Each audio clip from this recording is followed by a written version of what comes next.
equipment or PPE, observing proper hygiene, and the suspension of international flights, among other protocols. Sanitizer saisi nimeuliza kwa chemist tunakuta ni 150. Hii 150 mimi mwenyewe nimetoka Mtwapa na mguu, na si Mtwapa tu. Nimetoka kule ndani na nakuja na mguu hapa. Nina take almost 1.5 hours nikiwalk. Na nina walk asubuhi na jioni. Nitanunua sanitizer ama nitanunua mask ama nitanunua chakula. Na niko na watoto. So unakuta kwangu mimi siwezi afford. Whereas these measures were well-intentioned, women in micro, small and medium enterprises that contribute approximately 20% to Kenya's GDP are facing a lot of challenges, with many finding themselves jobless, while others have closed their businesses completely. Mtu hata nunua nguo atiaje ashone na tumbo inataka. Sasa kazi nimeshimamisha, juu hakuna mtu analeta nguo amshone. Atakuja kuundisha nguo na iko na njaa. Haingizi kwanza. Watu walitoshewa kwa makazi. Juu ya nini? Msongamano kuhusu corona. Corona imetuasili kikubwa sana. It's early in the morning, and we meet Gladys Ayuma, a mother of 6 and a resident of Kawangware slums, arriving at her favorite job hunting spot in Kilimani Estate, Nairobi. She joins a group of fellow job seekers seated by the roadside after sanitizing their hands as required by the government. Since March 2020, Gladys and her colleagues have been waking up every day to come and sit outside people's residential areas, trying their luck in finding a day job just to feed their families. Kabla corona iingie, kazi tulikuwa tunapata wa mama. Unafanya kazi, tajiri anakusaidia hata 1,000, 2,000 ama 15, wengine 500. Lakini tangu corona ikuje, kazi ikapotea. Tukaambiwa na watosi mtatuletea corona. Tumehangaika sana. Tunakaa kwa barabara kutoka asubuhi mpaka usiku. Hakuna kazi mtu anakuchukua. Hakuna unga tunapata. Nyumba za wenyewe achende wanakuja wanafunga. Kama mimi, tangu corona ianze huko Kawangware, sijawahi enda kazi. Watoto wanalia, wanaingia kwa manyumba ya watu. Ukirudi jioni unatoka kutafuta kazi, unaambiwa mtoto alikula chakula niliwekea watoto yangu. Huyo mama anaanza kelele na mimi nashindwa nitafanyaje.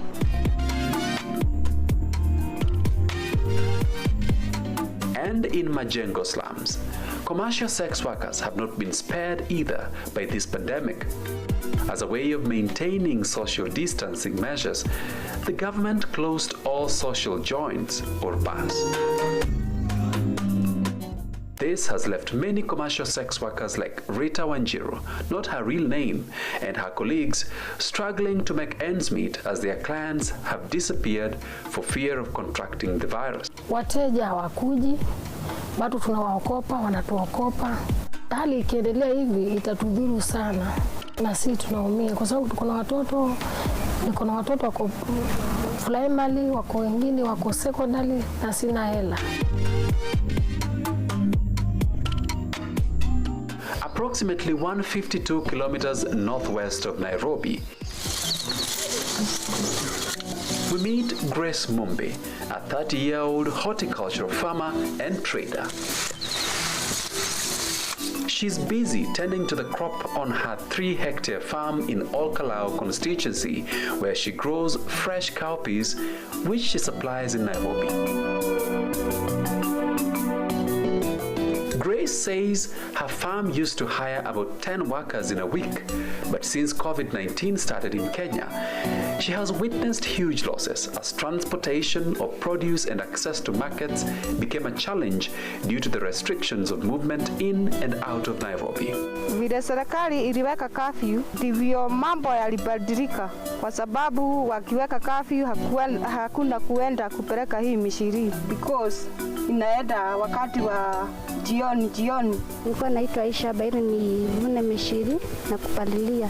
Tangu sasa corona ikuje, wakasema watu wasikaribiane, wavae mask. Sikuweza kununua mask, nikaona nikae nyumbani nijikige na hiyo ugonjwa. Na pia imenidhuru sana kwa sababu nimeshida kukiga familia yangu na mahitaji ya nyumbani, nimeshida sasa.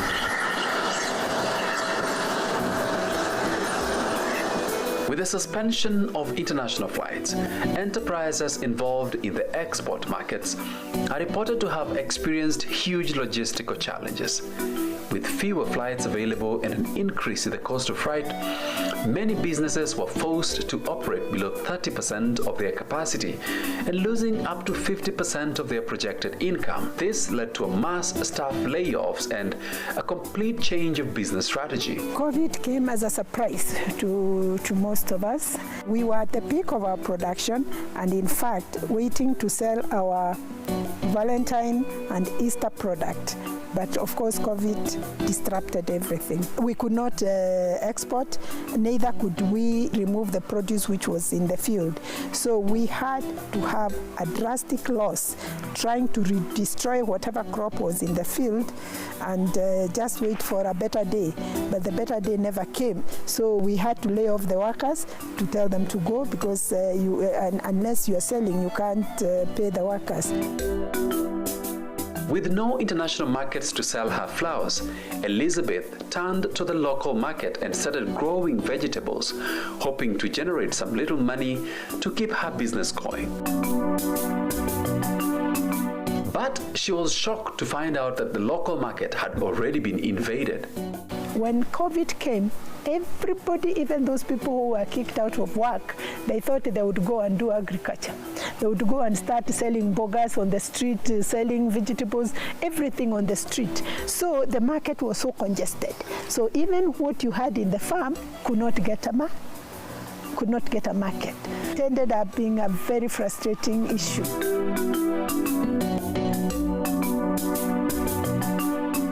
It's a Wednesday afternoon and we meet Judith Odera, a 38-year-old mother of four, a head teacher and an entrepreneur, inspecting her school premises based in Mathare slums in Nairobi. Here is grade 1. The classes are empty and dusty as all schools were closed following the outbreak of COVID-19 in Kenya. We have different categories of children. Number one, we provide preschool teaching, that is from PP1 to grade 4. We also have the lower primary and we have the upper primary. Our school has a total population of 384. We have 15 teachers and 3 subordinate staff. She says the closure of schools by government due to COVID-19 has put her business in a precarious financial situation, and as a result, many of her teachers have lost employment and can't afford their basic needs. We have lost a total of 9 teachers. 6 have gone to the rural home. 3 are staying with the relatives because they cannot be able to sustain their families. The rest are still wondering what will happen after this coronavirus comes to an end. We as a school, we have also not been able to pay our rent. With nothing else to do and desperate to feed her family, Judith decided to start washing people's clothes in Nairobi estates, where she earns $1 or $2 per day to enable her put food on the table. It has been really hard for me as a mother. I have 4 children. Working in the teaching profession in the school stopped all my income. This has affected me because my children cannot be getting the things that they used to get. They used to eat 3 times in a day. Now they're eating only once. My husband was working in the hotel industry, and the hotel industry was also shut down by the government. So he's always at home sleeping the whole day. So if I don't come out, do some casual jobs, I get 200 or 100 shillings, get some sukuma wiki for my children, that's when my children will eat. If I don't get anything, we go without food. As a result of COVID-19, many school-going children like Rebecca Williams, a Form 3 student, and her colleagues who come from disadvantaged backgrounds have found themselves selling tea to jua kali artisans every day and being paid on commission. Nikuja hapa jua kali nifanye kazi ili nipate pesa zisaidie ndugu zangu, wadogo zangu na wazazi wangu. Mimi kama mwanafunzi napenda shule zifunguliwe ili nirudi shule kwa sababu hapa wengine wanakula chakula hawalipi. This has led to an increase in gender-based violence, child labor, teenage pregnancies, and persisting socio-economic and gender disparities that are negatively impacting on their education and health outcomes.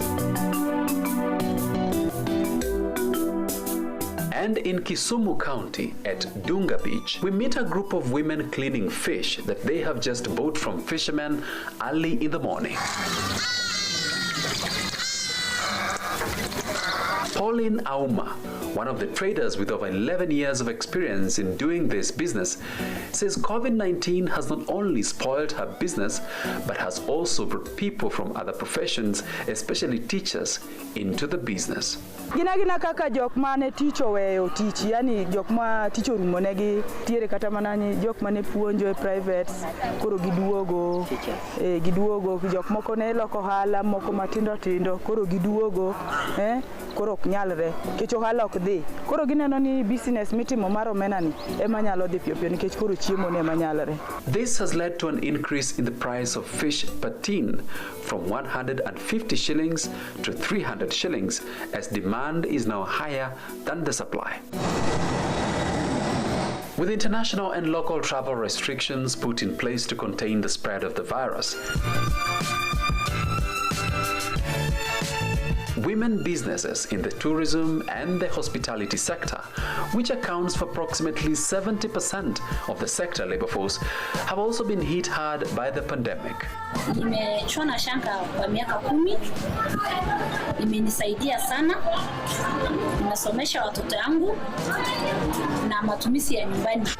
Lakini tangu COVID-19 hii kazi imeathirika sana kwa kubwa kwa sababu saa hizi hatuna wazungu wenye wanatutembelea kununua hivi vitu ama wageni, na pia mahali tunaenda kuleta hii materials kama Nairobi zimefungwa. Tumechukua loans boost hii kazi, lakini kulipa saa hii loan ni shida sana. Ile kidogo unapata unanunua tu unga peke yake, lakini sasa kulipa loan, kulipa rent ya nyumba sasa imekuwa ngumu sana.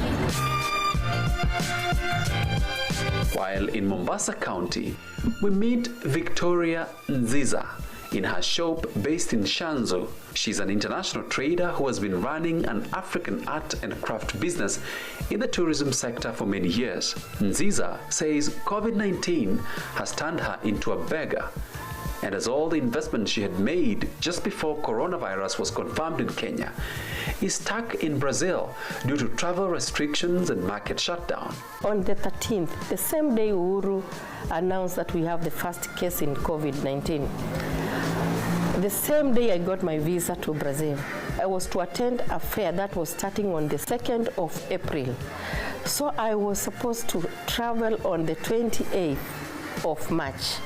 Having sent my goods to Brazil, shipped because we ship in advance, prepared everything, and I was ready to go. So that 13th, I confirmed my reservation, hotel reservation in Kuyaba. On the 17th, the organizer sent me a text. I'm sorry, Victoria, we have confirmed our first case in this city, Kuyaba, and the governor advised that no gatherings until further notice. I was devastated because I thought I would run, do my fare, and come back. This has put her under huge financial pressure as her local suppliers have been knocking on her doors daily since April 2020, demanding for payment. I have these suppliers who call me every now and then because they need their money. And right now I'm not able to pay them, so I'm almost closing my business. Speaking to Jane Munyao, the chairlady of the East African Women Entrepreneurs at her exhibition shop in Mombasa. She says many of her 4,000 members across the region cannot afford to pay rent, buy food, nor feed their families as COVID-19 has negatively impacted their small businesses, leading to an increase in social conflicts.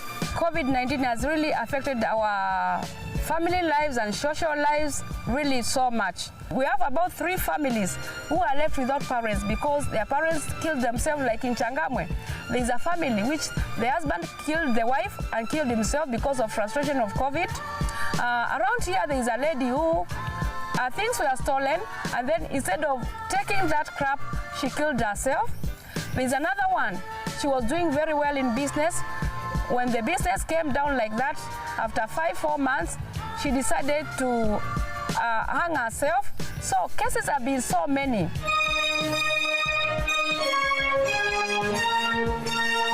Kenya closed its entry and exit points to its neighboring countries to curb the spread of the virus. This has led to an instant decline in cross-border trade, where micro, small and medium women enterprises play a critical role. For instance, trading activities at the Malaba border declined by more than 50% in Uganda and around 60% in Kenya, as traders were required to have a COVID-19 certificate before being allowed in and out of the country. This led to huge delays in delivery of goods and services. 99% small-scale traders are women who are crossing border every day, when they are going to look their livelihood in neighbor country. During the closure of the border, women being affected so much because they can't get the commodity, they can't reach at their market, can't reach to our customers. Nafanya biashara ya kuuza machunga, nanunua machunga kutoka Uganda. Ikiletwa Kenya tunapitia custom, wanakilia from customs. Inapita direct paka hapa transformer, tunaweka kwa gari inaenda nje. Corona imeniaffect kwa sababu sijafanya business yangu as normal. Kukaa na watoto kwa nyumba, waendi shule, wanataka kukula na una pesa hiyo ya kununua chakula. Hiyo ndio affection nilipata kwa corona. With majority of women enterprises in Kenya being in the informal sector, over 60% of them remain unregistered. Characterized with low productivity and with little or no savings at all, many cannot access credit facilities, and therefore they have no social protection mechanisms to economic shocks such as those caused by COVID-19.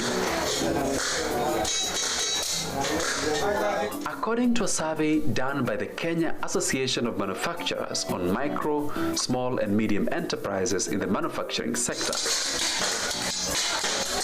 76% are having difficulties in locally sourcing or importing raw materials. 40% have reduced their casual workforce. 42% are operating below 50% of their capacity. And 79% are experiencing cash flow constraint, which is affecting their ability to meet their tax obligations, pay employees, and service their loans.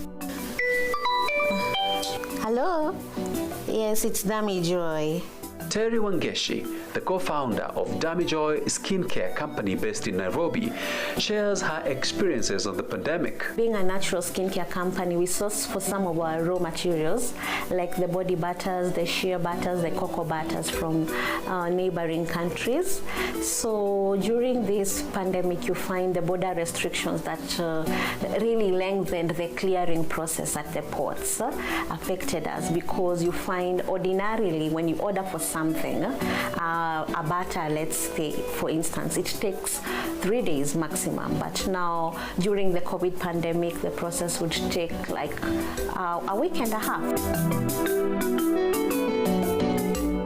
It is for this reason that the Association of Media Women in Kenya, AMWIC, together with her partners, launched a survey in April 2020 to document the impact of the pandemic on women in micro, small, and medium enterprises and make policy recommendations to different actors on the way forward. In March, when we had the situation of the COVID-19 and looking at the protocols and the recommendations that emerged that people should work from home, that there should be social distancing, and everything that came about with the COVID-19, we reflected, and as partners came together to do an urgent response with regard to women's economic empowerment. We have been documenting these experiences, gathering evidence, and we've now gathered quite some bit of evidence. And therefore we are saying that going forward, we want to present this evidence and this information and deliberate and make policy recommendations or recommendations to different actors that on the way forward in terms of rebuilding the businesses as well as building resilience for these businesses in case of a future shock that emerges that affects their business. COVID gives us an opportunity now to strengthen, to re-strategize, to re-engage the stakeholders and the stakeholders here at government, because you see governments are responsible for making policies. They are responsible for coming up with laws. What we want to see is that women voices are included in these policies, because it's only through policies then that we can able to change or address the challenges that women are facing. To cushion entrepreneurs against the pandemic, the government of Kenya took a number of measures, including the announcement of a stimulus package designed to help the country go through the COVID-19 crisis. Fellow Kenyans, in sharing the burden occasioned by the present global health pandemic, do today order and direct as follows: that the National Treasury shall cause the immediate reduction of the VAT rate from 16% to 14% effective the 1st of April 2020. A 100% tax relief for persons earning a gross monthly income of up to Kenya shillings 24,000. We appreciate the government's directive to reduce the VAT to 14% from 16%, because we, as small businesses, we are able to source for our raw materials at a reduced price. But then again, you need to sell these products to the market, but you find the market is not spending as much. So you have the raw materials at a reduced price, but you don't have the market to take your finished goods. Tunasikia pesa inapeanwa. Kama mimi sijawahi shika chochote. Iko wamama wengi wanalia wachapata chochote.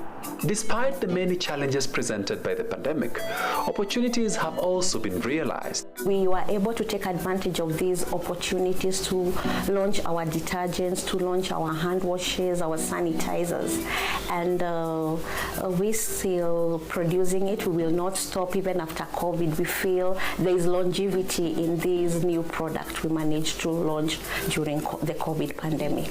But one thing COVID has done, as much as it has paralyzed business, there is nobody who doesn't now use technology, because if it is meetings, we can't go to the meetings, we have to do them online. Everything is technology.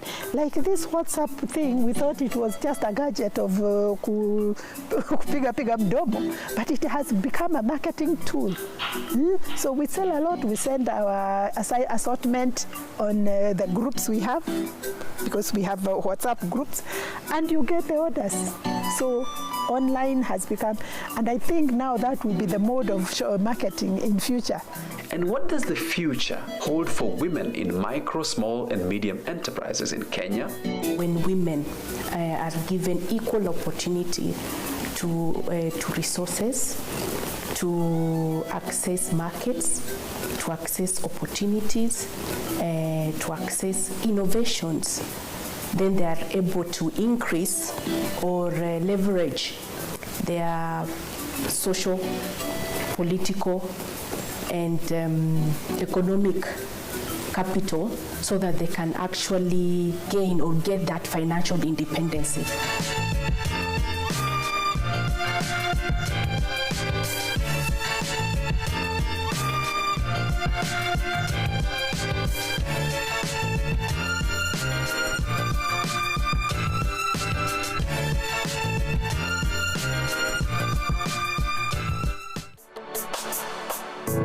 Kenyan woman, keep your head high, usirudi nyuma, mbele tunaenda, na tukiungana sote tunaweza, usikate tamaa, tunaweza, yeah, yeah, yeah, yeah.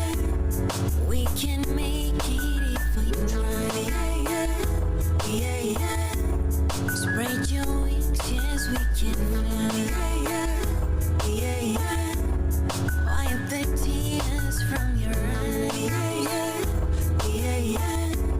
Like an eagle we shall fly away.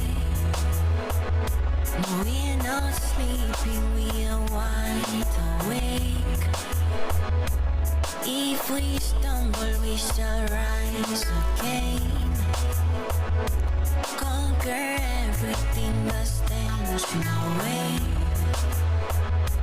Only we are Kenyan women rising. Pamoja tuna Kenyan women rising. Usiachwe nyuma, Kenyan women rising. Usikate tamaa, Kenyan women rising. Imba pamoja na Kenyan women rising. Paza sauti, Kenyan women rising. Oh, paza sauti, Kenyan women rising. Huzuni wimbo, Kenyan women rising. Don't you give up, Kenyan women rising.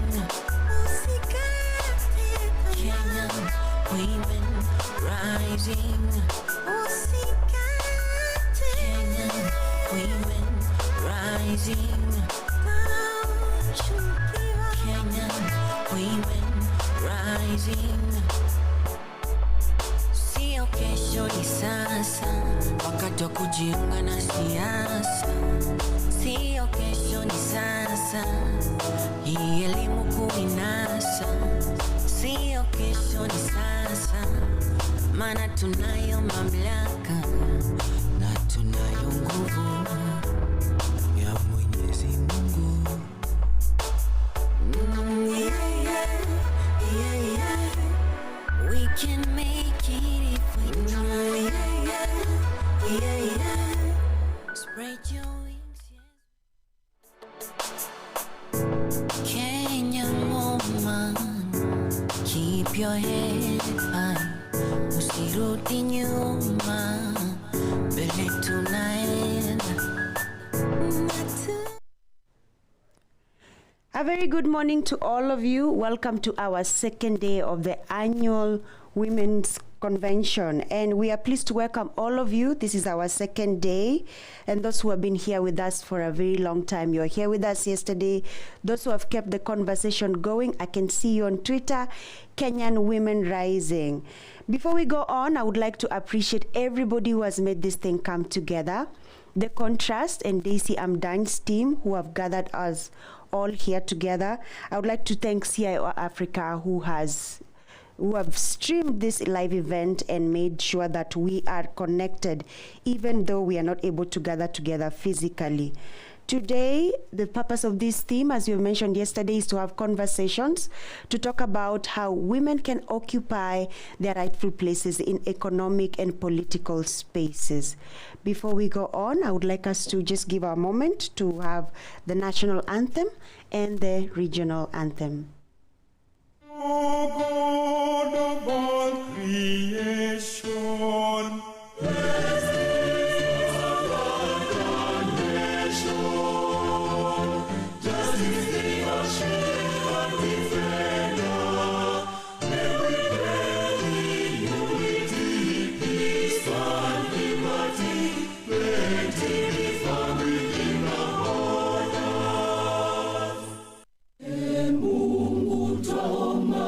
tuilinde Jumuiya Afrika Mashariki, tuwezeshe kuishi kwa amani, tutimize na malengo yetu.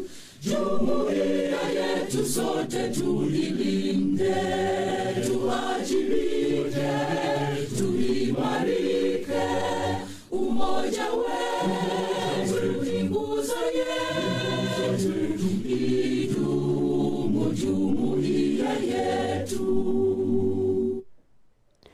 And let us bow down now for our word of prayer.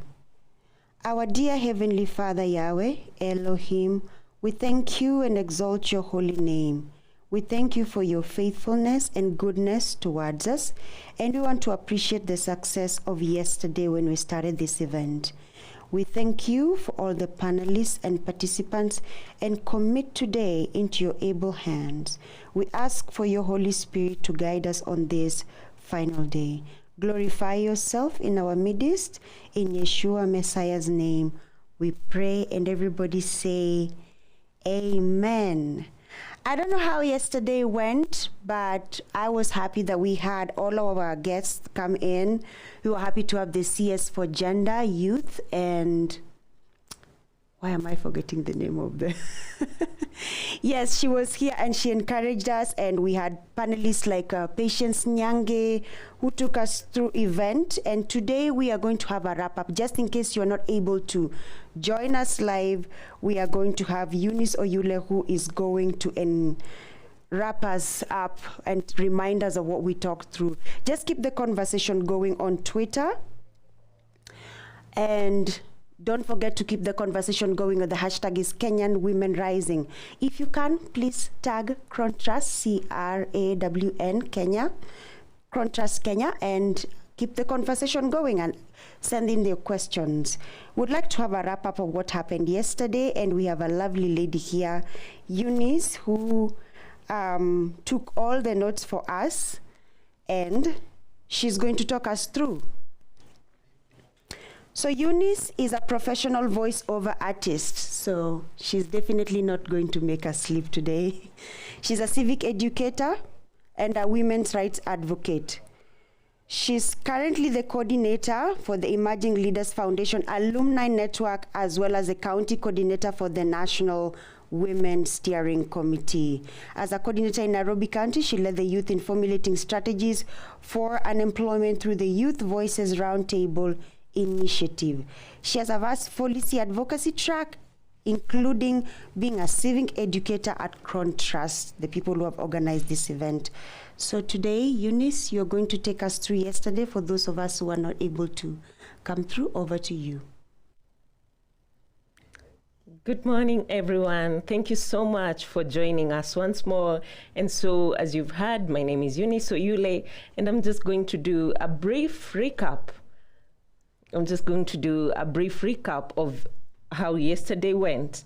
And so the conference was officially kicked off by Daisy Amdani, who is the executive director of Contrast, and she made very important remarks on the Women Voices and Leadership Kenya project under the Networking and Alliance Building pillar, alongside Hamisa Zaja and Bina Maseno, as well as Editor Ochieng, who gave their remarks towards how important this conference was.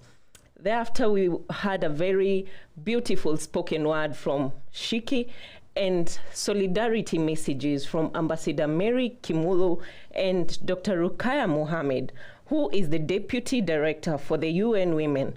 And she indeed confirmed that they will continue to enhance the capacity of targeted women to participate in political and decision-making processes, and to also continue strengthening the capacity of women's rights organizations and key institutions to prevent the violence against women in politics. Thereafter, we had keynote addresses from Dr. John Kitui, who is the Oxfam County Director, Kenya, and Dr. Maureen Miruka, who is the Care Kenya Country Director, who remarked that we really cannot fight poverty without fighting for gender equality. We were also joined with Mr. David Da Silva, Head of Mission, Canadian High Commission, and Janine Coker, who is the Head of Operation Janine. We were joined as well with our own Cabinet Secretary, Professor Margaret Kobia, who is the Cabinet Secretary for Public Service and Gender, and she urged the participants to reflect on the gains, challenges, and opportunities that exist in order to understand the status of the rights of the women in Kenya.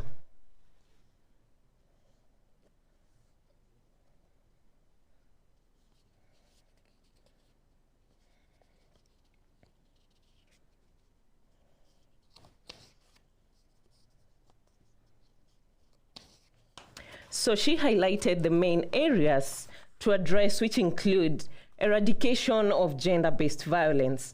And she said, our intervention needs to focus on social, economic empowerment, leadership development, and eradication of gender-based violence in order to support women in leadership. Thereafter, we had amazing young women led by Wendy, who took us through dealing with online violence, cybersecurity, and safety for young women leaders aspirants.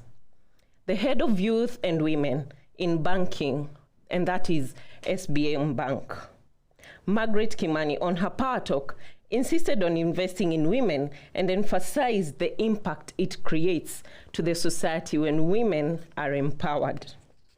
We then had powerful speakers who spoke on women's voices and in leadership, who pointed out that lack of political goodwill and enforcing the implementation mechanisms of the two-thirds principle counted majorly as hindrances to the participation of women in political processes, and therefore noted that it's important to continue being deliberate in amplifying women's voices and building strong movements even towards enforcing the implementation of the two-thirds gender principle. We were also joined with young women such as Nerima Wako, Bina Maseno, and even Hamisa Zaja, as well as Edith Ochieng, who insisted on the need to encourage women to open up their spectrum when it comes to opportunities in leadership. And Hamisa Zaja also encouraged women with disabilities to continue doing away with the fear of taking up political offices and even believe that those offices belongs to them as well. The power talk with Zuhura Ogada, who emphasized that there is no way we can get to the next level without supporting women, without support from woman to woman. So this means that we have to keep on supporting each other. On understanding power and its dynamics, one of the speakers noted that some improvements, specifically within the judiciary as well as the executive, and she indeed said that recently we have seen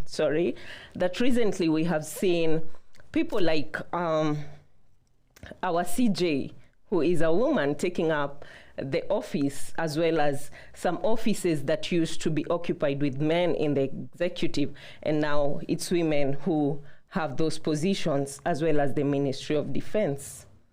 Honorable Beatrice Elachi, who is the CAS for Public Service and Gender, in her response, also noted that the journey of women in Kenya started way back during the agitation to bring in a new constitution, and this led to the opening up of political spaces, and the journey saw her become a first among many. And finally, on the role of religion and faith, one of the speakers crowned it all by saying that women are always intimidated, yet the church has not come out to support them. She accordingly said that the church must put structures in place to support women who seek political seats and speak against violence. Keep following the conversation on Twitter and on all our social media platforms, as well as our YouTube channel. Thank you.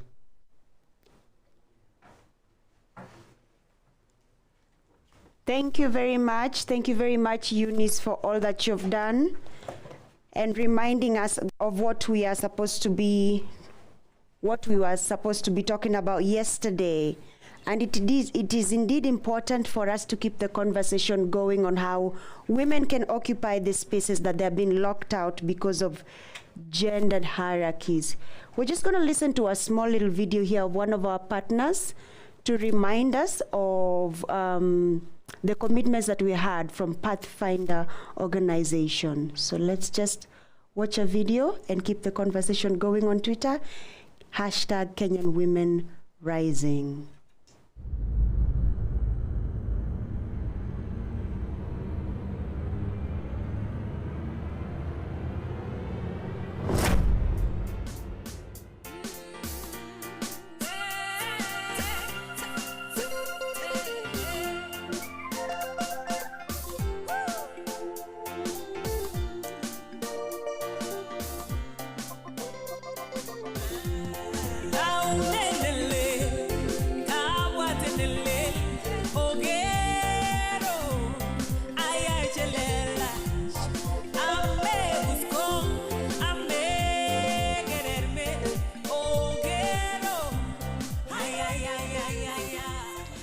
Around the world, women have been conspicuous in their absence in policy and decision-making in government. In Kenya, women comprise over half the population, but their representation is low in the social, political, and economic spheres. However, women have developed strategies to rectify the imbalance. Many have walked the path diligently and with unparalleled commitment, such as law, media, and academia. Their diligence and unrelenting struggle is reflected in women leaders' efforts in organizing seminars, workshops,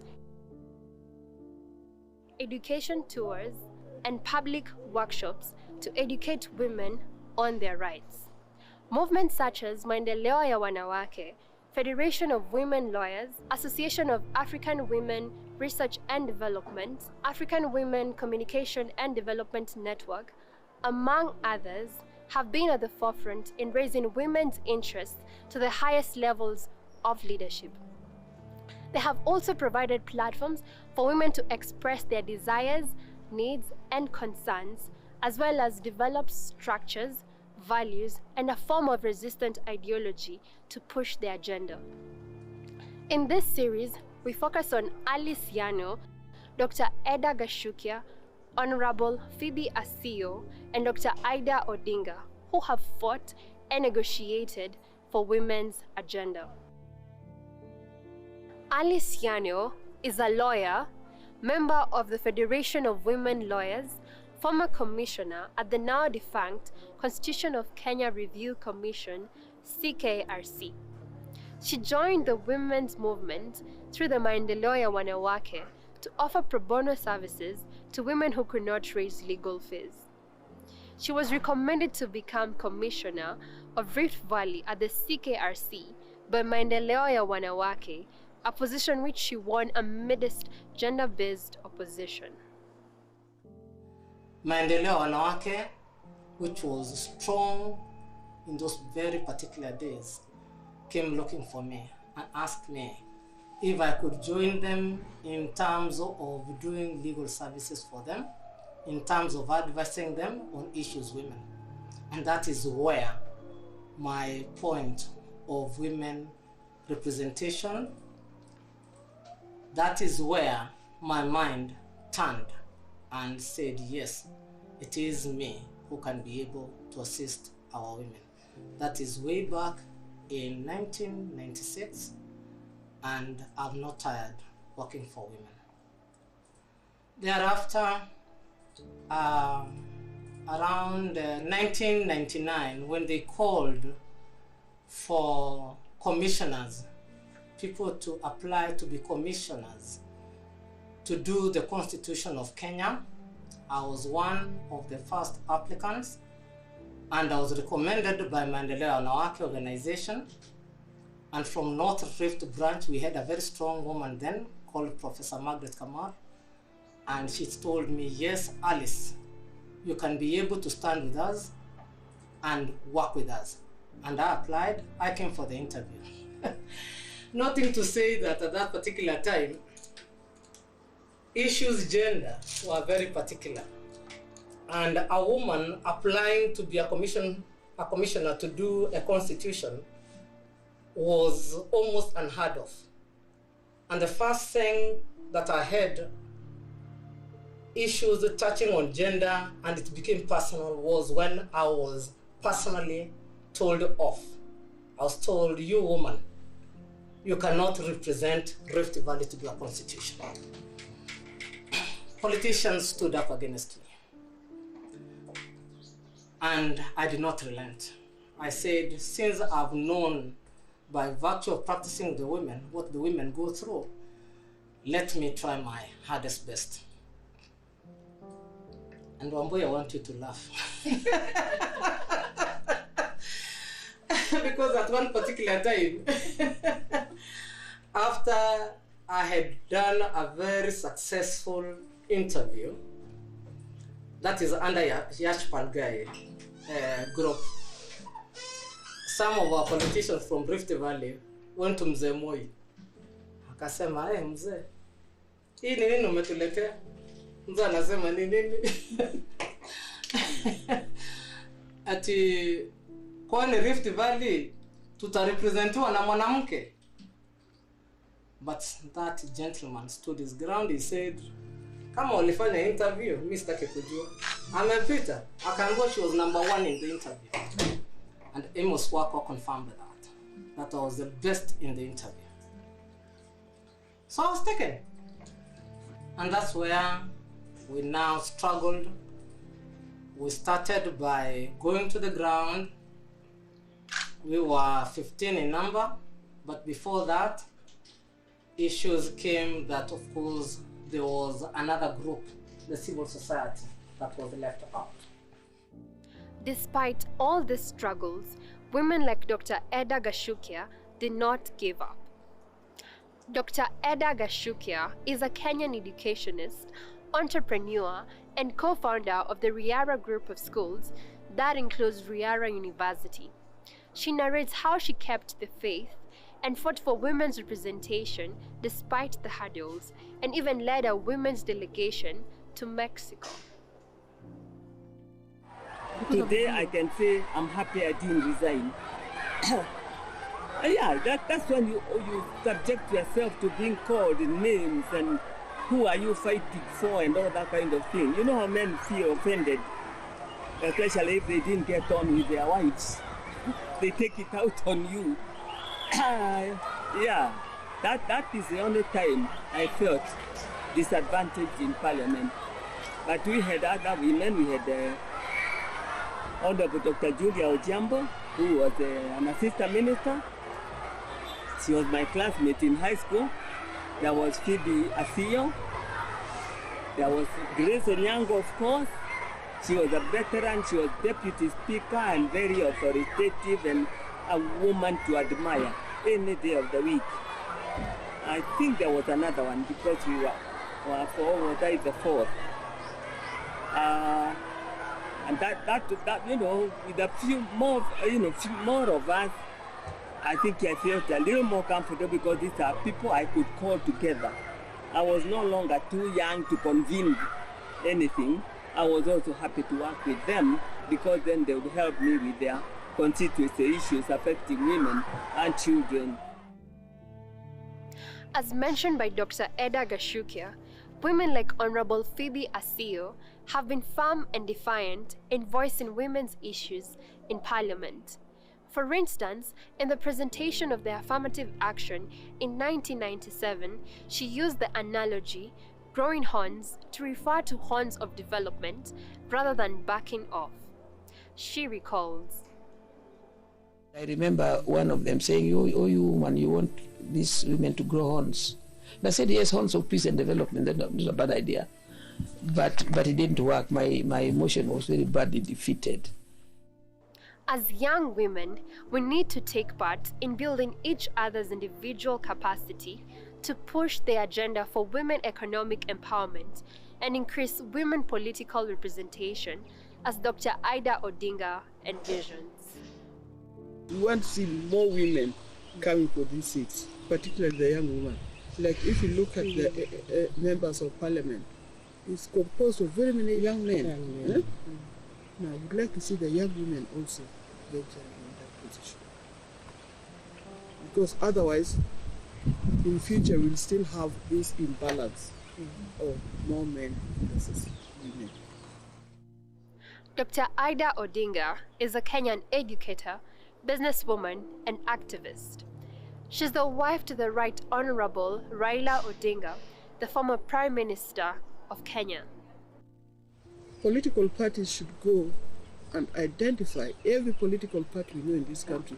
They have what they call Women Congress or Women Wing or Women whatever. Those chairs of Women Congress, Women Wing, when they should talk to the bigger party to try to influence them to get more women to vie for these seats. But the women must also come. Nobody's going to come to your kitchen to look for you. People would not know that you exist, and you exist until you come out and vie for these seats. Women must reclaim their place as equal human beings, where their knowledge, experiences, and worldview finds their way into shaping the future of their nation, our nation, for the benefit of all.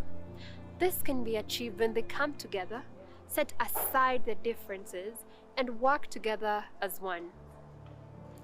For women, therefore, negotiating a covenant, that is, their covenant with society, which has for centuries not accorded them their place as equal members, but instead placed them in the margin when it comes to power and decision-making, and treated them as children of a lesser God. A covenant which they need to reclaim their place as equal members in society.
Global advances have been made towards the recognition of women's political, economic, and social equality. Despite that, women in Kenya continue to be marginalized and subjected to many injustices and inequalities at all levels of society. Increased awareness of their rights to representation led them to claim their democratic space and gender parity, which they had been deprived of for many years. The 2010 Constitution introduced the two-third gender rule to enhance parity at both lower and national legislative bodies. A number of women in positions such as parliamentarians, civil society, grassroots women leaders, academia, and media played vital roles in contributing to constitution making and also voicing the women's agenda. As a result, a number of them participated in different contexts, such as Honorable Martha Karua, Honorable Phoebe Asio, Dr. Nancy Baraza, Eda Gashokia, Professor Anjiko Kabira, Ida Odinga, Kamla Sikand, Honorable Professor Julia Ojiambo, and Ali Siano, among many others. In this series, we shall focus on Honorable Martha Karua and Honorable Phoebe Asio as our two pathfinders. Honorable Phoebe Asio is one of the most respected and influential women leaders in Kenya. She is a former member of parliament for Karachuonyo constituency, that is from 1979 to 1983 and 1992 to 1997. She was the first African chairperson for Maendeleo ya Wanawake organization, the largest grassroots women organization in Kenya. She was also an ambassador to the United Nations Development Fund for Women, that is UNIFEM, and the author of the book, It's Possible. After her retirement from active politics in 1997, she was appointed as a commissioner to the now defunct Constitution of Kenya Review Commission, that is CKRC. We started talking politics. Jomo Kenyatta was in detention, and at that time many men were going to see him in detention and discussing the future of our nation with him, and no women went. But we tried and were able to send one woman to Lancaster House, Priscilla Boao, who was nominated member of parliament. We raised some money, but also got some help from men like Mboya, and she came back with a lot of good information about the discussions at Lancaster House. And we began to feel like we were getting there, because now in Britain, there was a woman's voice. And we gave Priscilla a lot of information on what, although there were KADU, there were only two political parties. There was KADU and KANU. I was in KANU, and there were others. Priscilla was in KADU. But it was the women, the issues of women that concerned us most. So we converged at that stage, KADU and KANU, and drafted an agenda for Lancaster House meetings. Later on, we asked the Chief Native Commissioner, his name was Atkins, to allow us to also go and meet with Kenyatta in detention, to discuss with Kenyatta the role that women would play it was obvious he was going to be the president of this nation. And we wanted ahead of time for us to know, for him to know our concerns, and we wanted to convince him to give space to women in leadership, also in governance. I was elected in 1979, but there was a petition soon after that, and 8 months later I was kicked out of parliament.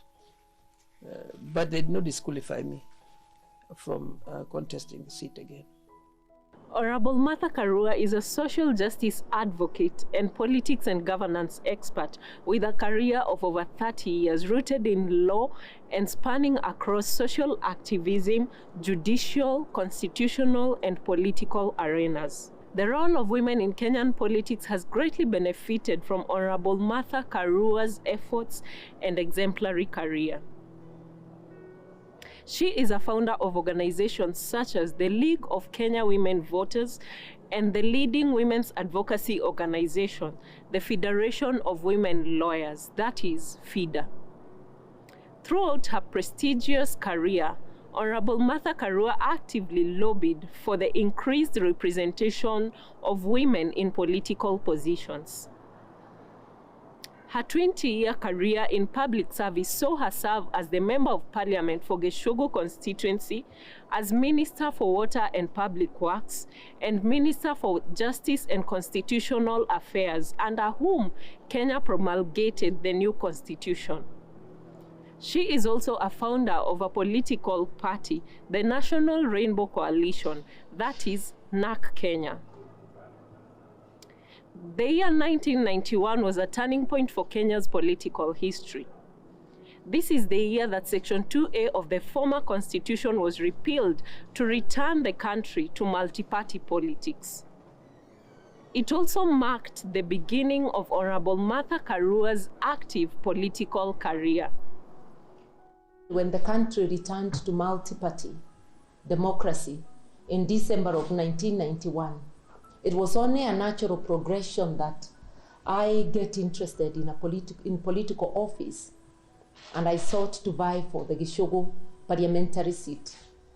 And that's how my political career began. And it was difficult in the sense that although people knew I was an activist, a pro-democracy, pro-human rights activist, and they took me seriously in that work together with other colleagues, my bid was not being taken seriously because I was being told that Central doesn't elect women. Women faced inequalities in various settings across societies on the basis of gender. Our leaders were truly not convinced that we needed to be where they were in terms of formulating policies for our nation. Many times they said, but you know, you belong to the kitchen. This is the one word I've heard over the years. You belong to the kitchen. What makes you feel that you want to come and join the men when the men are doing such superb work, taking care of you people and providing legislation and laws that will protect you, the women, the children, and the men? And what is your problem? Why do you really want to upset the status quo? In their journey to claim their social, economic, and political rights, these women carried on despite the challenges they were facing, and they did not give up in pursuit of what they were looking for. As young women, we need to take up the challenge and never give up on our dream of women economic empowerment. I was determined not just to make my name known. It was already known. I was a household name in Kenya even then. I told them I'm there to get elected. I campaigned the whole of 1992 up to the end of the year when the elections were held, and I emerged victorious. Elections came next time. I was now elected without any problem, and there was no petition. Despite facing gender-based violence and insults, both Honorable Martha Karua and Honorable Phoebe Asio braved on and were elected for 20 years and 10 years respectively. As young women, we need to keep on keeping on because obstacles and challenges will always be there, but this should not stop our pursuit for a more politically and economically equitable Kenya. I had to endure gender-based insults, violence, but I persisted and we carried the day. It was a very violent campaign. Many people were hurt. I was also hurt. Many of my supporters were hurt.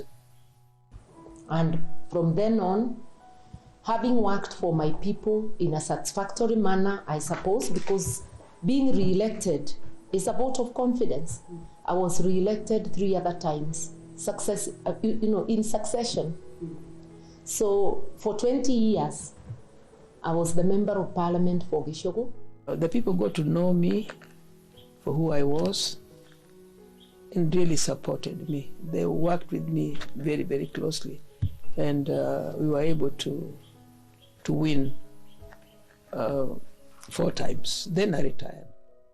Women should hold hands and work together, as this empowers us and helps create an environment that we feel safe in to ensure we meet our goals. Both Honorable Martha Karua and Honorable Phoebe Asio were active in pushing for the women's agenda and worked with various women and grassroots networks in the pursuit of gender equality, as they narrate. In the beginning, it was very hard for women to be appointed in the commission that reviewed the new constitution for this country. Fortunately, Martha Karua was very forceful and helpful. And she chaired a committee that selected women, that interviewed and selected women to be appointed to the commission that made the new constitution. And in the beginning we had two commissions, one by the Fungamano, the faith-based, and then the other one by parliament. Eventually we came into one under Professor Guy. And we worked very well. What amazed me was when we went to collect views from Kenyan people, the women articulated the issues very well. I know that the women's movements had prepared women to do this, but it is because of where they were coming from, where they were, the conditions under which they lived, that they really expressed the need for a constitution that would be friendly to women, to the infirm, to the disabled, and children. They did that even more than the professional men who gave us their views. In May of 1992, we formed the League of Kenya Women Voters, the first ever political lobby group in Kenya, because all the other women's organizations at that time were quick to explain that they were not political, they were just for women's welfare. But the League was formed as an avowed women's political lobby. And we advocated for women getting elected, women's getting space in the political arena, in leadership and in decision making. And we started going to the grassroots to discuss these issues with women. And very quickly, there were many other organizations, especially led by Dr. Wanjiku Kabera, by Professor Maria Nzomo, which now also started preparing women for politics. And very soon, even the women's organizations that had denounced political inclination, they soon joined. And together, even after the 1998 elections, we continued advocating for women's space in politics. We joined hands together in 1997, forming the Women's Political Caucus, which was a caucus of all the women organizations. It was unregistered, but it was a powerful caucus that saw the women's voice solidified during the IPPG talks. And although I was the only woman in the Constitutional and Legal Committee of IPPG, working with the women outside Parliament and with one voice, we were able to get amendments to the Constitution to outlaw discrimination on basis of gender or sex, as was expressed in the Constitution then. We were also able to get a second amendment, which shared out all nominated seats, the 12 in Parliament and the many in the local authorities, equally between men and women. The specific provision was that there will be gender parity in nominations. Parity is equality. As we can see, the work that our Pathfinders did and continue to do span through different generations. As young women, we have to continue demanding for the full implementation and compliance of the 2010 Constitution. This means that we have a real opportunity to participate at all governance levels, ensuring that the different programs of the counties contribute to our social and economic development that is relevant to our day-to-day lives.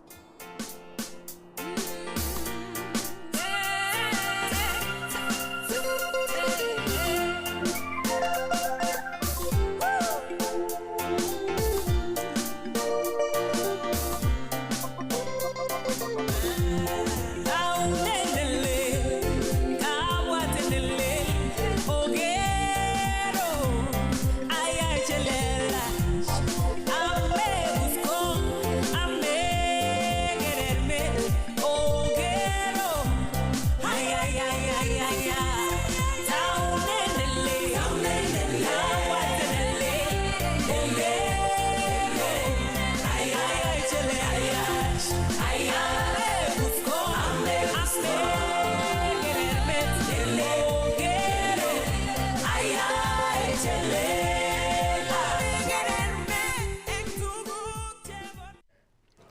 We welcome you back to the annual Women's Rights Convention, and I hope you've gotten inspired by the women who are there. I am a personal favorite. My personal favorite of all those three is Martha Karua. She's very bold, and you have heard how all those women triumphed over challenges to, ascend to spaces that we are talking about today: politics, judicial, and economic. Keep the conversation going on Twitter on Kenyan Women Rising, hashtag Kenyan Women Rising, and please do tag us at Crown Trust, CRAWN Trust, TRUST. The next session that we are going to have is just going to be a good segue into what we've just had.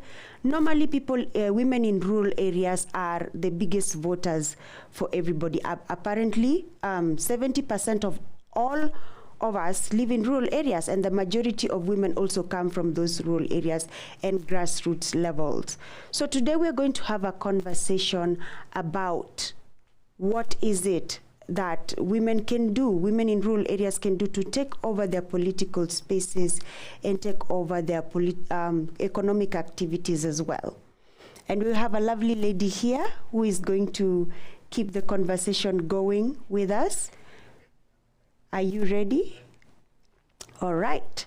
So we're going to talk about women in grassroots levels. Go ahead.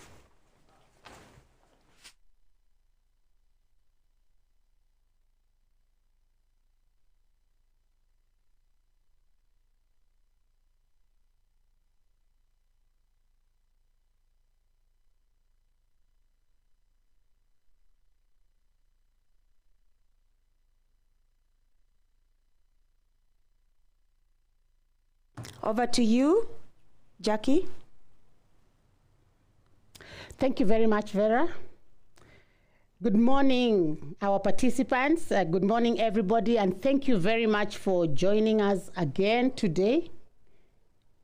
Thank you for joining us today, day 2 and the final day of the convention. It's been exciting. I've been following the conversations, very, very excited, and very excited about our panelists today. As Vera has said, today we are talking about the role of grassroots women in championing gender equity, agency, and economic emancipation. We have 3 fantastic ladies to take us through this. 3 fantastic ladies to take us through this this morning. We have Anne Kutswa, we have Leo Kemboi, and then we have Nerea. And I can see them, they're already there. I'm so sorry, Leo Kemboi. We have a super gentleman joining us. Karibu sana, Leo, and then the 2 beautiful ladies.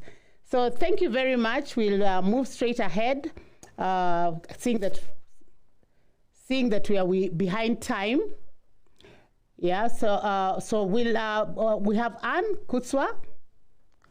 Anne is a mother of 3, a community leader, and a leader of table banking in her community. We all know what table banking is all about. She will tell us a bit more. She is an aspiring MCA for Komarok in Nairobi County, number 047. Karibu sana, Anne. Next, we have Leo Kemboi, our gentleman in the panel. Leo is an economist and an assistant program officer for the Constitution, Law and Economy program at the Institute of Economic Affairs, with experience in public policy research and legislative development. Leo has undertaken significant research in governance, development, economics, labor economics, economic regulation, and public finance management. Karibu sana, Leo. Feel at home. Then we have one last one, but a superpower lady, Nerea. Nerea is here with us. Nerea is an MCA from Homa Bay County. And she was a finalist at the Miss President that we all know about competition. Before being declared winner, Nerea said, "We all have a journey and we are all winners." Welcome, Nerea, and tell us more about this winning journey. Karibuni sana.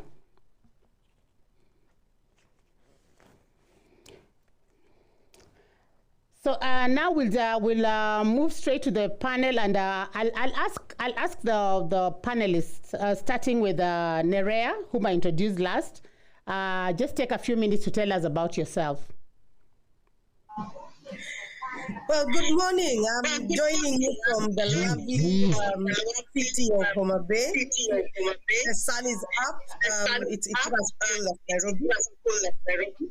And I pride myself in being a woman who supports other women like myself. Nerea, please log out from our platform so that we can only remain with your mic alone. Yeah, you can log out from the YouTube, from the conference. I can see you're doing that. Then try speaking. We see whether we can now get you more clearly.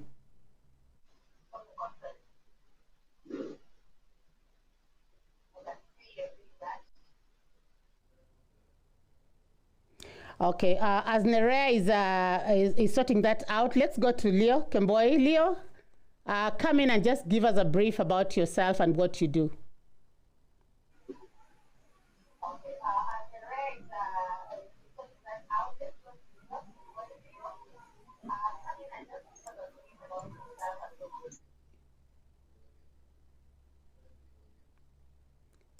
Yes, my name is Roy.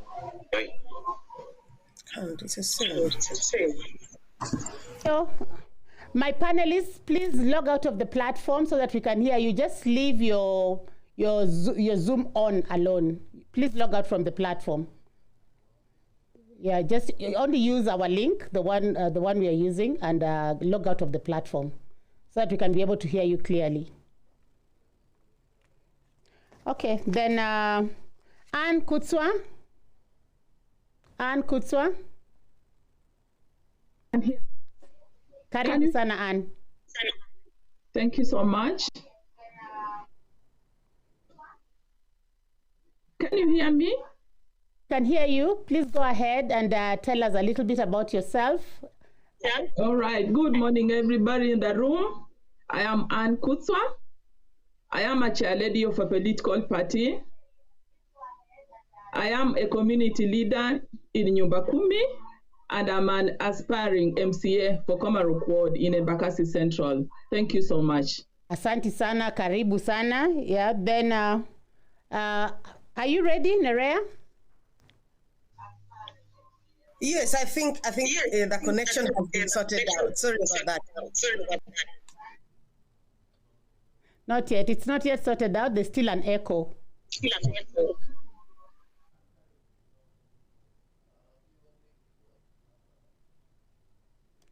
Okay. Kemboi? Yes, my name is Leo Kemboi. I work at the I'm an economist. Yeah, and a tech policy risk. I know all of you know the IEA. We work in part of our mission is to undertake public education and also try and contribute to policy discourse in Kenya. Thank you so much. Thank you very much, Kemboi. That is very good. Nerea, let's try the last time, Nerea.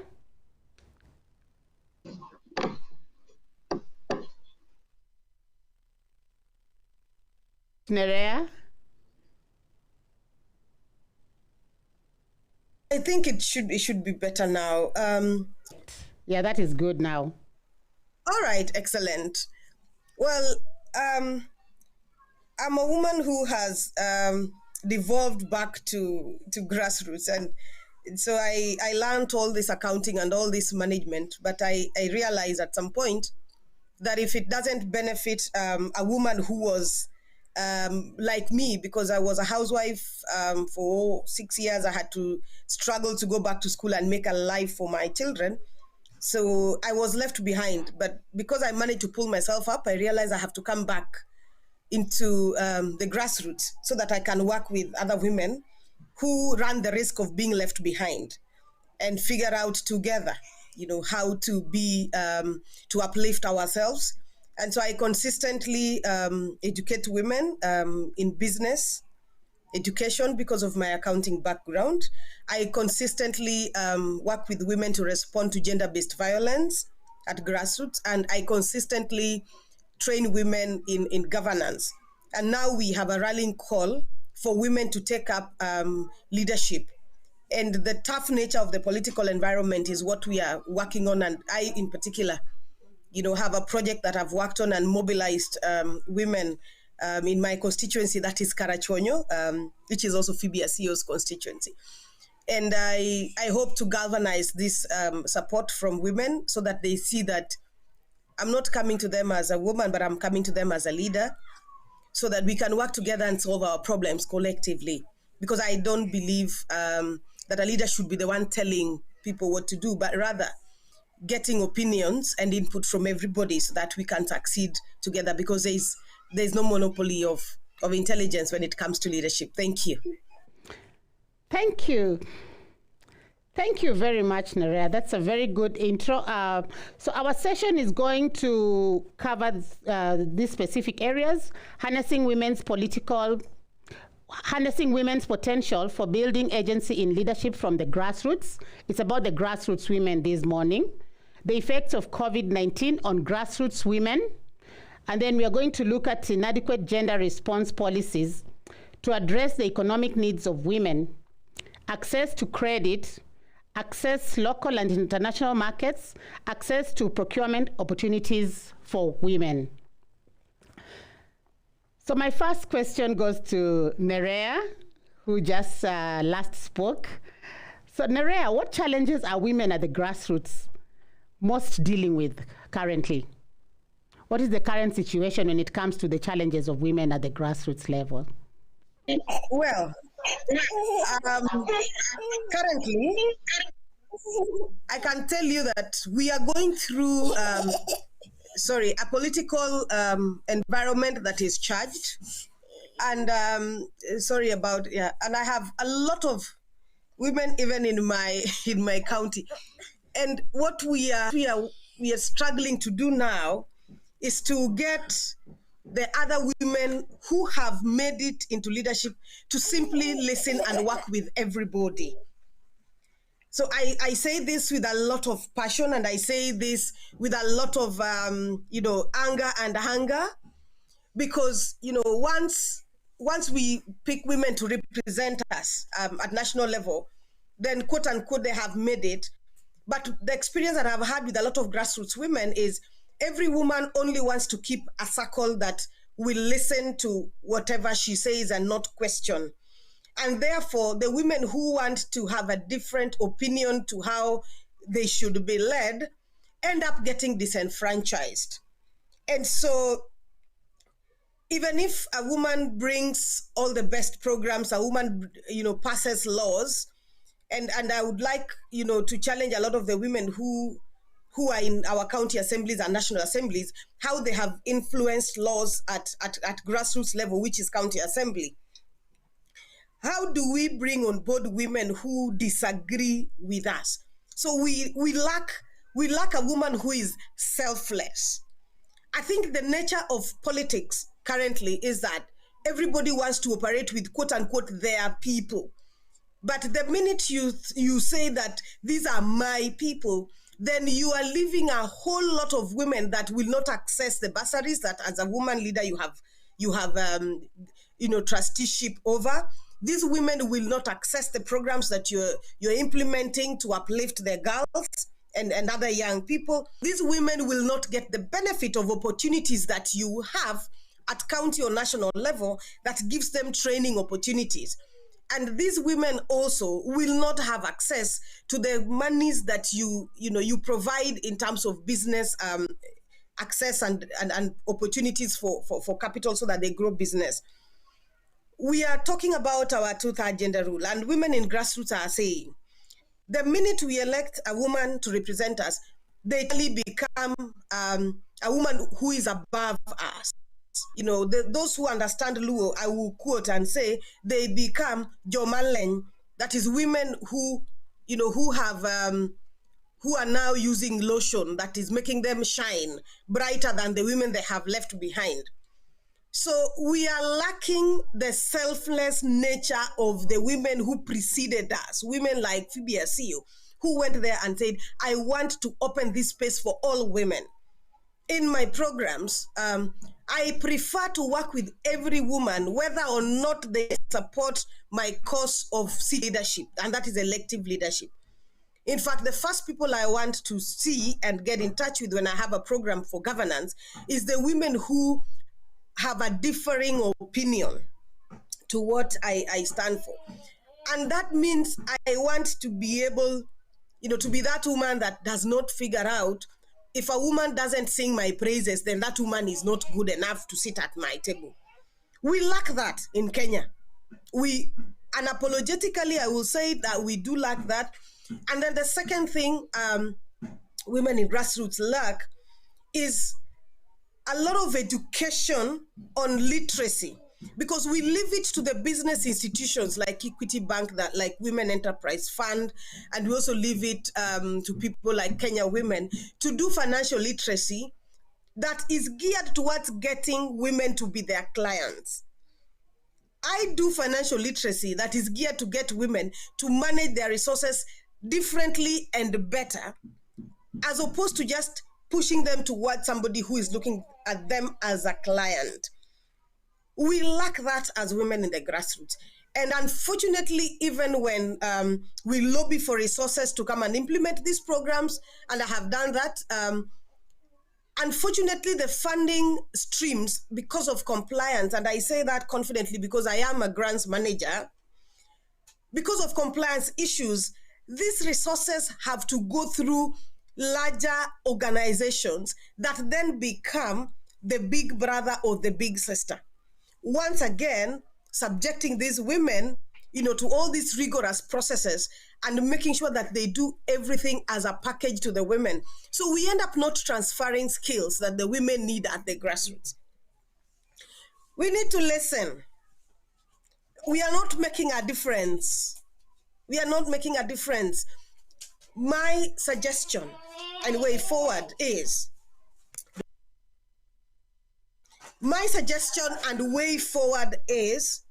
that we need to start looking at the table banking groups in the village as units of training. Every single week, there should be a training activity that is going on in each and every single group. Unfortunately, it is so expensive that nobody is willing to invest in it, but everybody else is willing to invest in putting together money in a fund, and then we make sure that all these women are lining up to be given money, which they cannot invest realistically, and have business returns and grow their business at the same time. So we really do need to change the models. Thank you. I'm very passionate. I might go on and on about this. Thank you very much. Yeah, that is, we can see the passion, we can feel it, and from the chats as well, we can see how excited our participants are on matters grassroots, on matters table banking. So you're going to tell us a bit more about that, and thank you very much for the insights. My next question will go to, it will go to Kemboi. Kemboi, just how effective is the credit guarantee scheme? Women, in your view, Kemboi? Yes. So the guarantee scheme is not as effective as it should be, largely because of two things: the scope of coverage by the scheme, and also the amount of resources put into it. Think about this. If you think when COVID started, it affected the economy in two ways. It forced people to cut down on economic activities and also on the health side. So most farms needed resources to be able to keep up, because there was no income at that time when the lockdowns and the cessation of movement happened last year.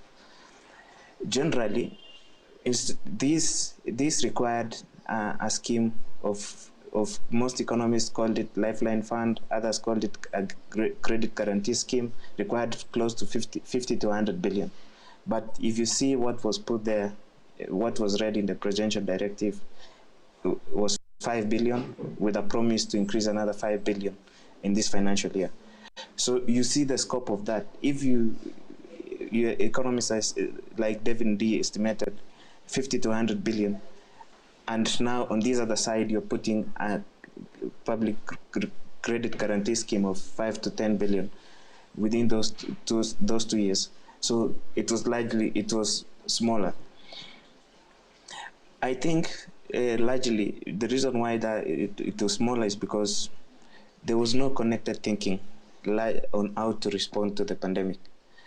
There's this thing that economists call fiscal policy, which is basically taxes and direct spending, waivers, and subsidies. So you are thinking, how am I going to create a fiscal policy that will have broader effects and respond to the problems that people face, that people, especially women in rural areas, face? So I can tell you confidently that guarantee scheme just worked within largely urban areas and fewer farms, and the level of what you expected the scheme to work for, the target was too small and the scope was smaller, so it only worked in largely urban areas. But now the guarantee scheme, we even don't know about, there's no more data to interrogate whether even that scheme is effective or not. Thank you so much. Thank you, Kemboi. I hear you. Yes, what out there is women, especially at the grassroots levels, have no idea about the credit guarantee scheme.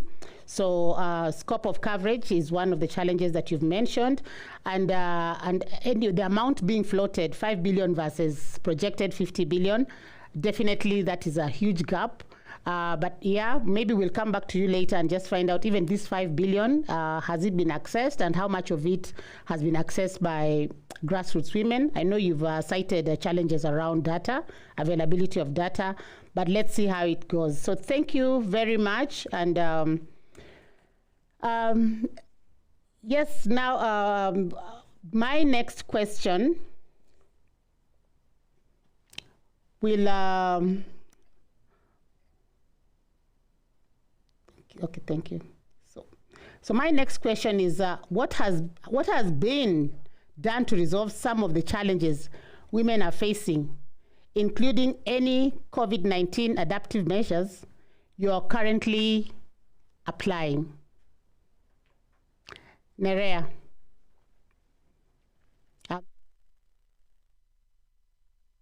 What has been done to resolve some of the challenges women are facing? Remember the challenges you've listed above: financial literacy, mentorship, women at the grassroots, and just challenging us to listen more. So what has been done to resolve some of these challenges that women are facing, including any COVID-19 adaptive measures that you're currently applying at Homa Bay? I will allow you to just refer to Homa Bay. Karachuonyo. Very, very, very briefly, I think number one, let me give you two aspects. Number one, I want to tell you the downside of especially COVID-19 recovery measures.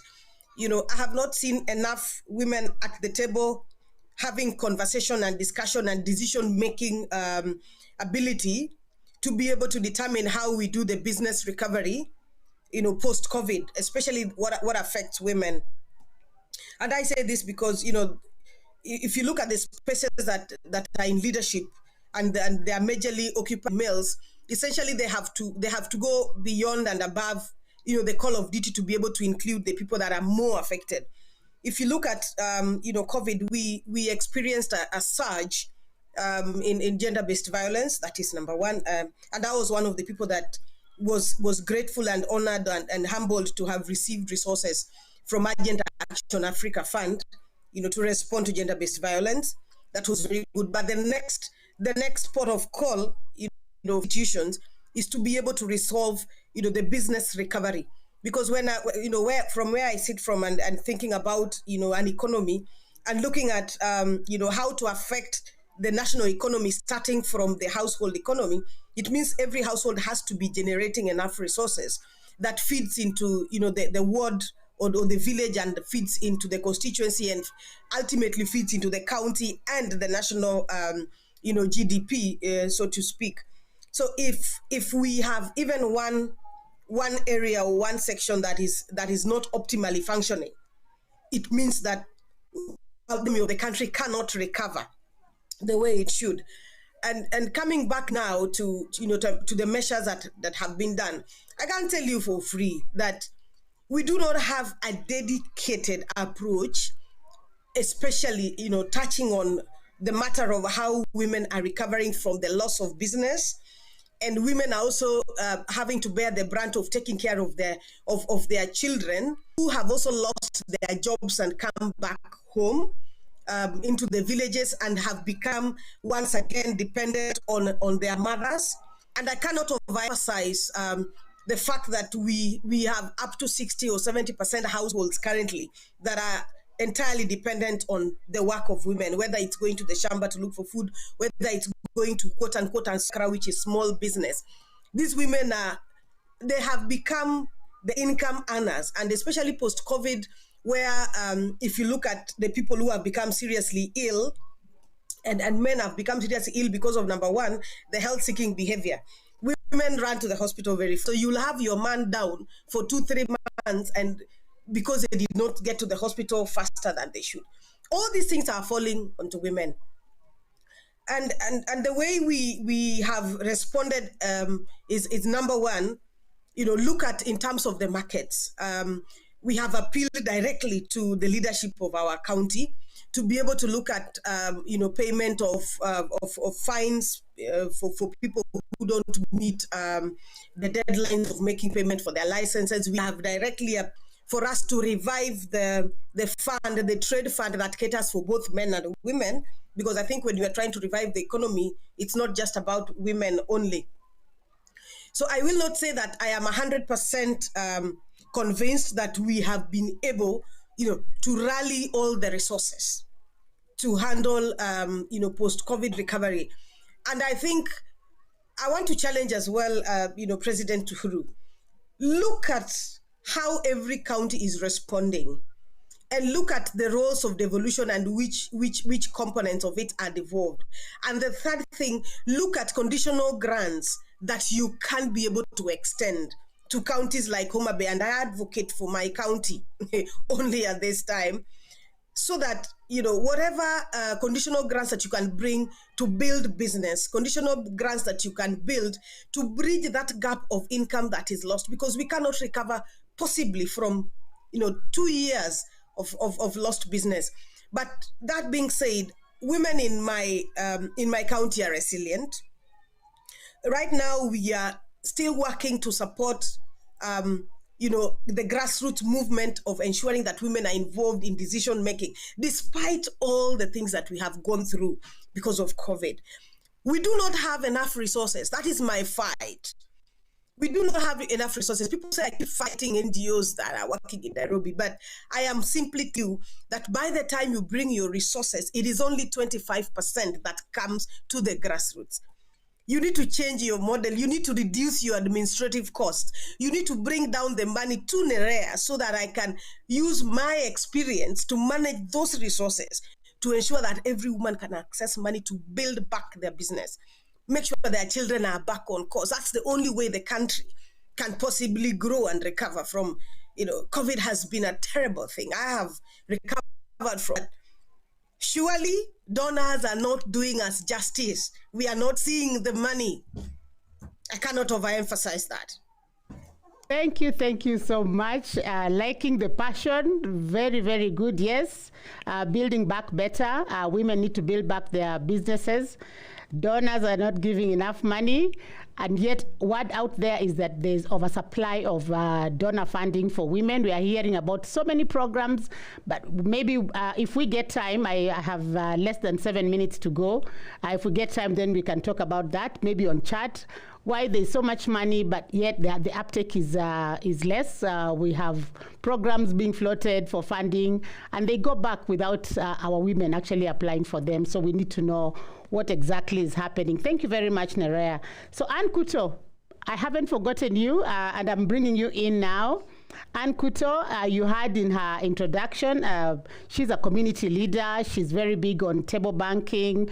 Ask her any question on chama, on leadership of women at the grassroots level, and she will be able to tell you.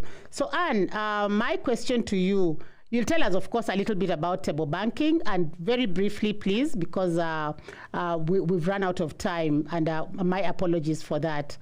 What commitments do you think, if made, would assist the grassroots women to better their lives generally? Ann Kuto, karibu sana. Much. Can you hear me? Yes, we can. Hear me? All right. Thank you so much, Madam Moderator. I would say women at grassroots problems lies entirely on the leadership. If I may cite about my area, living in Nairobi, I will say, for instance, if we may check on our leadership can really assist the women in grassroots. Citing an example of my area of Parliament MP, if at all women at the grassroots could be able to get free trainings. If I may cite on tailoring, if we can form 10 groups, 10 people in a group, and then are given free trainings in tailoring, for example, and then after the training, they're issued with the tools for tailoring. And if an area MP can assist these grassroots women to even get a tender of now making uniforms, for instance, and then will be able to pay back the loan. Can you hear me? Yes, we can. All right. If at all the free trainings can be given to, for instance, tailoring, bakery, even salons, I think women at grassroots can really be assisted very much. The other issue about the table banking on women grassroots, pulling together the funds so that they can be able, if, for instance, if a woman needs 2,000 or 5,000 shillings to boost her business, but on table banking she hasn't reached that goal, that she hasn't reached the savings for the so amount. You know, the women will fund her with more than that money, but at least will be given a longer period to pay back the loan, which is actually an advantage to the grassroots women. But so entirely, it really lies on the leadership. If at all the leadership in place can pull together with the women, it can really be of great assistance. Thank you. Thank you very much, Anne. Very well put out there on the assistance that is required by the grassroots women to better their lives. So we've heard about table banking. We've heard about leadership as being a major challenge, and basically it's the leaders working with very closely with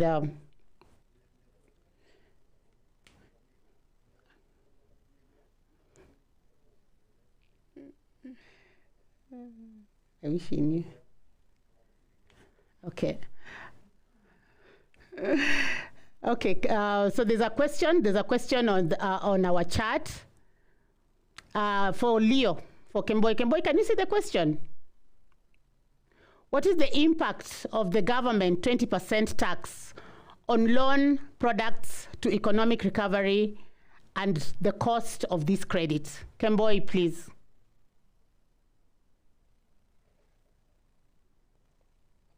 Did you hear the question, Kemboi? Yes, I did. I know that the government, through the finance bill, 2021, the 2021 finance bill. Leo, we can't hear you. Hello, can you hear me? We can hear you. We can hear you, Kemboi. We seem to have lost Kemboi. Kemboi, there you are. So the Parliament agreed to pass to levy excise tax on the loan processing fee for. Hello, can you hear me? Yes. So the government, so that would in effect, most people, they complain about accessing credit in Kenya has been on barriers. Some of them include the lengthy time required for approval, the amount on processing fees.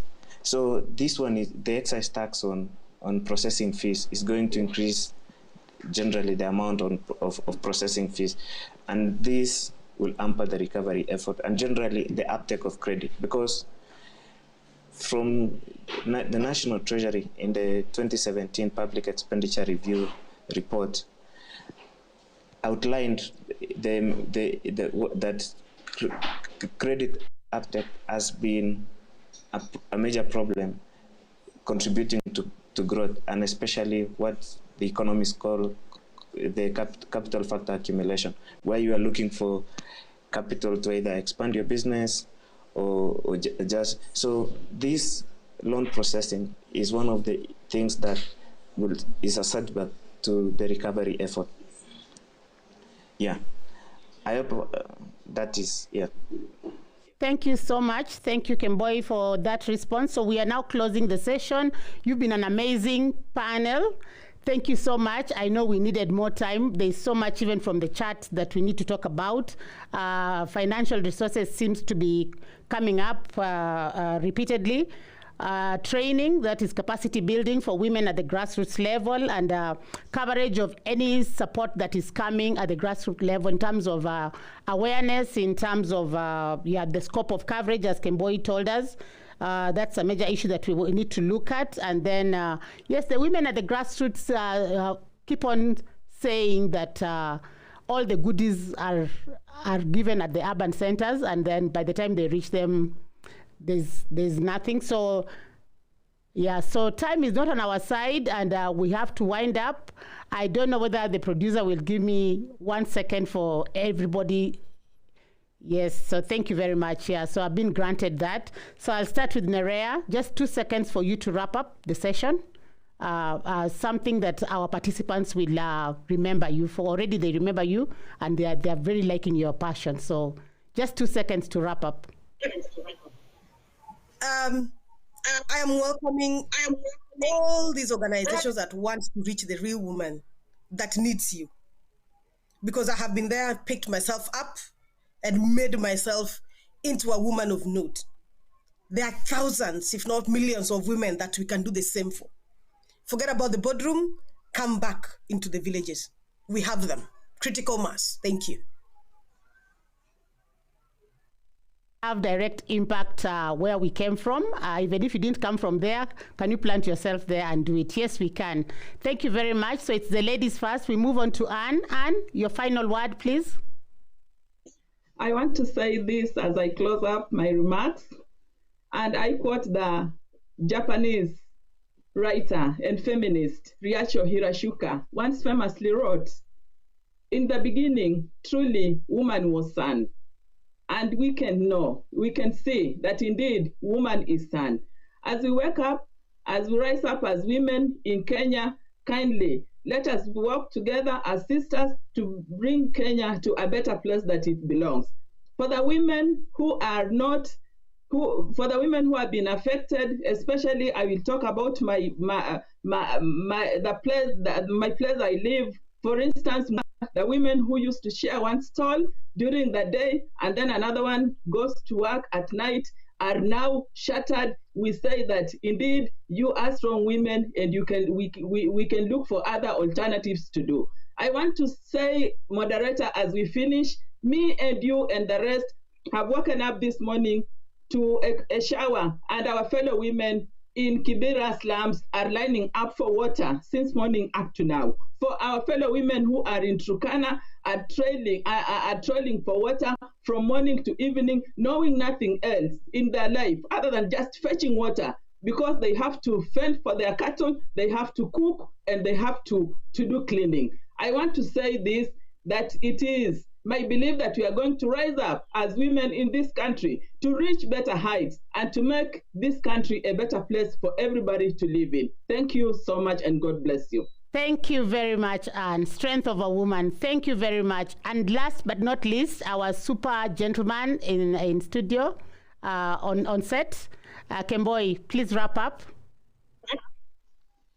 Yes, so I want to echo what my colleagues have said and to add something that we really need, like on the, for example, one of the things like the fiscal policy, the budget, and the taxation measures to really address, to be upbeat on the economic situation in the grassroots, because what we see now is that some of the things that are being designed here in Nairobi either too small that are meant for the people in grassroots, especially the women, are too small, or they just, most of them end up in infrastructure projects but do not reach the people directly.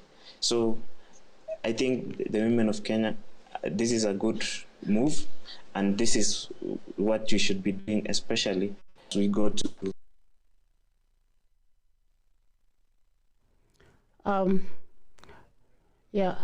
I think Kemboi, we've lost Kemboi. He froze. Kemboi, thank you very much. I think the message is home. Our economic situation at the grassroots, we need to pay more attention to that. I wish to take this opportunity to really appreciate our panelists. Thank you very much. If we were having a physical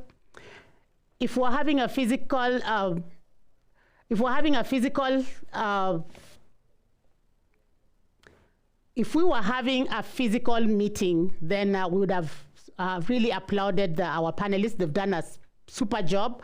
Thank you very much. Thank you to Crown Trust for organizing this and putting this together. Our participants, we are forever grateful for your participation and even for you just taking time to join us. So we thank you very much. Let's remember the grassroots women, and looking forward to more of such sessions. Thank you very much. Asanteni sana. Kenyan woman, keep your head high. Usirudi nyuma, mbele tunaenda. Tukiungana, sote tunaweza. Usikate tamaa, tunaweza. Yeah. We can make it if we try. Yeah. Spread your wings, yes we can fly. Yeah. Wipe the tears from your eyes. Yeah. Like an eagle we shall fly away. No, we're not sleeping, we are wide awake. If we stumble, we shall rise again. Conquer everything that stands in our way. Only we Kenyan women rising. Pamoja tuna Kenyan women rising. Usiachwe Kenyan women rising. Usikate tamaa, Kenyan women rising. Imba pamoja na Kenyan women rising.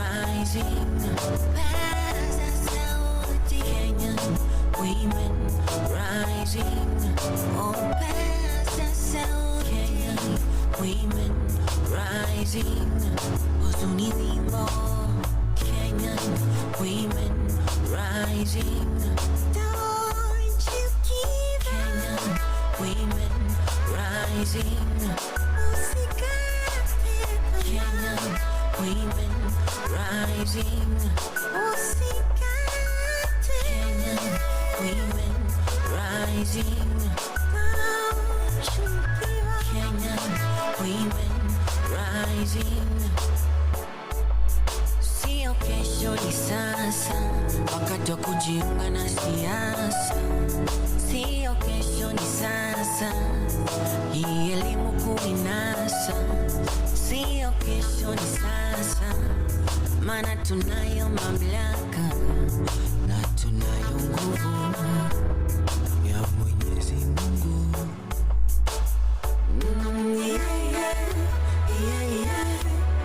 We can make it if we try.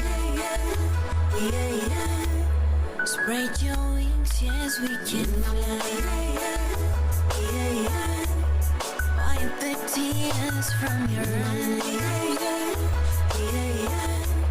Like an eagle we shall fly away. No, we are not sleeping, we are wide awake. If we stumble, we shall rise again. Conquer everything that stands in our way. Only wimbo wa Kenyan women rising. Oh, pamoja tuna Kenyan women rising. Oh, siachwe Kenyan women rising. Usikate tamaa, Kenyan women rising. Imba pamoja na Kenyan women rising. Paza sauti, Kenyan women rising. Oh, paza sauti, Kenyan women rising. Huzuni wimbo, Kenyan women rising.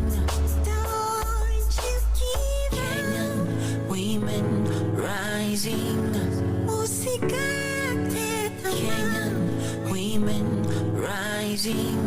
Usikate, Kenyan women rising. Don't you give up, Kenyan women rising. Welcome back to our next session. We thank God for what just happened with Nerea. I was very challenged with Nerea telling women that they need to accept divergent views and leadership and go back to their communities and do that and make changes in their communities. I also love the way Anne Kutswa said that they challenge the leadership and says that whatever happens at the grassroots levels is a problem with the leadership. So women need to put their leaders to task, and I can see that she's running for MCA. Good luck with you. Anne Kutswa, we will definitely cheer you on. I hope you enjoy your conversation on Twitter and on YouTube. I can see a lot of comments coming in, and even Daisy Amdany, the director of Contrast, is participating. So please go on there and keep on chatting. On Twitter, we are at #Kenyan Women Rising. We were talking about rural, grassroots level participation in economic and political affairs, and what really came out is the issues of resources, of money, of land, of loans. Economic issues have been a thorn in women's journey to progress. When they want to take loans, there's need for collateral, which they may not have, title deeds, which they may not have. And the pandemic has not made it easier for women. If you've watched news, you've seen very heartbreaking conversations of women boiling stones to feed their children, because they're mostly small-scale farmers, they're mostly small business people. And when the pandemic hit, they took the hardest blow, and that affected their sources of income. So the next conversation should be able to able to put us in perspective, and I'm excited about it because you're going to be talking about matters to do with money. The former panelists talked about resources are coming in, donor funding is coming, but somehow women are not able to get that money. Money has not been coming to people, and Nerea has been talking about that when she is in Rachuonyo, which happens to be where I trace a lot of my maternal roots, she's not able to get the donor. The money is flowing, but she's not seeing the impact on women. She's not seeing them getting the most basic of things: access to water, access to health care. And women, as we have seen before, and even those that were responding for the pandemic, you can see Jacinda Ardern in New Zealand, when women are taking over such kind of issues, the most that is concerned is nurturing communities. They want to see that people are fed. They want to see that people are have a roof over their heads. And therefore, even women in the rural areas are concerned about such issues for their families. So let's hear what people on Twitter are saying about the topic. I can see that Nerea was definitely a champion of the people. So I would like to just read a comment from Gabriel Oguda, who is a champion on in Twitter. Gabriel called Nerea the Madam President herself, which I think she was clapping for her for what she has said. So now we would like to move on into the next panel, and I am wondering whether our panelists are ready, and they are right here. So the person who is going to be moderating this session for us is a lawyer, most learned member of our community's lawyers, is Dr. Collins Odote. He's a lawyer and he's a PhD. He is a PhD in law from the University of Nairobi. He joined the University of Nairobi as a tutorial fellow in May 2010. But he had taught before that on a part-time basis at the Institute for Diplomacy and International Studies, still at the same institution. Since June 2011, Dr. Odote has taught at the Center for Advanced Studies in Environmental Law and Policy, which is called CASELAB, as a lecturer, and has also served with the School of Law, University of Nairobi. He has also been supervising master's students and PhD students at the same time, very busy man. And prior to joining the university, he had worked with and for a number of governmental and non-governmental organizations developing particular competencies in legal research, project management, consulting, evaluation, election-related work, and natural resource management. He is currently an advocate of the High Court of Kenya, and he's also a published author of very many books. So I don't know whether Dr. Odote, are you able to hear me? I can hear you and see you both. I can both hear you and see you. Okay, can you hear me at all? Yes, I can hear you clearly, and I would just like to hand over the session to you, and you can take it over from here, Councillor. Thank you very, very much, overall MC. Good morning, everybody listening to the overall MC do the introductions. First, I am not sure where she got that bio. I'm not sure she was talking about me. I am happy to be just Collins and not all those many things she says. But welcome to this panel. As you see from the topic, we are going to be talking about something that I think is at the center of a lot of our conversations today. Last year, when COVID started, we all thought it will take 1 month, it will take a few months. Now it's the way of life. But we are looking into a future post-COVID, because it will be a future. As I speak to you, I just got out of my 14 days isolation yesterday from COVID. That's why I am not there. But because I am able to moderate today, it just demonstrates that there's actually a future after COVID. So we are going to be talking about the post-COVID-19 strategies and implementation of progressive policies for women's economic emancipation as part of the overall theme of this convention, which is about women's rising. So we're going to be asking ourselves, so what does the post-COVID strategy mean for women's economic emancipation? If you look at our our budget for this year, Building Back Better, I think it's going to be a key theme for our conversations today. If you look at the strategies that were developed both by national government and by the county governments last year, again, focusing on how can we build back better. To help me with our conversation are three very eminent panelists. First up is somebody who has been moderating many sessions in this forum, Zuhura Ogada. Zuhura, good morning. How are you doing?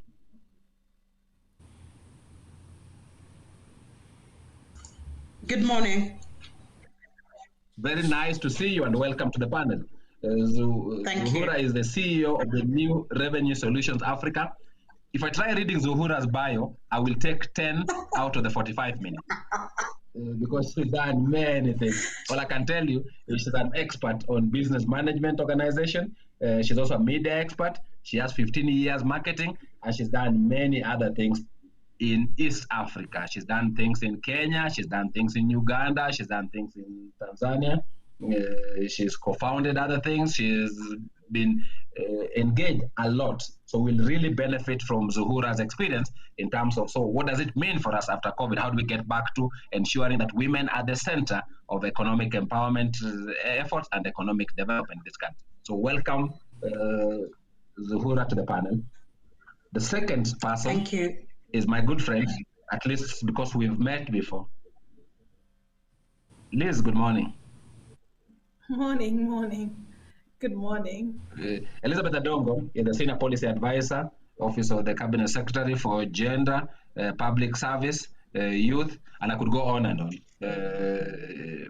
So she has the pulse of what it is that we are doing in government. So she will be sharing from us what exactly is government doing, what government is doing, focusing on women's economic emancipation. She is not, and anybody who is an advisor in government only advises because of their technical expertise.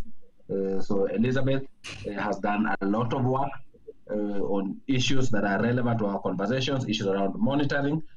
She has a long career. She's worked for the UK's regeneration initiatives. She, in terms of her academic experience, she studied here at the University of Egerton. She then went to the University of Reading and then the Goldsmith University. She has an MSc in public health and health promotion also from Brunel University, and was the first important chairperson of the Egerton University Women Student Association. So her conversations about women issues, conversation starts now. It started from her student days. So very glad to have you, and thank you very much for joining. So that this is a balanced panel. When we aspire for gender equality, we always talk about, let's have 2/3 gender. We have a panel that is 50-50. So even as we're discussing issues about women's economic empowerment, we have 2 ladies and 2 gentlemen. So the gentleman who joined me in the panel is Leo Kemboi. Leo, how are you doing? Very well, Dr. Dot. Good Owino at the Institute of Economic Affairs. Am I right? Yes. So if you do not have Yes, Economic Affairs, you're in the wrong panel. The Institute of Economic Affairs is our leading think tank on economic issues.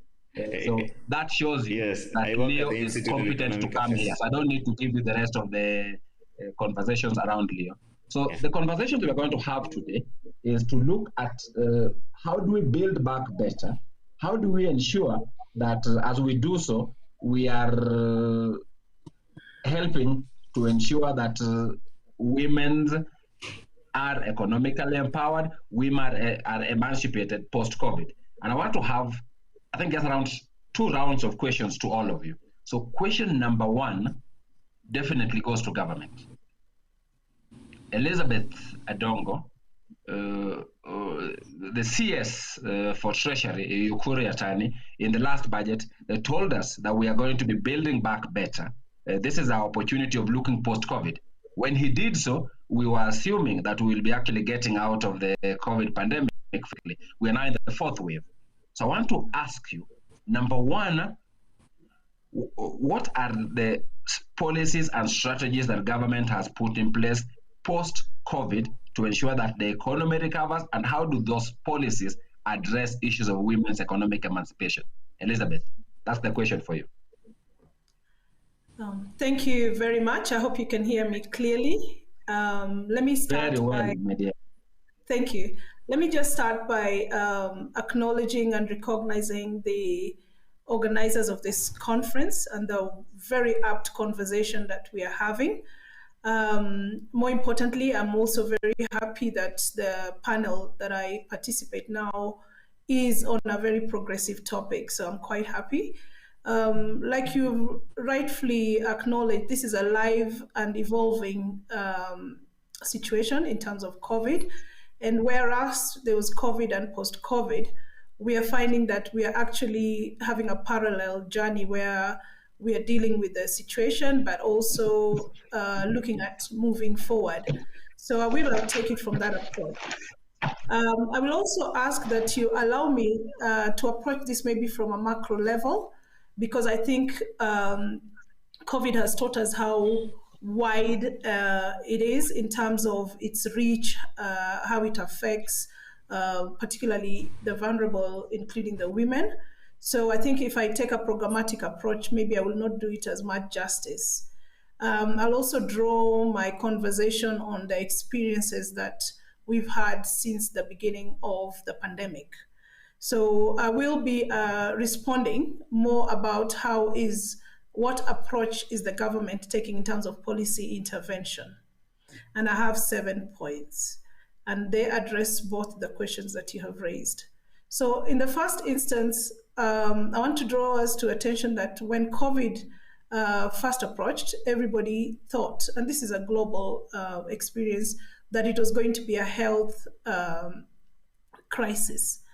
And it evolved in terms of its social and economic impact because of the nature and the impact that it had.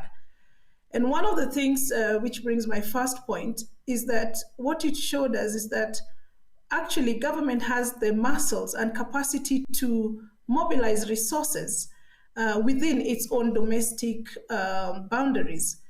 And since that, you will realize that what government managed to mobilize in terms of responding was billions domestically, and only millions in terms of external, and I'm talking USD. And when you consider that we are able to get our own domestic resources, it actually gives us hope, because it shows that we need to be focusing more domestically and also look at the shrinking external resources. I think focus in the past, and even maybe up to now, we've been looking at external funding. And some of the resources we got was from, the taxation, was from reallocation. And therefore, this brings us that as we move forward, we have to look at our physical stability and more emphasis on how government mobilizes its sources domestically. The second point that I want to bring was some of the resources that have been spent on, the COVID response and also on COVID in terms of recovery has been looking at allocation and reallocation of the programs. So there has been, and this is very important for women, we have managed to remove money from what government has considered not a priority to areas that have been considered a priority. And you find a lot of that money went, of course, in equipping, hospitals, providing PPEs, but also cushioning, the vulnerables and offering stimulus packages. We also found that funding was being moved from certain sectors to priority sectors. So a lot of resources went on health, water, education, and agriculture.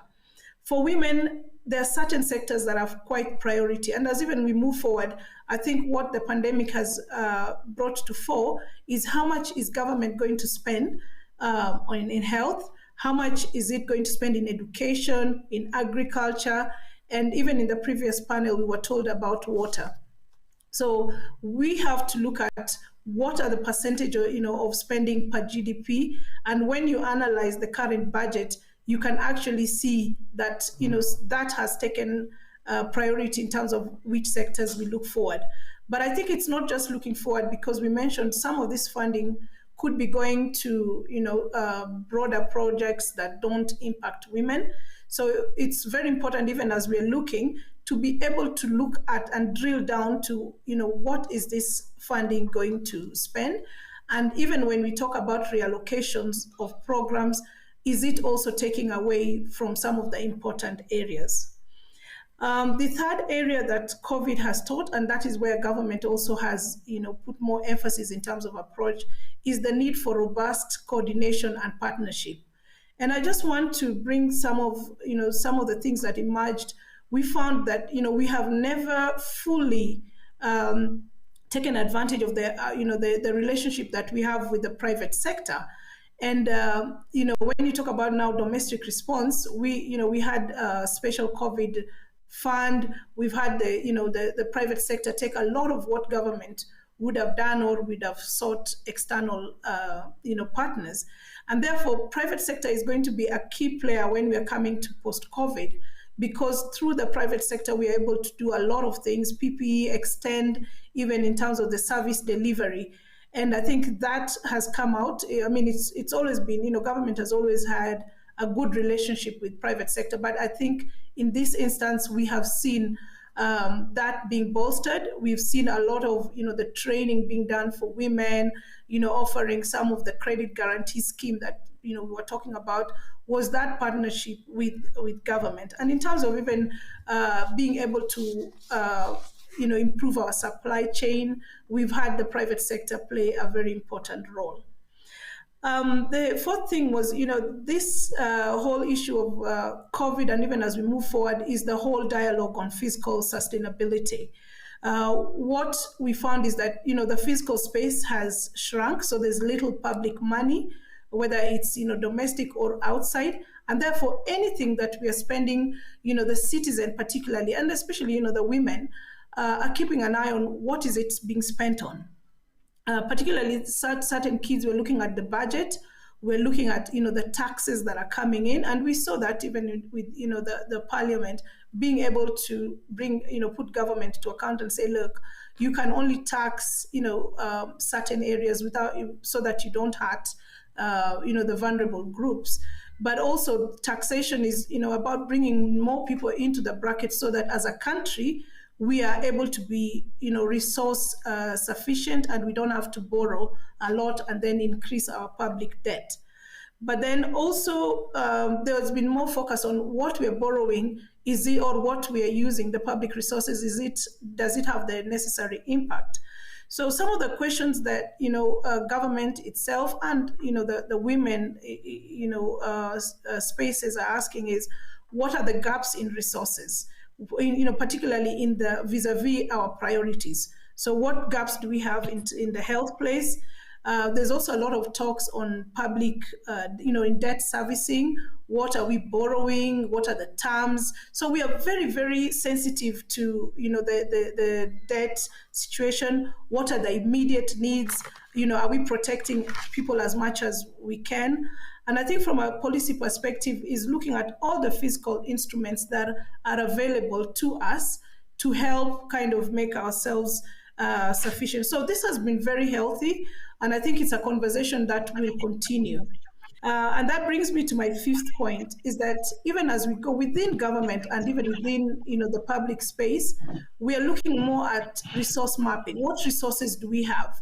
What resource, both physical, what human resource, what other resources do we have, and what are we spending on? So resource mapping and expenditure tracking has been a very, very important eye.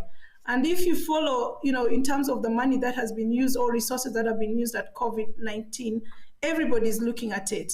How much are we spending? How much are we spending at the sector level? How much are we spending at the greater, in the priority areas? And I think the question that has come out is, where are we likely to spend the next marginal, shilling that we have, so that we are prioritizing. We had the conversation from the previous, panelist Are we taking it to the place that it needs? Do we want to see women, lining up for water? So I think there's that sensitivity, and we are not just going to talk about it. We are actually putting in the right methodologies in terms of tracking those resources to be able to make very good decisions moving forward. I think the other thing that has come out is that even as you spend, we are seeing a lot of trade-offs. And this trade-off means that, as you spend in one sector, it's taking away from other priorities. And you may find that as you move forward, this may then come and hurt you economically or socially. So, for example, we found there was less access to, cancer treatment. We found, mental health, some of the things that are coming out. We found things like GBV coming in, even in terms of manufacturing, certain sectors, areas such as training and development, or, were suffering because you had to deal with immediate. And some of these things are very critical for a country, for, priorities, even for women. So the key question has been, what are these trade-offs that are taking place? Are they things that we can afford? Are they going to bring more impact? And how do we ensure that, we are not creating other, issues of vulnerability? So at the moment now, and you saw that even with education, where, you've closed the schools, and then other issues come in around access to online learning, issues of teenage pregnancy, people in the rural area not being able to access education. So those are very important areas, and we are hoping that these lessons are not just lost. But I think the biggest lesson, and not just in Kenya, is it has shown the importance of resilience. Even as we move forward, you have to create resilient systems. You have to create resilience in our structures. And particularly if you look at health, going forward, we have to stop the verticalization of funding in health, where it's up, it's down, it's not at the, recommended level. We have to make sure that the workforce is, capacity is there.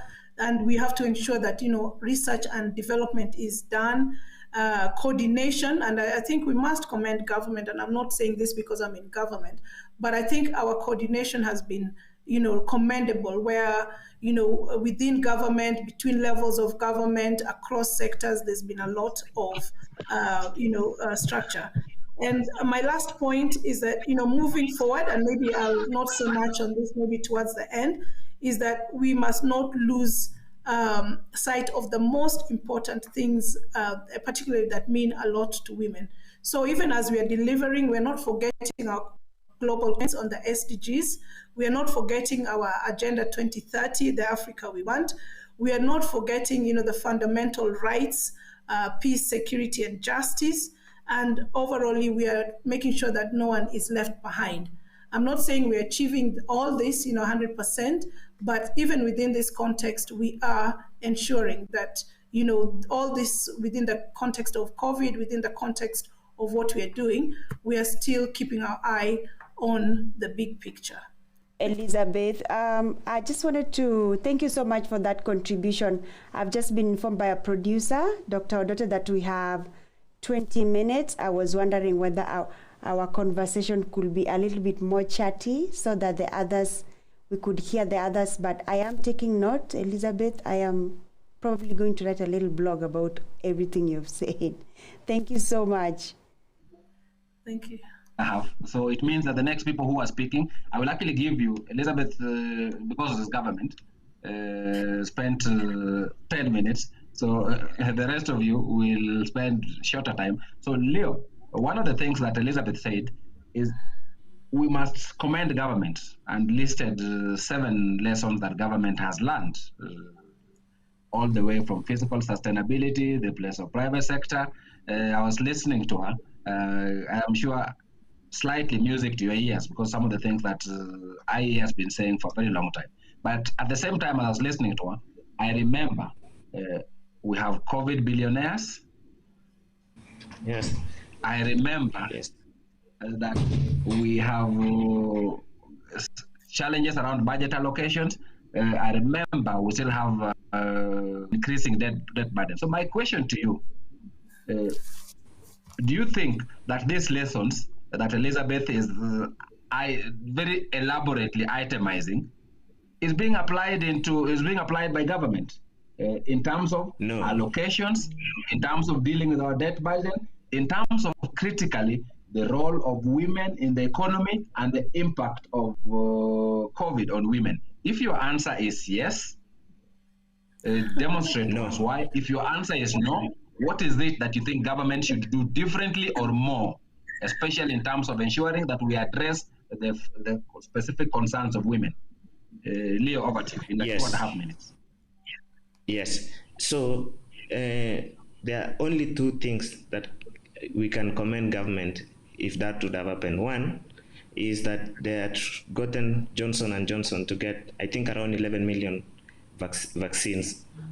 And second is for those physical distancing measures, largely within the city and outside, save for those political events have been implemented. But generally, if you look at fiscal, so like for example, the Ministry of Health budget in 2019-20, 119 billion. If you look at the present budget in this year, it's 121 billion. We are in the middle of COVID. Only 2 billion has been increased within the Ministry of Health. What has happened actually is reallocations from the ministry to picking money from one place, putting it in other places. Of course, irrespective of our elaborate constitutional and public finance management safeguards, the COVID-19 resources were misused, and these affected. And we know that when these things happen, it affects disproportionately more women, because at the end of the day, you have to, for example, for people who have critically ill COVID patients, have to get if you have to get your own oxygen, you have to pay deposits. I hear it's 600,000. You have to pay. So you see, the interventions by government of Kenya have been insufficient, and there are Auditor General reports to demonstrate that. There are exposés. There are those, even parliament. If you look at parliamentary answered, that for example, the Kenya Medical Supplies Agency, people are passing around a lot by hit, and they were being given contracts. Such kind of stories, and this notwithstanding with our elaborate constitutional and public finance management. One thing that you mentioned, Dr. Dote, and I think Kenyans need to understand this, and especially the women of Kenya, is that COVID-19 in Kenya is going to be endemic because we are putting in suboptimal responses. So now we know for sure that every 3 months we have a fourth wave.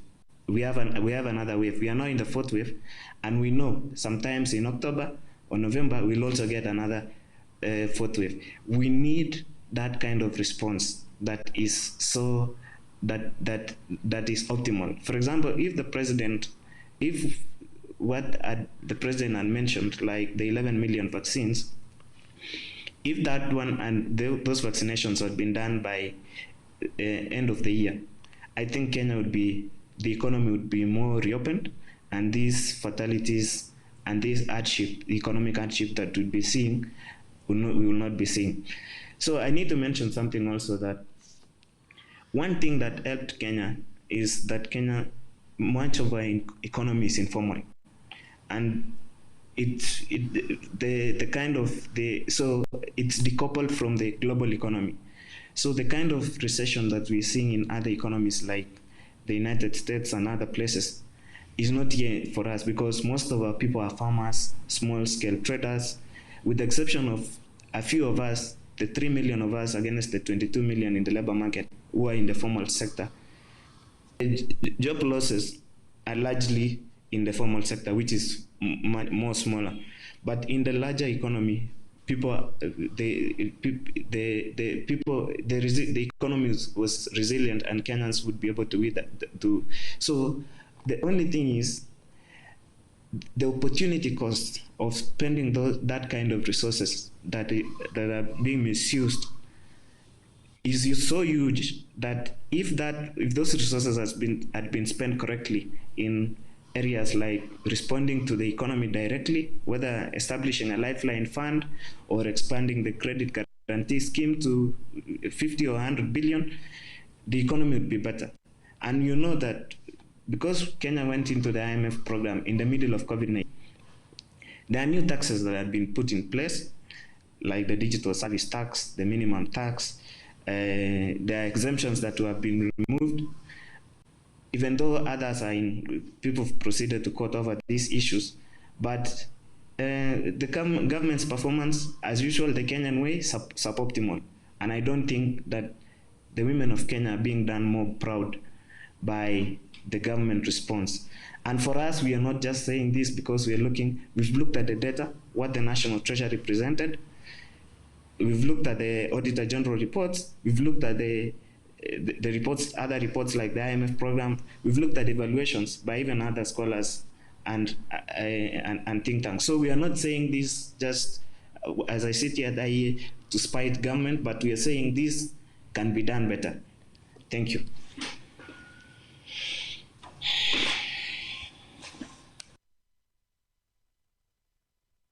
I want you to respond to in 30 seconds because I want to bring in Zuhura. The question that Eunice has for you is, you've complained a lot about what government is not doing right. And there's a big issue around Uwezo in terms of how the money is disbursed. What strategies do you think government can put in place? And Elizabeth is listening to be able to ensure that there's transparent disbursement of Uwezo to the grassroots without political interference. 2 or 3 things in 45 seconds. Yes. So first, the Uwezo fund is still too small compared to the target population. So I think around 2.2 billion now. I think that thing should be put at least on a minimum 15 billion. Secondly, the only way that you do things in Kenya is to make it more transparent, and you make it competitive and more transparent by democratizing information. So the reason why this thing people have been able to complain about the Uwezo is that most of these things are not as competitive as possible because few people, when know disbursement dates, know where to get the forms, know those kind of things. I know the ministry is doing a lot, but generally it is democratize more this kind of information more at sub-county level, that is at constituency level, to be able for people to, like, I think we should even go back to what people used to call barasas, so that we call barasa for information day and we call a barasa for when people pick the forms, because it's still the use is still small. The scope of this is still being done as at small scale level. Thank you. Thank you very much, Kemboi. Zuhura, they have spoken a lot about what government is doing. I want us to focus specifically on women. A few days ago, I think I was watching Parliament, and one of the members of Parliament, I think from Coast Province, speaking on behalf of a political party, says that he was bringing a notice of motion on COVID and its impact on the economy. Among the things he highlighted was vaccination, but more importantly, he then talked about things he wanted to do in terms of opening the economy.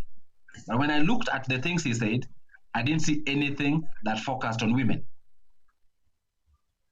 So parliamentarians have now come to you and said, as we are debating this motion, we would like you to help us identify the things we can be able to do to address the specific challenges of women, number one. But number two, the things we can be able to do to ensure that we empower the majority of the Kenyan population, that is women, in terms of the post-COVID economic recovery, so that we can both emancipate, we can empower, but we can also benefit from the numbers that women have in the economy. What strategies can you be able to share with Parliament in terms of ensuring that we address the specific concerns of women in the post-COVID period? Over to you, Zuhura. Thank you so much, and thank you everyone, and Crown Trust and the other development partners for putting this convention together. Much appreciated. Of course, we're talking COVID, and what I would just like to bring out in the context is understanding that yes, COVID has come. COVID is not going today. But the bigger engagement around this is understanding that COVID is here for some time. And not only that, even as we focus on COVID, we will have COVID sessions in all other challenges and environment and everything that we'll be doing. Look at it now. When you look at the landscape now, we are on the election year, which is pre-election. When you look at next year, we have the election. Thereafter, we have the post-election.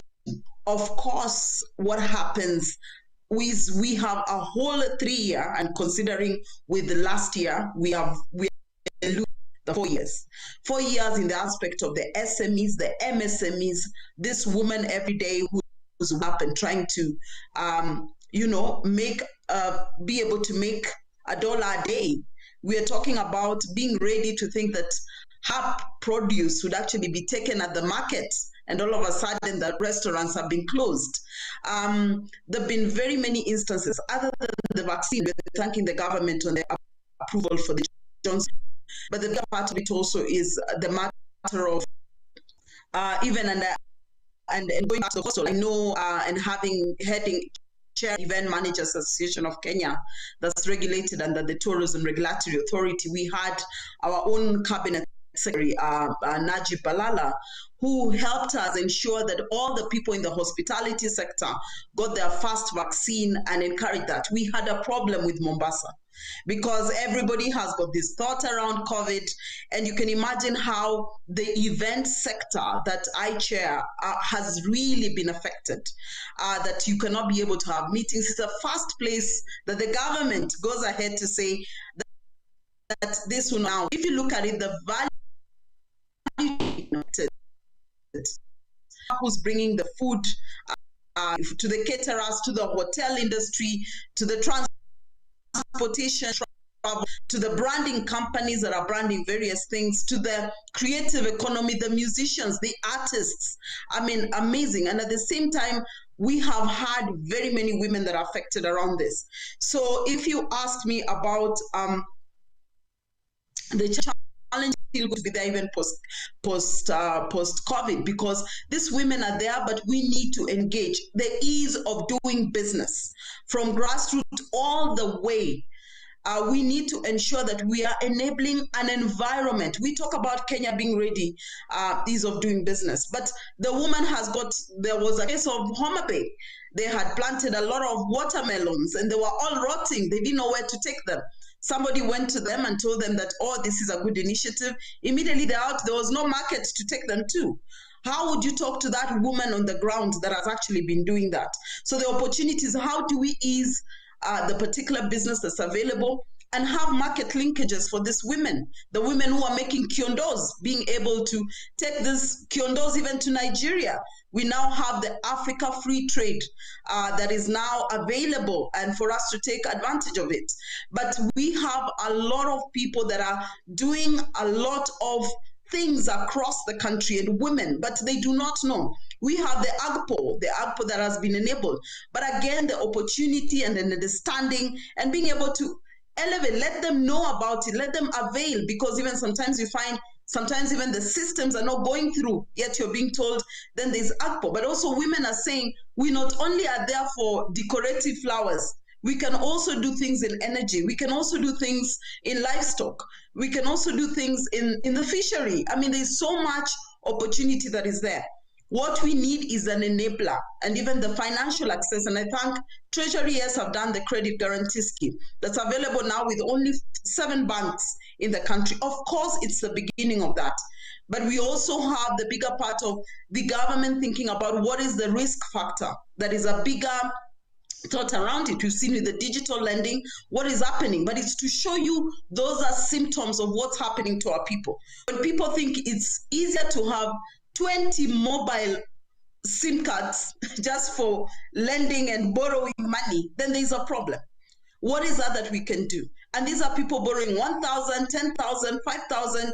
And it's the people that we need to revive to ensure that the economy is running. So the opportunities are there, but we need the ease of doing business. We have seen how KRA have actually been on the small, medium scale and being able to ensure that people are paying taxes. We don't have a problem paying tax, but we need to sell. We need business. Right now, look at the event industry. It's closed as much as we are allowing the matatus to operate. We are being told you can only have 30 people. So what happens to those companies? What happens to the value chain? What happens to everything around that? The digital economy that has come in, it has enabled businesses that have come in to really thrive during this particular time of COVID. But now that's the first place again we've gone on taxation before even we have had our small people who we are trying to talk to be able to bring their businesses onto the digital landscape. So it's amazing from the Dalberg report that came out 2 days ago, we've seen 98% of Kenyans actually on their mobile phones.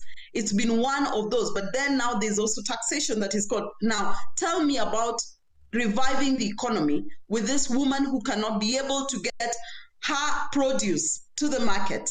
And at the same time, you are ensuring that they are heavily taxed. So as much as we are trying to work around that, we like the government to ensure that there's even a particular period they can give new people who are coming into business and other more, if we can be able to have a lot of skill sets and be able to have a heavy value chain oriented kind of roadmap for them, for their produce, and be able to have create jobs in different counties. It doesn't have to be like things have to be sent in particular counties or where have to make sense. Counties now, we are loving the devolution aspect, but how are we creating jobs? How are we able to have, even in agriculture, develop, be able to have industries that are manufacturing, whether it's the avocado juice, whether it's your mango juice, instead of them rotting and the women are staying with them in the little pickups, wondering whether they will sell them today or which other day. And while we create that, then the youth are also employed and there are opportunities for them. So to me, as much as it's not only COVID is a disruptor, elections is a disruptor, pre-election and post-election is a disruptor. By the time we come to post-election, what we need is to ensure that we are enabling, having an enabling environment and skill setting our women to be ready, training them, showing where, and even availing the finances that can enable them to take the business to the next level. Thank you very much, Zuhura. Enabling environment. Finally, MC, just give me 1 minute for just one question. There's a question from Faith Weyombo that I would like Elizabeth to answer in just 1 minute as we end the conversation. Elizabeth, Zuhura is talking about enabling environment. We need to do this for women. So can you tell me, in the current budget that we have, what specific interventions targeting women exist in the budget to enable them to be able to play their actual role and to be able to cushion them from the effects of the COVID pandemic? If you could do so, Liz, in just 1 minute, then we can be able to wrap this up.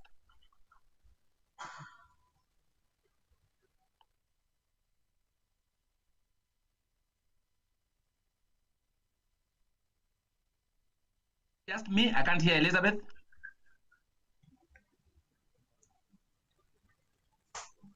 Sorry about that. I was muted. I just want to say that if you look at a lot of the money that has been put forward, we have now the Biashara Bank, which is going to be amalgamation of the 3 affirmative funds. 2 billion is being earmarked towards the development of that.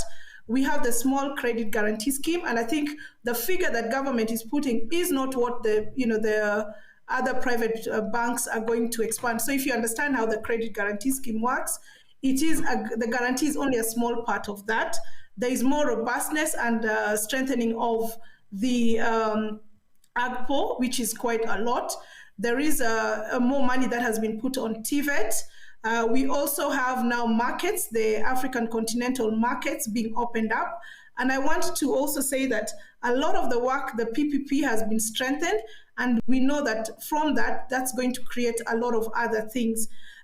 When it comes to transparency and accountability, there is more strengthening so that there is more accountability towards the resources that we are spending.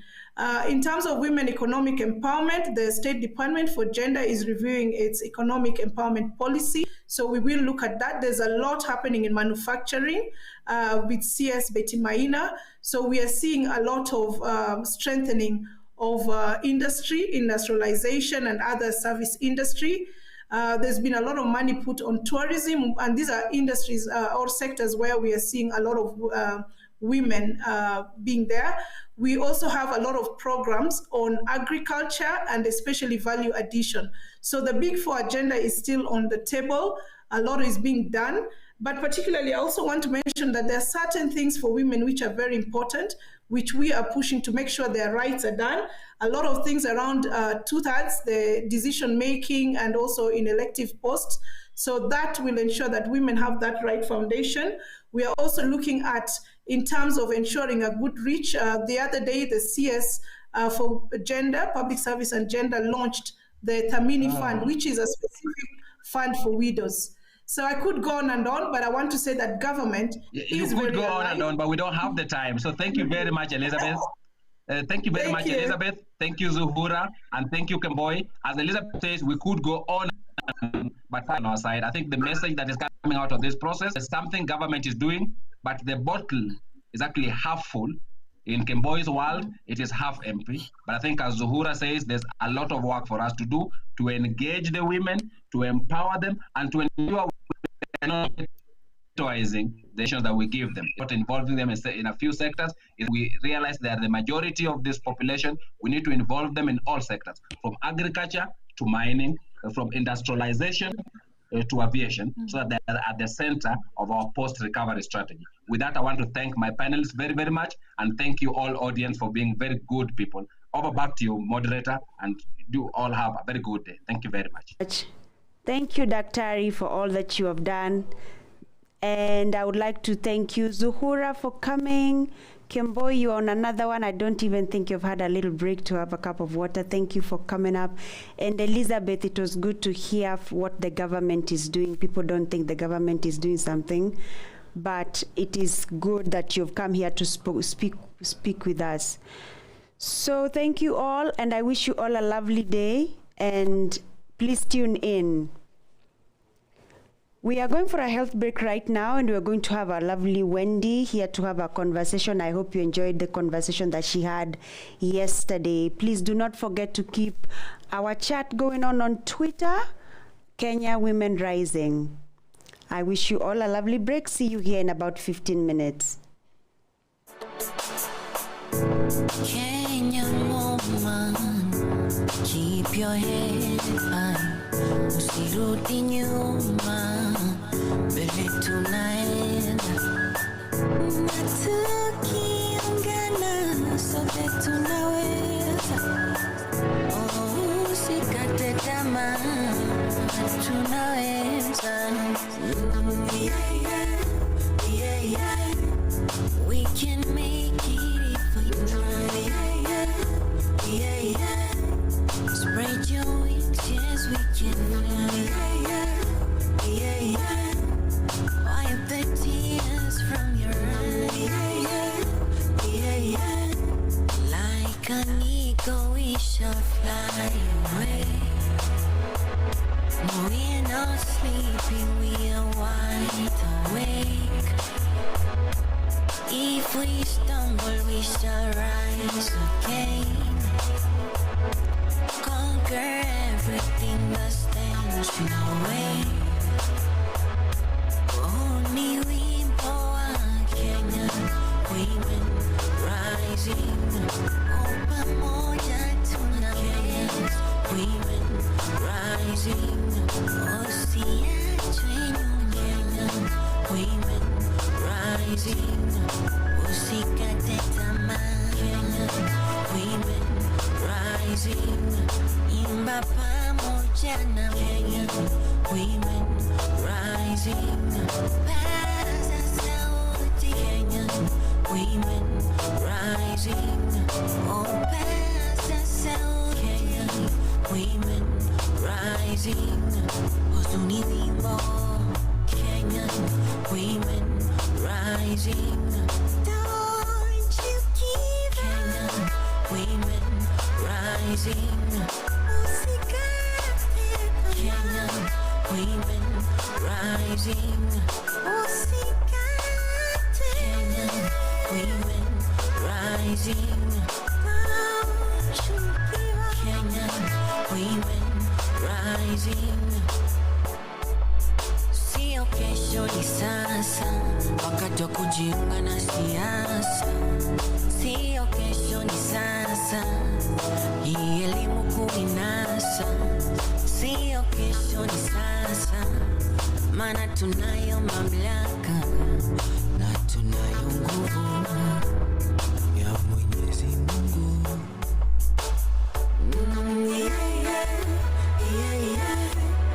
We can make it if we try. Spread your wings, yes we can fly. Wipe the tears from your eyes. Like an eagle we shall fly away. No, we're not sleeping, we are wide awake. If we stumble, we shall rise again. Conquer everything that stands in our way. Only wimbo wa Kenyan women rising. Oh, pamoja tuna Kenyan women rising.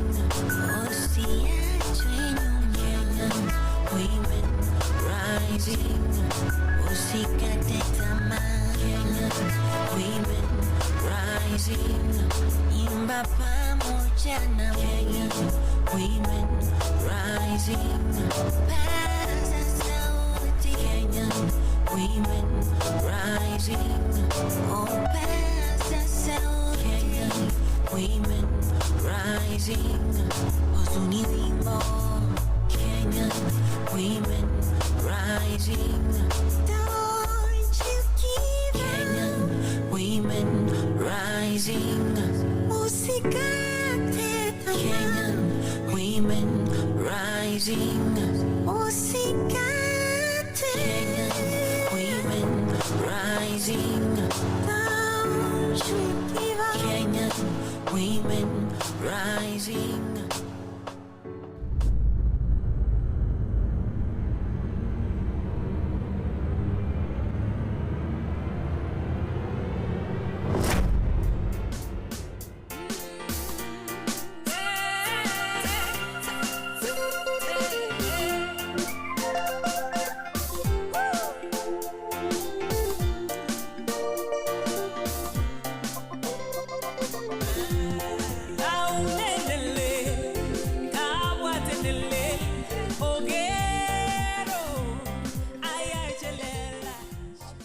The constitution-making process has had various challenges for women. Despite this, women walked the journey meticulously towards a new constitutional dispensation. They formed various groups such as Women Political Caucus, Maendeleo ya Wanawake, Federation of Women Lawyers, and League of Kenyan Women Voters, among many others, to mobilize women and women organizations in the process of constitution making. Women stopped apologizing as groups, organizations, and individuals for taking power, but instead came together to negotiate for constitutional and policy change. In this series, we focus on Professor Wanjiku Kabira, Dr. Nancy Baraza, Dr. Ida Odinga, and Kamla Sikand, who mobilized women and women organizations during the constitution-making process. We shall start by listening to Professor Wanjiku Kabira, who is a professor of literature, creative writer, and critic. She has published widely in the areas of women and gender issues, oral literature, culture, governance, and constitution making. She has served in various capacities, such as former Vice Chair and Commissioner of the now-defunct Constitution of Kenya Review Commission, CKRC, Director at the Collaborative Center for Gender and Development, and Chairperson of the Women Political Alliance. She is currently the leader of the Women's Economic Empowerment Hub, WeHub, at the University of Nairobi. She provides insight on how Women Political Caucus began negotiating for women inclusion on the Kenyan 2010 Constitution. We actually started now also mobilizing for civic education. I went all over with Honorable Phoebe CEO with the proposal to bring the women together. By the way, that was again a first one, in the sense that we did not have basket funding for women until we actually wrote the proposal. The Center actually wrote the proposal with Women Political Caucus, which was about 240 million or something like that, bringing the women's organizations together. In the process, I think it looked like managing ourselves together became a bit problematic. So most of the members of the board, including Martha Karua, Charity Gilu, myself, Martha Kome, Abida, all moved, and it's not actually, it's like moving office. Joki Domo was there. It's actually, Joki Domo actually prepared the, kind of the memorandum that we had. And she used to call it moving office because we all moved together and called ourselves Women Political Alliance. And we decided we will work with whoever will be left in the other, but we'll be able to manage ourselves. As narrated by Professor Kabira, Women Political Caucus played a vital role in mobilizing women and women organizations to come together to revive the constitution-making process after it had stalled in 1999. Thank you so much. My name is Wendy Aura, and I have the amazing Kendi Mudoni and Sheila Magomere. And today, because it is a Youth Day, happy Youth Day to all the youths in Kenya and Africa. And Sheila, just tell us something about Youth Day in relation to the theme of Kenya Women Rising, because now the young women fall under the youth category. What would you advise to the young people on this particular day, on the Youth Day? Thank you very much, Wendy. And today being a Youth Day, we celebrate, I think the theme is transforming food security. Yes. And I'm glad that is brought up because youth are embracing technology, but they're not embracing agriculture. And so it's high time they went back and saw how to produce food in agricultural sector. That is my thought about youth today.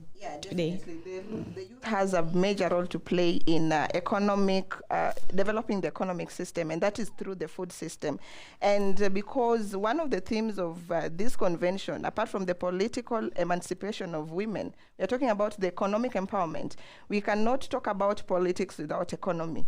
And agriculture, the food system is a major issue, is a major way of now investing as young people. Yes. Yeah, Kendi, in the area of the Youth Day also, talking about economy. So what advice or what message would you send to the youth, young women today? Mm-hmm. Well, thank you, Wendy. Yeah. In terms of the theme for the International Youth Day, which was transforming food systems, as Sheila has talked about, I'd like to tell the youths that there's a lot to go around the opportunities that are available for them, especially in the agricultural industry. Yeah. I think food systems go about production, consumption, the whole process of providing food for the community. So. Yes. Generally, would just like to tell people not to be afraid to dive in. Yeah. If it's an interest and if you have an entrepreneurial brain that can actually venture into that, then sure. Yeah, and many young people, they've thought that the food system, the agriculture is a dirty business because in fact most of the photos you see relating to agriculture, you see someone, our mamas, our old women, the old men, they're the ones that are being pictured in agricultural sector. But now it is a challenge. Yes, Sheila. Yeah, actually, it's good you've raised that. And most pictures and advertisements we see on agriculture, it's usually older men and older women toiling and suffering in the farms. But I think it's high time marketers concentrated on making it look maybe friendly. Youth friendly. Yes, yes. Yeah. So we want to see more young women in the photos. Exactly. And looking good too. Yeah, you can look good at the same time and do your agriculture. And then just because this is a short break, we're just looking at now the convention being the second day. What has been your highlight within so far? Since the convention started, Kendi, what has been your highlight? What I loved about the convention most from the very beginning is when Madam Daisy talked about solidarity and sisterhood. Yeah. And she encouraged us young women to just hold each other's hands. Yeah. I think also Bina talked about individualism, ending individualism, that it doesn't have to be a competition between young women, but rather we can just hold our hands together and just go forward, forge to doing whatever it is that we please to do. Because if I can look at you, probably are under leadership, probably would like to end gender-based violence. She has an interest with child protection. So when we come together, great things happen for sisterhood and for women rising, whether young or old. Yeah. And Sheila, the theme Kenyan Women Rising, something about it. What will you take home from the theme Kenyan Women Rising? Yeah, I think I'm really glad about this convention, and I would like to applaud the Kenyan women because we always come together. Yeah. And we always support each other in as much as we have challenges. Yeah. And I think we should continue supporting each other and not failing to support each other in each and everything, be it politics, be it economic, be it any sector. We should continue supporting each other as women. We need each other. Yeah. So in just to wrap up in 1 second, Kendi, what will you urge the young people, the young women, those who are watching today? Yeah, as we celebrate the milestones that we have had, I'd like to challenge the youth to just step up, make sure a woman around you is uplifted. Yes. Yeah, because at the end of the day, most of the, would we call it baggage? Or most of whatever happens, whether it's economic constraints, insecurities, gender-based violence, it affects the women in large numbers. So I'd like to just tell the youths that let us take a responsibility to step up and do something. To add on, and my final is what has been repeated most in the convention, that women have great numbers, so it's time that we make those numbers count and stop counting women. So let's make the numbers count. Let's come together. Yes, generally, that's what I like. Thank you so much. A message of solidarity from the amazing panelists. And we are going back to the normal programming of the convention. Stay tuned. Thank you. Thank you so much for the... Thank you so much for that conversation, Wendy, and your two lovely panelists. That was great to hear. And the annual Women Rights Convention is all about empowering women, not just telling them to take up spaces and not giving them the tools to do so. And Crown Trust is here to solve that. Right on stage now is going to be Professor Huliha Andrix, who is coming to us live from Luxembourg. Never been to that country. And she's the head of scholarships. Crown Trust has partnered with EBU, the European Business University, where Professor Andrix is at, to empower women, to give them scholarships on politics and economic issues. And I can assure you, right at this conference, there's going to be a link. And if you're a woman who would like to be taught a few things on politics, on economics, and how to be a good businesswoman, there will be a link. I don't know whether Professor Andrix is already on set. Professor, up to you. Over to you.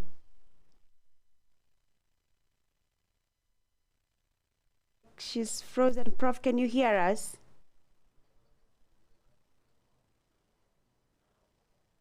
All right. So, Professor, as she comes back, we seem to have lost her link over there. She also a lecturer at that very university, and I can see she's been around the block.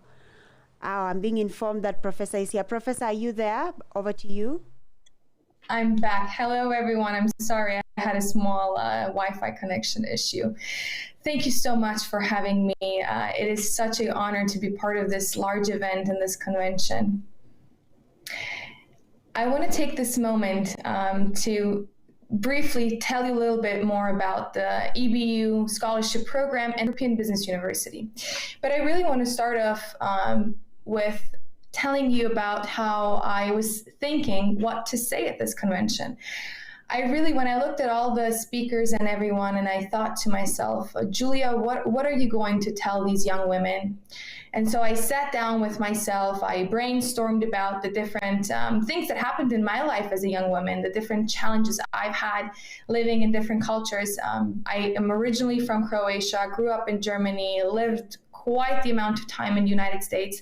So I came across different cultures and different approaches towards women, especially in economical, corporational settings and political settings. And I just didn't know what to say. I didn't know what to say, what to share from all of these different things.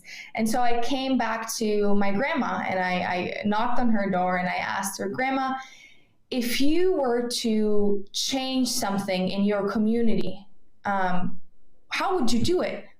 And she looked at me and she said, well, honey, I can't change anything in my community.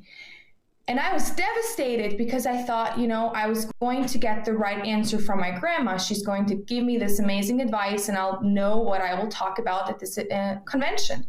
So she looked at me and said, well, I can't change anything on my own. I'm just a small wheel. And this got stuck in my head. She told me I am just a small wheel. And then I thought about the whole process of big wheels and small wheels and how we have small wheels that eventually through hard work, dedication, and a lot of motivation behind it are changing and, starting the bigger wheels.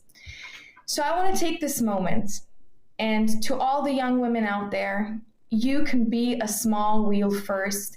If you stick together, you can make the change and the impact. Unfortunately, I had the experience of trying to be a big wheel, and it is very hard. It is difficult. Especially in the political world. I know that we're in boxes. Female leaders they're tried to put in boxes. And to give you a little background from the European Business University, I'm so glad that I am part of this team and part of this program because it is enabling quality education. Let me tell you one thing. If someone would ask me what is the most powerful tool a woman or any woman, young, old, can have, I would immediately say knowledge, because knowledge is the only thing no one can take away from you. Whatever happens, it's a tool that no one can take away from you. So investing in your knowledge and in education is absolutely, it's crucial. It's a vital point in making a change. So I want to take this moment and invite all and everyone to be part of the scholarship program at the European Business University.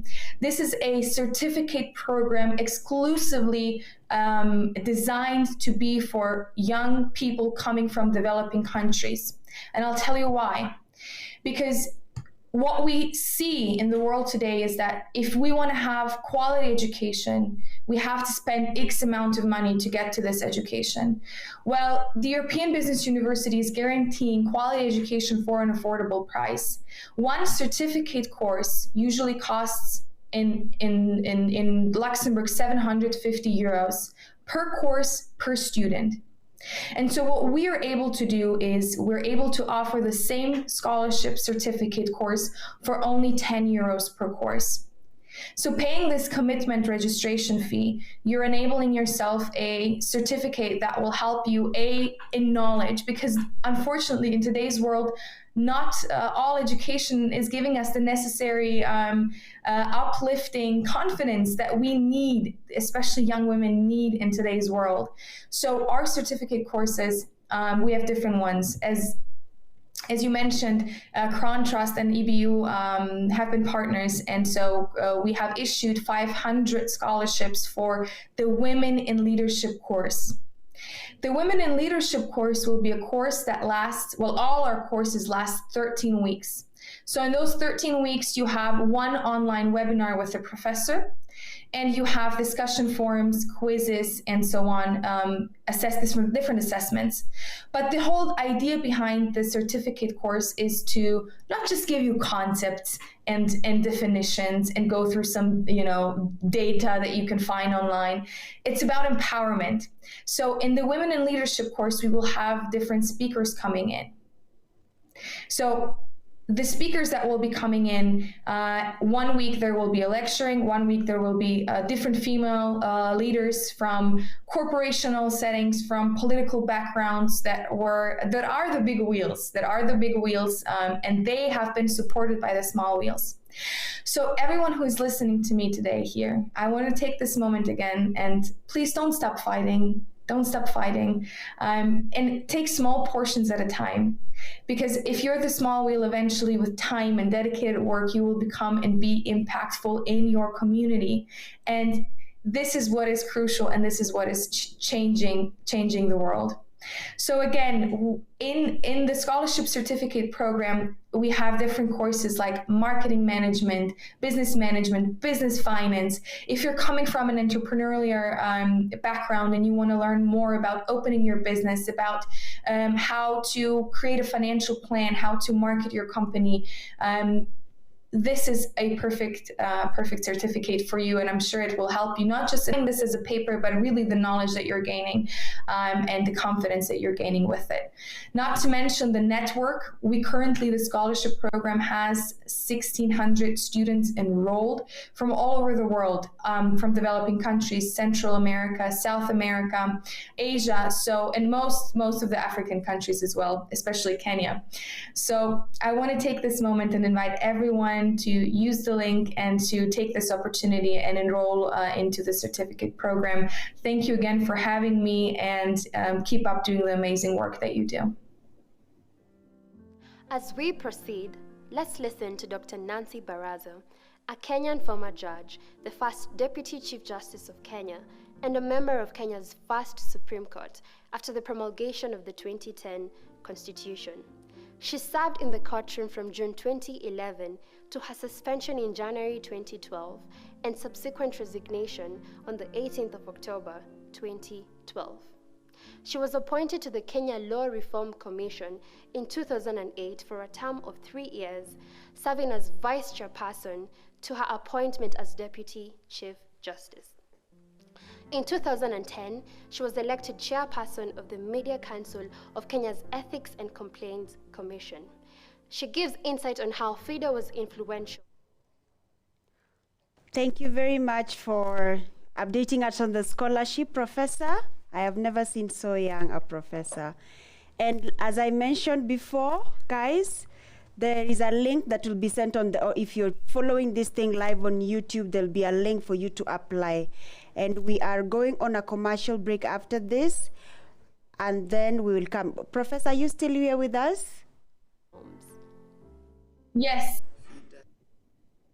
I'm still here. Just to get back to what you were saying, so young. I started really young, and I think it's a statement. Everyone can do it, no matter how young you are. When I applied for my PhD program, everyone was telling me, you can't do it. You're too young.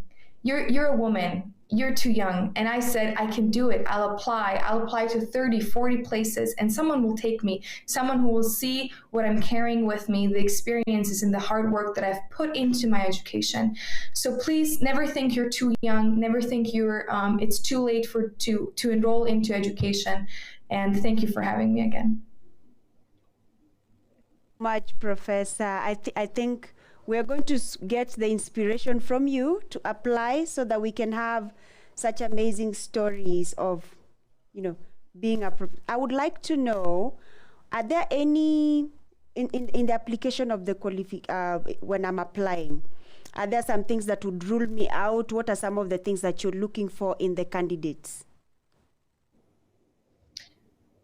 Thank you for asking. So the amazing thing about the scholarship program and why and how we created it is that there is no entry requirement.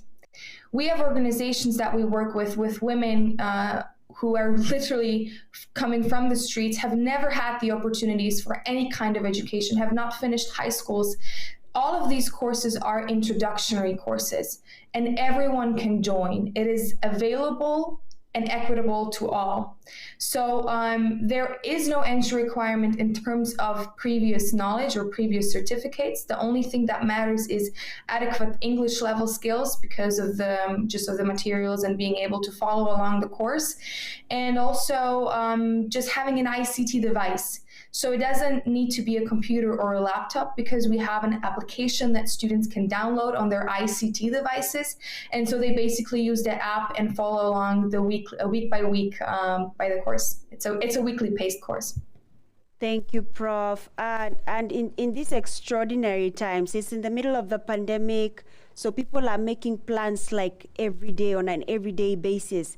So I would like to know, is this going to be a virtual event, and how long will it take, given that this is a pandemic? The scholarship program has been an idea and a realization of the project has begun before the pandemic started. So we've been doing this for almost 2 years now. We have a lot of students that have completed the courses that are coming back as ambassadors of the program as well. So this means that students that enroll, they can eventually also earn money with the university by recruiting other students. So once completing a certificate course, the students become, if they are interested in such an opportunity, they can become ambassadors and enroll more students coming from similar backgrounds. So this program is ongoing. It's not going to change in terms of the pandemic and the evolution of how the pandemic will be, because the program has 3 intakes. So we have an intake September, we have an intake January, and then June. So 3 times per year, you're able to enroll into the scholarship courses. And every term we offer different courses so that students can come back. We have students some of the students have degrees, so they just want to refresh their knowledge in marketing, in business finance, or even cases in gender equality is a case that we are offering this term. So it's pretty exciting. Oh, wow, that seems amazing. I'm sure this is not the first time you've done this, Prof. I'm wondering whether there's a special case that whenever you think about this program, you feel like you want to talk about it, a success story that we can, feel proud to talk about and look up to.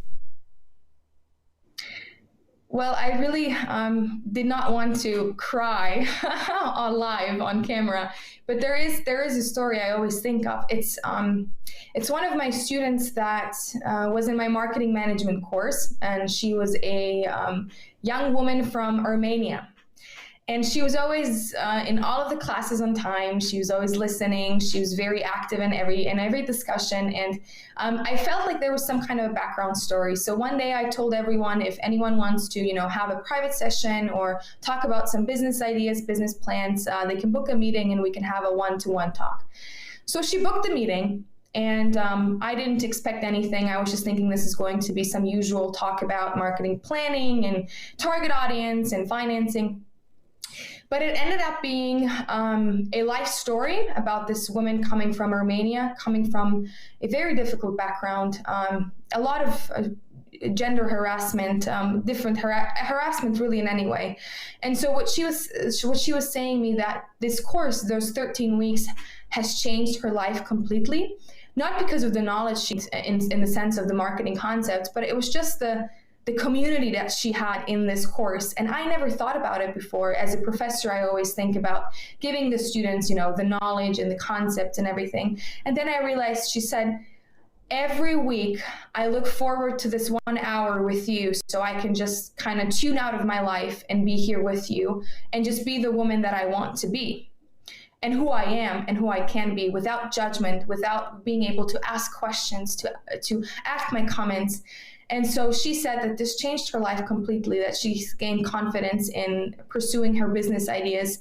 And we are still in contact. She's close to my heart as a friend and as a future leader.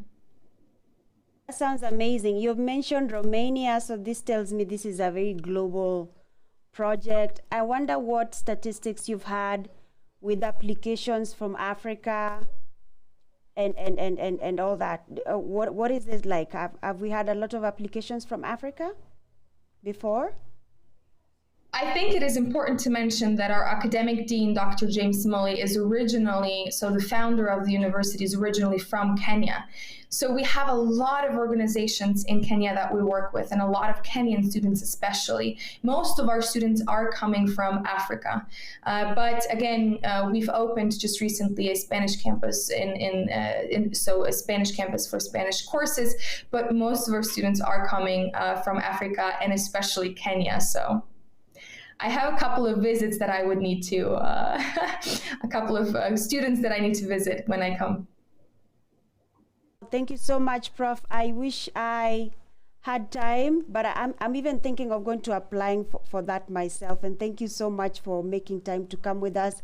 And I don't know what time it is there, but I do wish you a lovely day. And please still tune in and see how people are asking. Thank you for coming, Prof. And greetings to everyone. Thank you. All right, guys, we are done with that, and we are moving very quickly into the next session because we do not want to waste any more time. And our moderator today was here yesterday, and she is an expert in very many things, but I've just noticed that she was a principal research scientist at Calro, something that I'm very proud of. Agriculture is something that is dear to our hearts, is our source of food, and that is Dr. Maureen Miruka, who is now the country director at Care International Kenya. I'm wondering whether Doc is already on. Doc, are you with us?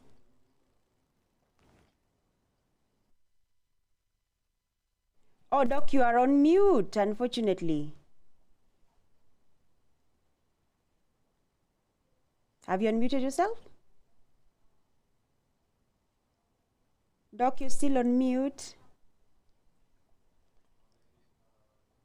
Oh, Janine, and you're here with us. I was seeing you rushing to make a phone call. I hope you are steady and stabilized.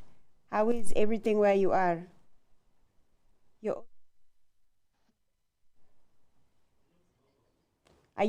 are both on mute, actually. Oh, Miruka, Dr. Miruka, you're fine now. I can hear you. You can hear me? Okay, great. All right. So now that we are here, Janine, are you on? Yeah. Perfect. So Dr. Miruka, I would like to hand over this conversation to you as you are the moderator, and I am looking forward to this, to see how this pans out. Over to you, Doc. Great. Thank you so much, Vera. Thank you all again for having me here and for Crown Trust having organized such a vibrant Women's Convention for 2021. And it is also my absolute Janine, to take this panel with you. And before I start, I'd like to introduce Janine to our viewers and everyone attending this panel today. So Janine is the head. Janine Coker is the head of cooperation at the Canadian High Commission in Kenya, and her mandate covers Kenya, Somalia, Rwanda, Uganda, and Burundi. I'm just about to ask her how she does that. And Janine was previously head of cooperation in Guyana as well, again covering Guyana, Suriname, and CARICOM. I hope I pronounced those well. She also has experience in Africa, having worked in Ghana and Zambia with the Global Affairs Canada and the Commonwealth. She's been a long-standing gender equality advocate in her role as a gender equality specialist with Global Affairs again, and for women's rights organizations previous to joining the government for her work. Janine has a master's degree in poverty and conflict from the University of Manchester in the UK, and an undergraduate degree in sociology from Queen's University in Canada. Welcome, Janine. We share a few things in common, which includes being a gender equality advocate and also having studied in the UK, now that we have a professor who's gone before us to take us through this. So welcome, Janine. Would you like to say hi to everyone? Thank you very much. It's a pleasure to be here. I should warn everybody that I've only been in this job for about 6 days, so I'm new, but I'm very excited to be here. Thank you. Great. Thank you so much. The development discourse is not something that any organization, can do on their own, and they work with their development partners, and development partners also come with specific commitments that they make. For instance, the Canadian government, through the Feminist International Assistance Policy, has been able to make some commitments around gender equality. And so today, Jen, my first question to you is going to be, when you look at the Kenyan context, what are the high-level policies that the Canadian High Commission is currently giving priority to in Kenya? Well, thank you very much again, Doctor, for welcoming me and your warm welcome. It's been great to be here. And just before I start, I wanted to say that as I said, I've only been here for a few days, but I am so overwhelmed by this amazing collection of women and advocates and allies that have come together. It's so very exciting for me as a former specialist and as an advocate as well. In response to your question, I think first and foremost, like all development partners, and Canada's no exception, our first priority is to align to the country's priorities. And in Kenya, we all know the Kenya Vision 2030 is a guide to all of our development work. We work with partners, the government, NGOs, CSOs, private sector, to make sure that our work is transparent, aligned, and doesn't duplicate what others are being done. I've looked into the aid structure here, the development structure here, and it's very sophisticated. So Kenya is really doing this right. In terms for the government of Canada, as you mentioned, we have a feminist international assistance policy. So that means all of our development assistance is delivered through a lens of gender equality and the empowerment of women. So for Canada, we also have a close relationship and align and support a number of gender policies here in Kenya, such as the National Gender and Development Policy, the Women's Economic Empowerment Strategy, National Policy in Response to Gender-Based Violence, National Policy for the Abandonment of FGM. And while we know that, a lot of these policies, we align to these and we aim to move for them, we know that they don't necessarily translate into implementation. And so part of our work, like yours, is advocating for and supporting the implementation of these policies as well. Thank you.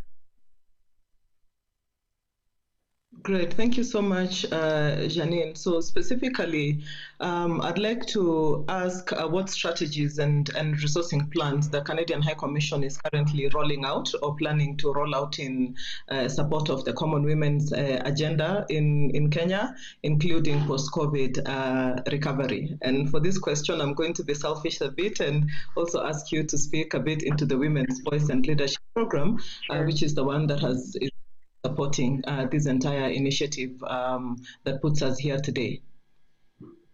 Sure. So first of all, I want to congratulate everybody here. And, the coordination and alignment and passion of the women's movement is very impressive. As I said before, you can feel it. It's here. And it's smart. And, this is really how the epitome of this is really the Common Women's Agenda, is that you've come together to move forward on an agenda. So for this is an easy question because all of our support is meant to advance women. As you say, as you mentioned, we have a feminist international assistance policy, and so it aligns well with the Common Women's Agenda. To start, and I do want to mention the Women's Voice and Leadership Project because I'm very excited about it. I'd say this convention and the work that you're doing in the Women's Voice and Leadership Project is an example of our support to the Common Women's Agenda. We fund space and time for women to come together that enable women and allies to coordinate for their own advancement. And we're working to amplify these voices and the political voices of women's rights organizations, who then work with the Kenyan government and at the county and national level to implement policies and programs that advance gender equality. And another example is the registry of the women's rights organizations that this project has been able to develop. With this registry, women's rights groups can connect, they can share, they can mobilize.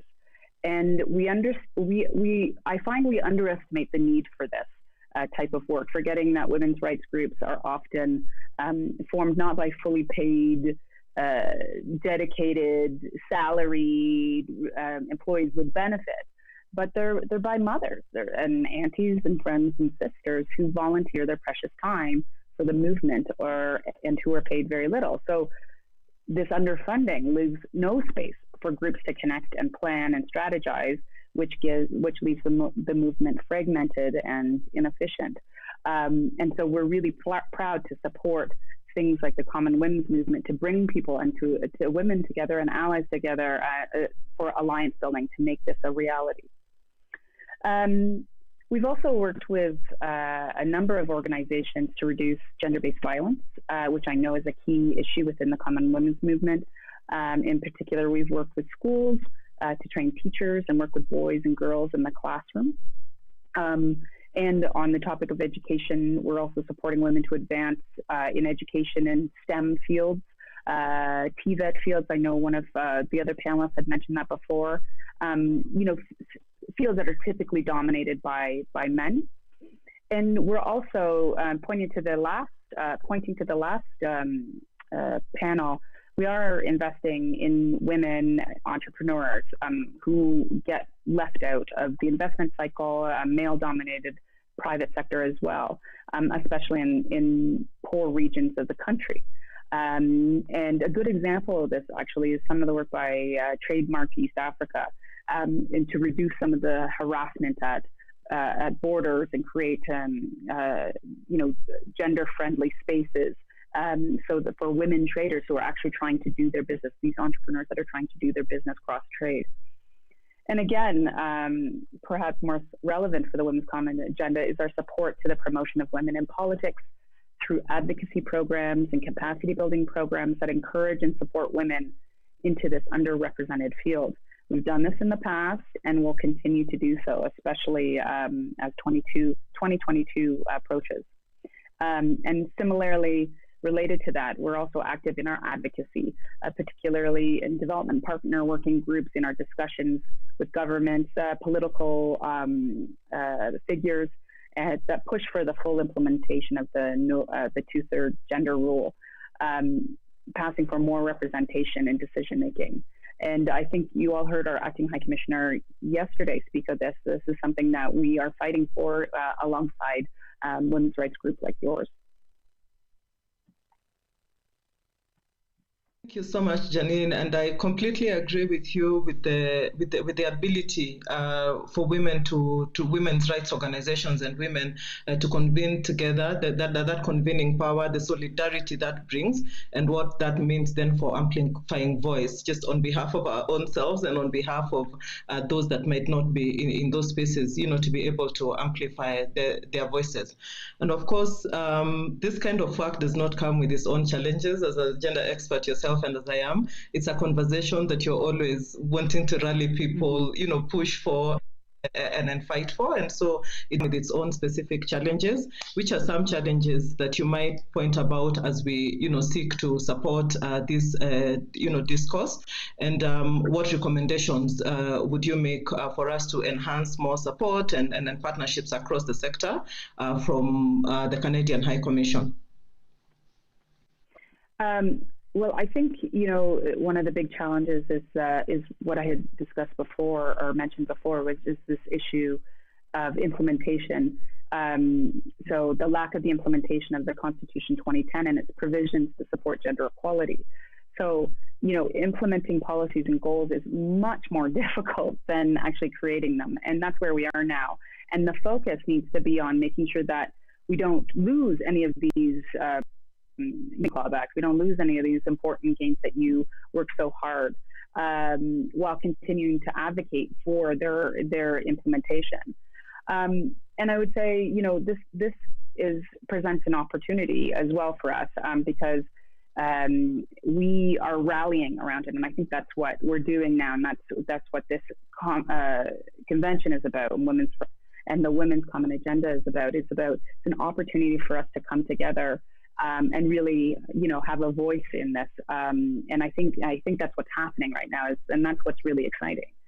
And again, representation in politics and decision-making roles. If you don't see yourself, we're not at risk at achieving any of our goals that we put forward. And we're advocating for this. We're advocating for the two-thirds gender rule at the highest levels. And we're supporting groups like yours to push important change as well. I think, it needs to be said, one of the major issues that's affecting us is COVID. And it really has eroded some of the gains that we made in a lot of our gender equality work. I know some colleagues had talked previously in the convention about gender-based violence rates going up, social services not being able to be offered. So this is a real danger, and it's a real challenge. And it's a reason why we quickly pivoted some of our funding and also added some money to the Women's Voice and Leadership to address this issues, because we know the pandemic is disproportionately affecting women.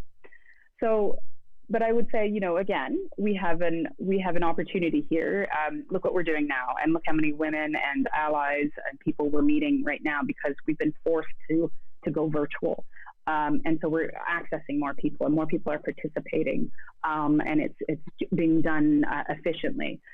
Virtual is not going to replace everything, but we are able to connect. We are able to build momentum and create alliances because we've been forced to go online. And so, there's a real opportunity. In terms of recommendations, I think I would take my cue from you. Because I think, the leaders in this are the women's rights organizations that are advocating, and we are here to really amplify and support you and your voices. Great, thank you so much, Janine. Vera, I'd like to find out if we have any questions from the audience before we sign off this session. Thank you, Doc. I'm just seeing very good comments and reviews. I see Dorothy Aseyo is telling you, it's great to have you, Dr. Miruka, and the head of Cooperation Canadian High Commission in Kenya, Janine Coker, weigh in on the development partner support to the Common Women Agenda in Kenya conversation. So a lot of good feedback. And just before you go, Doc, and Janine, I would like to ask a lot of, just one more comment. Mercy Jelimo says, increasingly we are seeing informal movements and organizations, I think, taking up the work of advocacy and activism. What are some of the ways that development partners are thinking of supporting them? I think this goes to Janine. Sure, I'd be happy to answer that.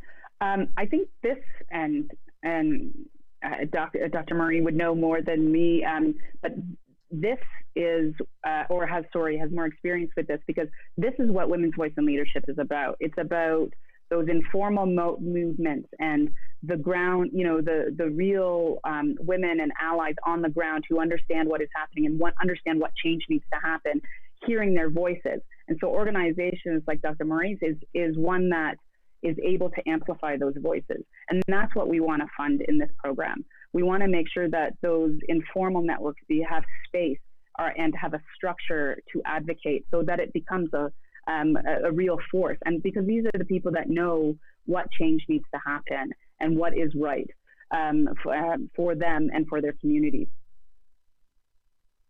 Right. Thank you so much for that. Vincent Otieno is telling you great presentation. I don't know whether that's to Janine or Dr. Miruka. To you both, great presentation.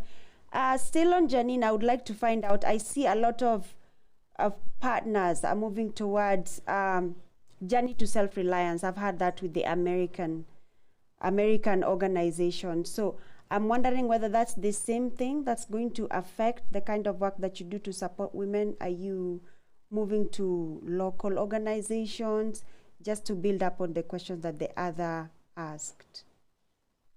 Sure, I think we do both, because I think we definitely absolutely want to support local organizations and grassroots organizations so that they can grow and their voices can be heard. And also, our policy is to reach the poorest and most vulnerable, and those are often where you find the smallest organizations. But I think there's a role to play for larger organizations as well, in capacity building, in economies of scale, in learning, and those kinds of things. So we have sort of a blend of both as well. And I think they can both work together to have a similar and common goal. Okay. And to you, Dr. Miruka, maybe you can, to build up on what Janine said, obviously these partnerships, the applications and presenting yourself as ready for local organization requires some sort of effort. And you have seen Contrast is making an effort to, partner women with EBU to enable them to be able to work with people like Janine and her organizations. Is there anything that you at CARE that you commit to enable women to take up these positions? Because it is a process to, form those relationships. Is there something that you'd like to maybe say you'll do as CARE, as the director for CARE, to make them be able to benefit from Janine? Yeah, thank you so much, Vera, and again, Janine, for the other bits that you added in terms of what the Canadian High Commission is doing, and how that links to the localization agenda. And CARE is right back as an organization that is working together, the Canadian High Commission, to bring on board partners as Crown Trust, Uraia Trust, Agent Action Fund, and CREW, who also have a next level of partnerships that we are ensuring are cascading to reach out to women's rights organizations at the grassroots. So we continue to play that role as CARE. We continue to commit, to doing that, and CARE's global 2030 strategy is really committed to putting resources closer to our impact and being that kind of organization that really walks the talk on localization, on inclusion, on gender and equality, and also making sure that the partnerships we work with have a certain mutuality where we are observing the power dynamics, such that it doesn't have to be that once you're an international NGO, then you're in a power-up position compared to the local organizations that we are working on. So we are very committed to continuing to improve our partnership models with local organizations and working towards ourselves transitioning our very sense of operations towards meeting the local agenda, but also that taps into exactly what Jen has talked about, the capacity building, ensuring that there's learning, not just within Kenya, but globally, on the entire discourse. So we are right in the middle of that. We are investing our own human and financial, resources, our own strategic agenda in that sense, and also very keenly nesting everything that we are doing with the State Department of Gender and ensuring that we are aligned to the country's aspirations in that sense. I know for sure that CARE does that, and I have to thank Crown Trust for bringing people like you on board, and Janine is there so we can see all that partnership playing around. Thank you so much for coming, Doc, for moderating 2 days in a row, and Janine for creating time. I know you're juggling so many things. I could see you making a phone call, but thank you for making time to come and be with us, and I wish you guys a lovely day. Pleasure. Thank you very much. So much. Thanks so much for chatting with us and having all that time on YouTube. I could see you making all the comments. We're going to be on a break, and then when we come back, we are going to take on a topic that is most likable for many Kenyans who are passionate about politics. See you in a couple of minutes. Has been very, very influential in the whole area of legal and constitutional reforms with women in mind. And legislation, if you talk now of the recent marriage law, the recent domestic violence law, the recent matrimonial property law, all those have been the result of initiatives from the women lawyers and federation in particular. And constitution making, first and foremost, to influence the greater democratic movement, but specifically to ensure that women issues which have been lacking in the old constitution are also taken on board. And so in the 90s we got very busy, we got into that struggle, and so that's how I got in there. As chair of FIDA at some stage, I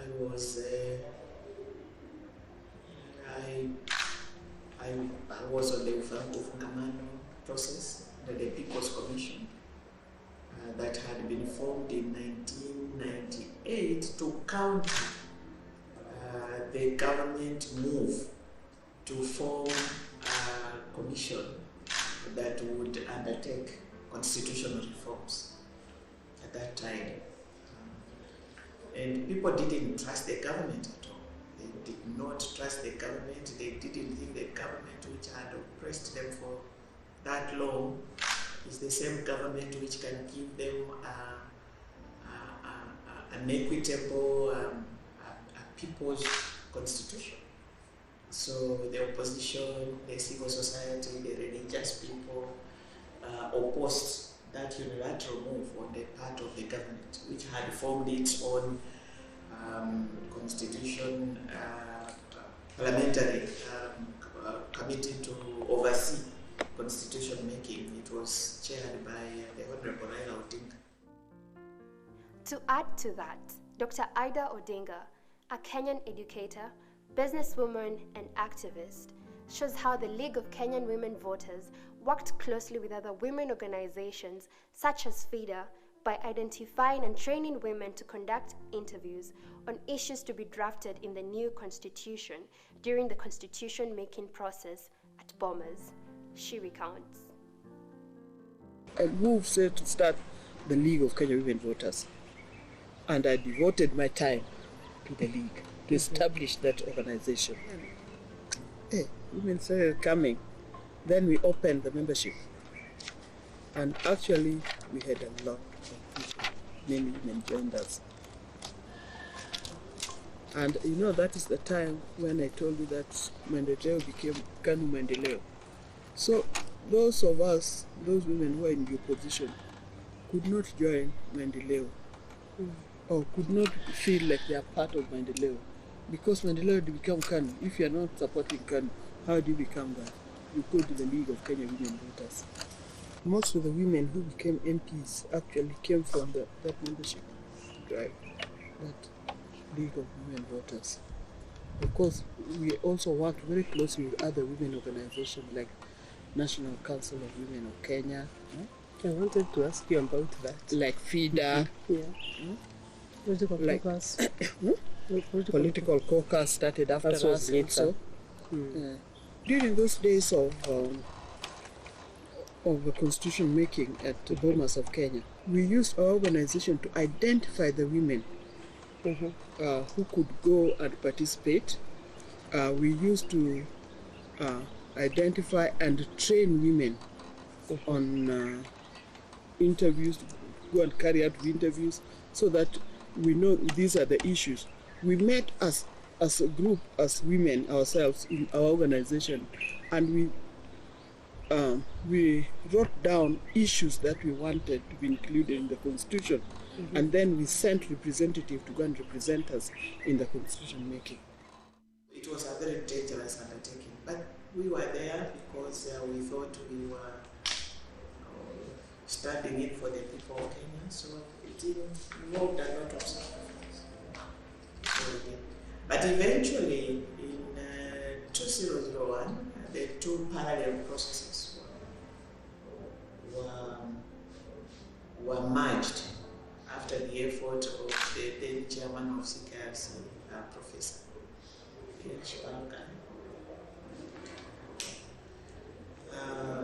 who saw that running two parallel constitution-making processes was endangering the country.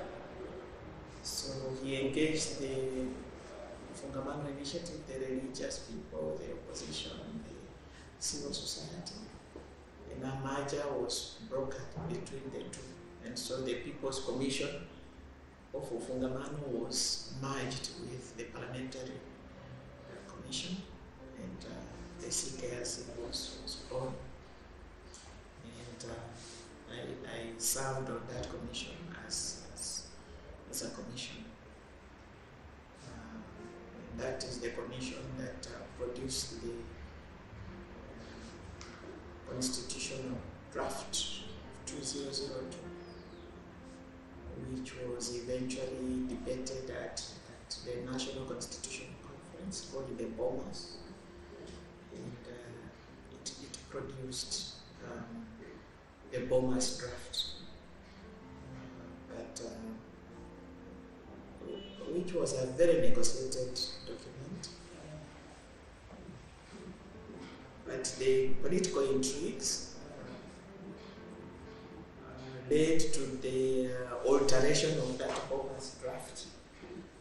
And what came out of it was the so-called WACO draft, which was subjected to a referendum in 2005, and it was rejected because people thought that their views about the kind of constitution contained in the BOMAS draft had been tampered with. Despite the rejection of the WACO draft and the aftermath of the 2007 post-election violence, they never gave up but sought initiatives to revive the constitution-making process. In 2007, 2008, I think so, the Constitution of Kenya Review Act, within which framework we had operated, was amended, I think so, and the Committee of Experts was appointed. And the duty of the Committee of Experts was to look at the contentious issues, what had become contentious at BOMAS, not the entire document, but there were contentious issues which had to do, I think, with the position of the Catholic courts. It had to do with devolution. It had to do with the system of government. I think whether we wanted parliamentary system or presidential system, those were sticking issues. And so the COE was to resolve those sticking issues, but basically using the BOMAS draft, the WACO draft, to come up with a harmonized draft. And that is what they did. And so we got the new constitution in 2010. The efforts of the women organizations and women leaders indeed bore fruits, as the late Kamla Sikand says. Kenya produced a great constitution. It's a, if you look at it and if you have the time to study each and every chapter even now, you do realize that it's a beautiful constitution, very, very good for the country. So, especially for the women also.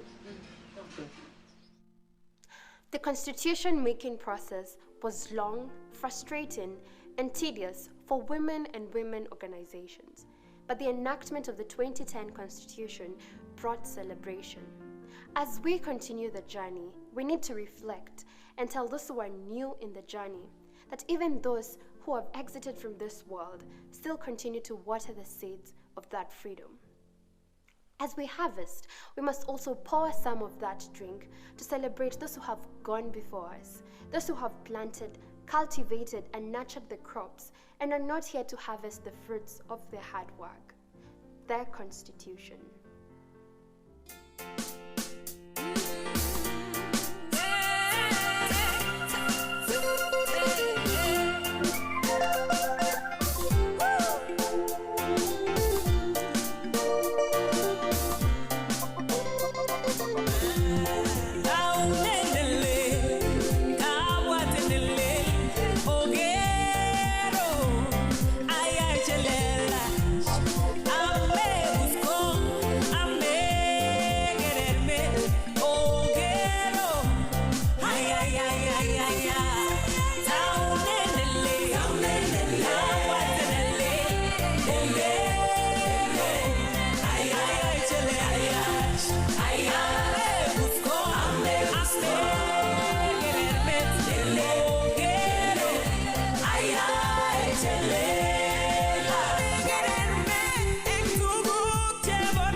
We are back to the annual Women Rights Convention. This is the second day and we're finishing with a bang. We are happy to have Winnie Maru, and I'm so glad that Winnie is a politician, has been there, done that. She vied for a parliamentary position in Tarbo, Makiu, the DP's backyard, in 2013, and has been in the forefront championing for the implementation of the 2/3 gender rule. And today she's here. Who better than her to have this conversation about political commitments? Winnie is also a very fierce defender of women, had been in this space for very long. Just a quick Google of her name and you'll see her, in political stands like Amandla, the South African ones. So we are happy that she's here with you today, and that she's going to be talking to our panelists to talk to us. Winnie, welcome to the studio. And I know you're prepared for this and you're going to blow us away. Over to you, ma'am. Thank you very much, Vera, and thank you actually for this invitation. Good afternoon, all our viewers, people online.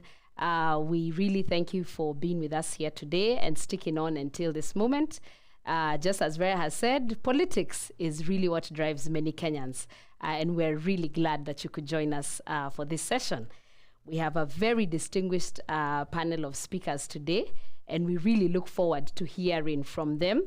As has been said, we as women do not just want to be statistics. We want to be in these spaces, and we just don't want to be there as other people want to use the name flower girls. No, we want to be in these spaces as people who count. So over to our panelists. Thank you very much. I can see Beth Siengo is there. Beth Siengo is a name. This is a household name. She's the chair of the Women's League in ODM. She has been there. She has done that. She vied in 2007 in not less than Honorable Kalonzo's constituency. She didn't get it, but she didn't lose hope. She continued. She has been active in ODM. To get to where she is no mean feat. Karibu sana, Beth, and we are really glad you could join us. Thank you very much, Winnie. Happy to meet you here. Thank you. Next, we have Augustino Neto. He was a member of parliament of Ndhiwa. He's also the co-leader of the United Green Movement. I remember working with him some years back on pushing for the 2/3 gender rule. And Augustine Neto is someone who's very passionate about human rights. And he has worked in the field of human rights in several, not just locally, even across the borders, internationally. He has held several committees and chairs. And probably he'll be telling us a little bit about that. And also he's held very many positions in Parliament, in the National Assembly. Karibu sana. Karibu sana, Augustino. Nice meeting you here. Then we have Sheila Sifuna of the latest kid on the block. That is UDA, United Democratic Alliance. Karibu sana, Sheila. Sorry, my name is Anika. Anika Jane, of the Political Parties Liaison Committee. Karibu sana, Jane. Thank you. Of what you do. Many of us who've been there, sometimes when you look for these people of Political Parties Liaison Committee, they are mteja. So we are happy that you're here. Anika is one of the youngest elected members of the Political Parties Liaison Committee, and we are glad you could join us, Anika. Thank you. Okay. Okay, so maybe as we wait for the others to join in, I'll start with you, Augustino. Tell us a little bit about United Green Movement and what you're doing just to ensure that women are actually included in these spaces. Thank you much, Winnie Maru, and it's nice to see my friend Asiengo in the same panel with me. Beth and I were members of our same political parties before I left to find the United Green Movement Party. Anika, nice meeting you. We've never met before. And so first of all, to the organizers, thank you very much for inviting us as the United Green Movement Party to be part of this very important international convention, and we appreciate this particular effort. And number two, of course, to my panelists, like I've already thanked them. It is nice meeting you and being here. The United Green Movement Party is 2 years old, was 2 years old on June 19th. And we pride ourselves to be Kenya's equality party, the only equality party that exists in this particular country as far as we're concerned. And we are this green party that promises total inclusivity. When we talk about the United Green Movement Party being an equality party, it is because we share leadership. You've introduced me properly, Winnie. I am the co-leader of the United Green Movement Party. I have a co-leader as well who is who ran for in Trans Nzoia County in Saboti constituency. She's called Milka Tarome. So the United Green Movement Party has 50-50 leadership space. I believe our co-secretary general, the Honorable Hamiza Zaja, did address the conference yesterday. So we have a space where, for us, in the United Green Movement Party, women rights, the gender equality is not a discussion because it's already part and parcel of what we do on a day-to-day basis as a party. So we have a 50-50 leadership and it's equally shared. And you must have seen from the quality and caliber of our Secretary General that they're not just women to tick in boxes. They're women of stature, women of stamina. We have, in all the spaces, we have a National Executive Committee of 38 people, and of them, 19 are very strong women who've run both for office and also running for office. We have a couple of former members of parliament, like the Honorable Mary Otara, we reign in Bonchari, who's the national treasurer of the party, one of the co-treasurers of the party.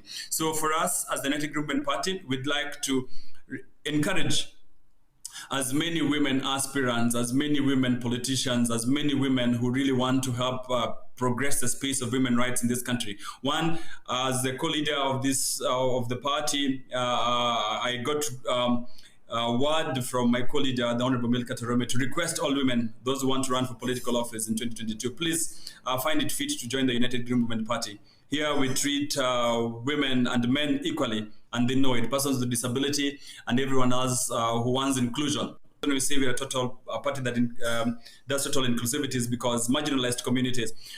Our National Executive Committee is a mirror of what this country is. People from marginalized people, persons with disabilities, old and young. And so we'd like to say that anything for women in this country, anything else that will give them a chance to be at the ballot. We participate in about 10 by-elections since we were founded 2 years ago. And of those by-elections, I think 50% of them we've run women. We ran a women candidate in the Kibra by-elections, the Honorable Amida Malasan. We ran a woman in the MCA candidate in Taita Taveta.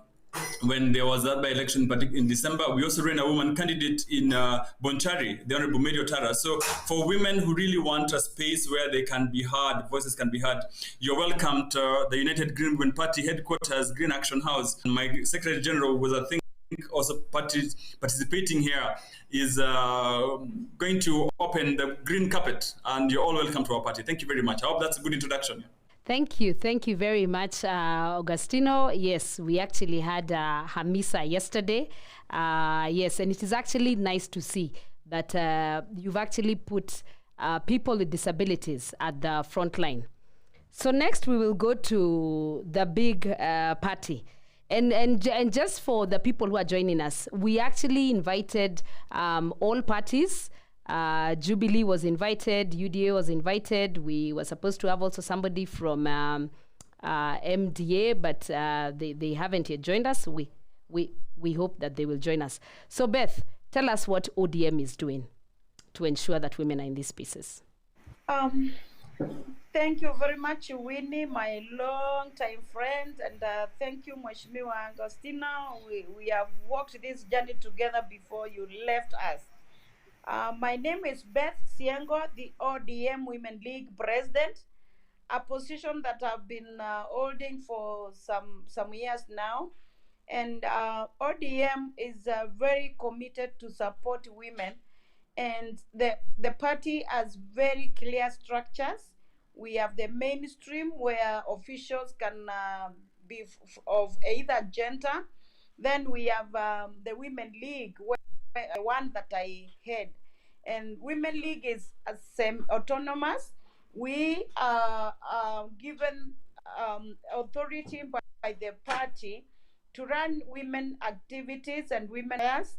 We have structures from the ward level all the way to the national, and at each level we have 20 officials who are mandated to be involved in party activities at each level. As Women League, we front to build capacity of women who are ready to run for office.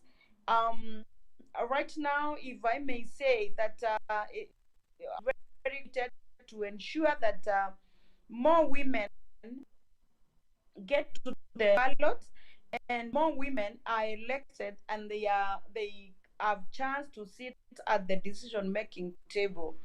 As the head of the ODM Women League, I have been given the mandate, the party and the party leader, to ensure identify strong women who are running for elective positions come the next election 2022. As Women League, we have developed a training manual for women candidates for the next election, and I have really identified TOTs from all the 47 counties who are now equipped with knowledge and the skills on how to train the manual. And we have started already the training. 2 weeks ago, I was in the Coast region with my team of the TOTs, trainers of trainees, who are now making the aspirants, women aspirants, and take them through the training to build their capacity so that they can participate next general. So as ODM, we have very elaborate programs to ensure women are strong, women are prepared to participate in elective politics. Above that, also prepare women who can be appointed or nominated to head public institutions and to produce the best leaders in this. So because it was just introduction, I can leave it at that, Madam Winnie. Thank you very much. Thank you very much, Beth, and we are really looking forward to see what ODM is going to do. So, Anika, Jane, tell us about the Political Parties Liaison Committee. First, at least give us a brief of what you do. I think there are people who don't know, unless you have vied, sometimes people don't know what you guys do. And then you can also tell us what it is you're doing in terms of women inclusion. Right. Thank you. It's nice to be here and see everyone. In the Political Parties Liaison Committee, established by Section 38 of the Political Parties Act, after 2000 and the 2008-2007 post-election violence. This was created by the Kriegler Commission that realized that there was a huge disconnect between political parties, IEBC, and Office of the Registrar of Political Parties, which at that time was not even properly established as it is now. There was a lot of mistrust between IEBC and political parties. There was no place for communication. There was no direct line of dialogue. And so the Political Parties Liaison Committee was to create a dialogue platform, tripartite sort of arrangement to have continuous dialogue and consultation in the three bodies to enable a peaceful transition in each election cycle. So we currently have 73 political parties. In the PPLC, the 73 political parties elect a steering committee, of which I had the privilege to be elected to in the year 2019 as the youngest member. And each party sends a representative. We have a substantive and an alternate, and I am there as the executive director of Green Congress of Kenya. So I'm happy to see my fellow Green Agostino here on the panel. I think we've met before.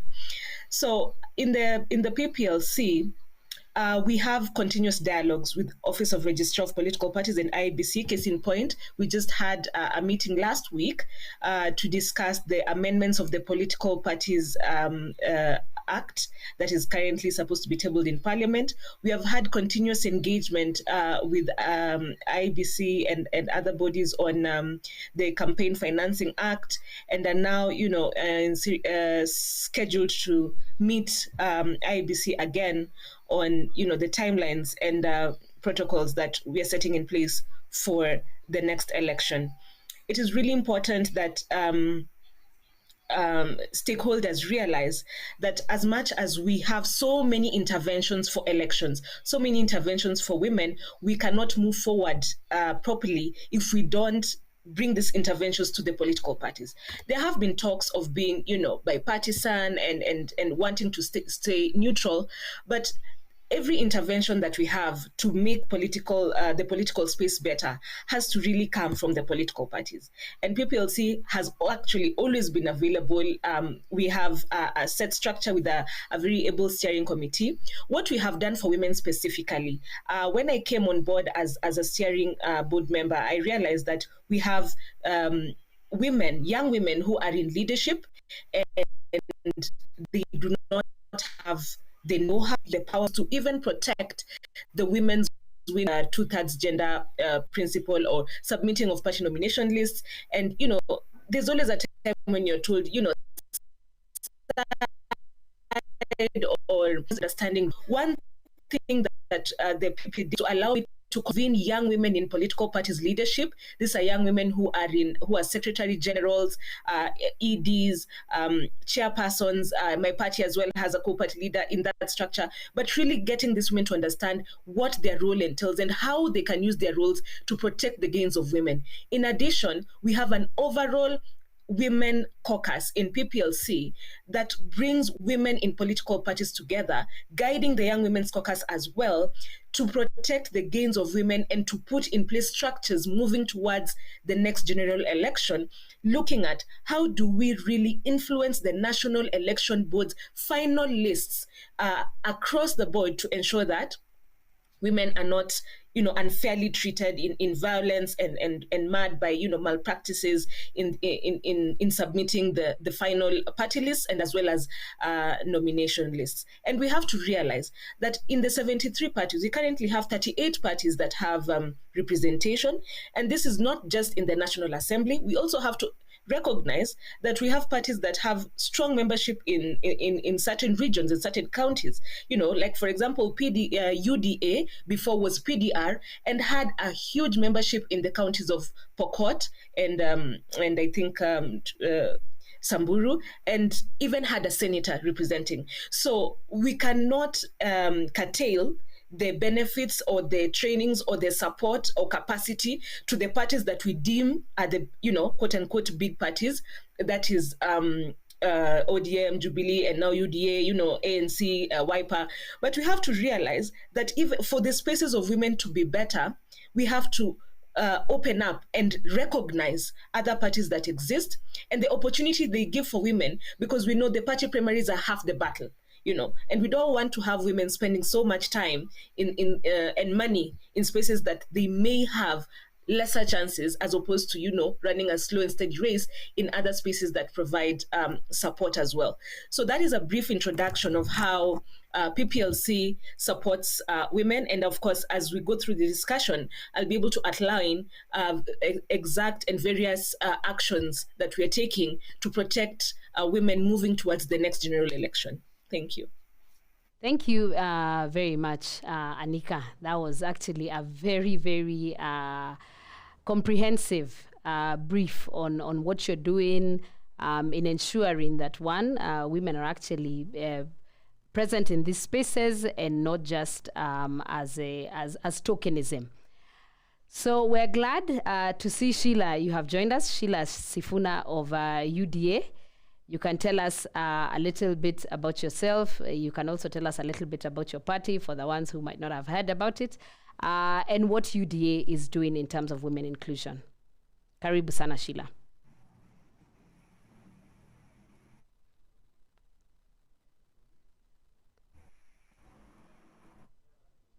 Oh, you're on mute.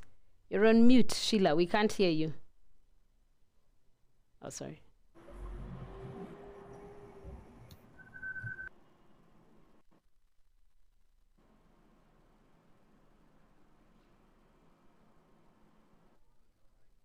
Or I think it's your mic. Just try and fix it. Fix it. Remove your earphone, maybe. Completely from the computer. Completely, yes. Just remove it. Just remove the mic and then speak.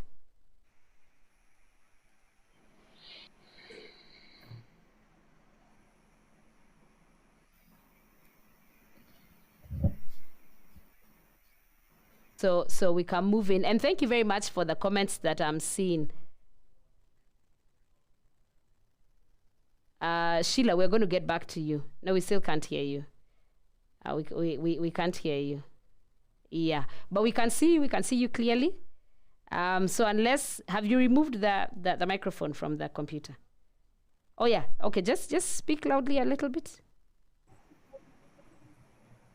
Okay, no, we can't hear you. So we're going to try and sort it out. Or maybe log off and try and log in again. Yeah, just log off and just make sure you connect to audio.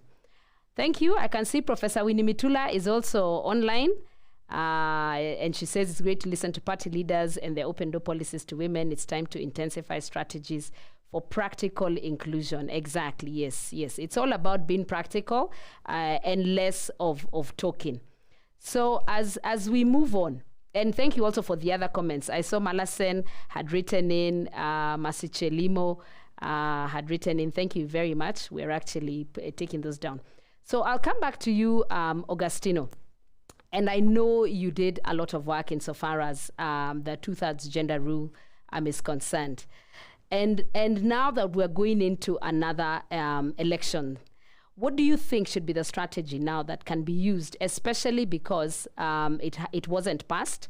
The fights that, we did, we were on the streets. So it wasn't passed. So, of course, there's a Senate bill that's on the floor.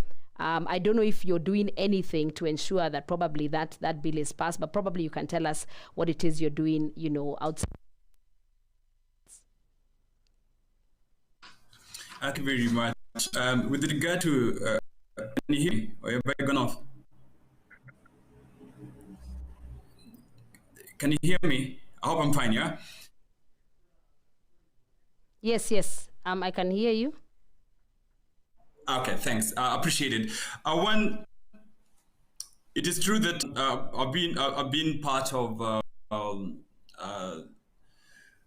the people who've been working towards helping ensure the 2/3 gender principle under the Constitution is realized, and I am hoping my very good friend Daisy Amdani is listening, because we've been at this together for the longest.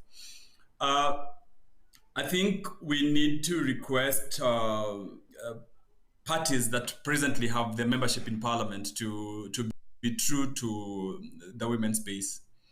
The parliament as it stands right now actually stands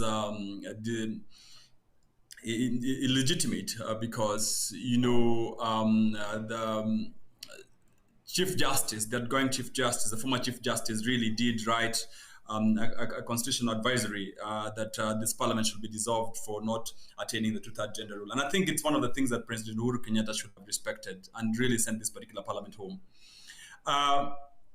It cannot be that when it comes to the space of women, then we can discuss and try to massage the constitution.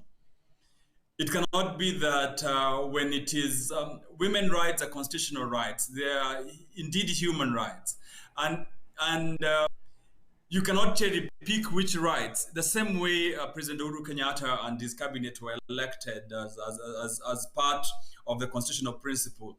So therein it should be and must be that women, the two-third gender principle must also be a constitutional principle, which should be realized. So I do understand why we are still being very nice to them as Kenyans, that women are actually sitting down having a proper conversation, and whereas the rights are being violated. And the Honorable Chief Justice Maraga had already given women space. I would really see a bit more space, women demanding that that particular right then be granted. Because if these parliamentarians do not feel the pain, women are not going to make that right realized. And you are equal sovereigns in this country. Those constitutional rights are not pies in the skies. They're not things that are written for fun. They are things that should be realized. The only reason why we're a legitimate country, a country that believes in the principle of the rule of law, is because we have a constitution. So why would you say that the constitution sets and establishes the presidency, for example? President Uhuru Kenyatta is in office because the constitution establishes his office. So where then is the space of women if the constitution, that very constitution says that at least 1/3 should be women, both in elective positions. In fact, if at all parliament was a struggle, what is so hard in making the cabinet a third, at least of either gender, persons with disability, women, and all cadre? It's so difficult in making the boards and other appointed positions, things that really do not then need a constitution. So I really think that women must just work together. You must behave like a pack, a pride of lions who want to hunt, and you must hunt this chauvinistic, paternalistic male parliament, and make sure that they feel the pressure and the pain of women. Because whereas we want to say that we're going to be struggling, and parties like the United Government Party is already giving space to women, and you know, it is we live. It's what we live here as United Government Party, that we must and will ensure that the party list that BC must have 50% women, must have 50% men, but also those men and women must be people with disability, marginalized communities, and people from various sectors of this country. So we believe in inclusion, and we will make sure that that is the list. And I'm making that commitment because, one, I am the leadership of the party, and my Secretary General, who is participating in this conference, is listening to me. It is something that we will live, and we will make sure that we deliver. That's number one. But number two, whereas there's a particular bill in the Senate right now that tries to gender. Having been a parliamentarian before, I can tell you that it is aligned. It's the dying hours of this particular parliament. It is less than 360 days to the next election. It is difficult to get quorum even for an ordinary bill. It will take something very, very difficult to get quorum, because right now quorum is 50. To pass the constitutional amendment bill, you need 223 members. You really need a special sort of strategy for them to really have the two-third gender. And also, even in terms of time, you know how the constitutional amendment bill works is that having been passed through the Senate, you need another 90 or so days for it to take the motions in the National Assembly. Because you see, if it goes to the National Assembly, it's going to be a fresh start. You know, reading 90 days, second reading 90 days. That's going to be like 6 months down the line. So in terms of time, we might really be running out of time unless something special happens. You know, in terms of the constitutional amendment timelines. Time is really of essence. Time is running out. Yes, it is possible still to enact it within the next 1 year, but in terms of quorum for parliament, women legislators, women leaders, women rights movements must work together in concert in a manner that ensures that men and women are present to vote for that particular bill. So yes, it is possible, but I really need to see a bit more voices. Let's make it happen. You know, women leaders in this country. The Chief Justice Maraga gave you an open check that you could sign, write anything on, and I do not know why you people are still letting this parliamentarian sit, enjoy. That's why we're having this convention, really. Please, thank you very much. This convention could not have come at a better time. You know that, and I hope the women have heard, unless we are a pack of hunting lions and we go out and fight this, it's not going to be given to us. So, Beth, Maybe you can tell us what are your plans, because I know you have quite a number of members in the Senate. The bill will be heading there. What are the strategies and what are the plans for ODM? Thank you, Winnie. Thank you. Actually, as when we realized as Women League that this gender rule is elusive, that's why we have gone out to make sure that we get women elected as a solution or as a strategy to ensure that we will not sit down to wait for nomination or that balancing in a way, but for women and that women fought for other women. That is very key. Women must learn to love each other, to support each other, and get out to stand with each other so that many women or more women are elected and they are. As per your question, our members of parliament, women members of parliament, our female we are lobbying them as Women League. When the bill gets to them, because it is right and right. We must get it. It is not kind of a tokenism, but it is our right. So we can only lobby those within the Women League of ODM. We are only lobbying our members because our female members of parliament, our senators, are also members of Women League.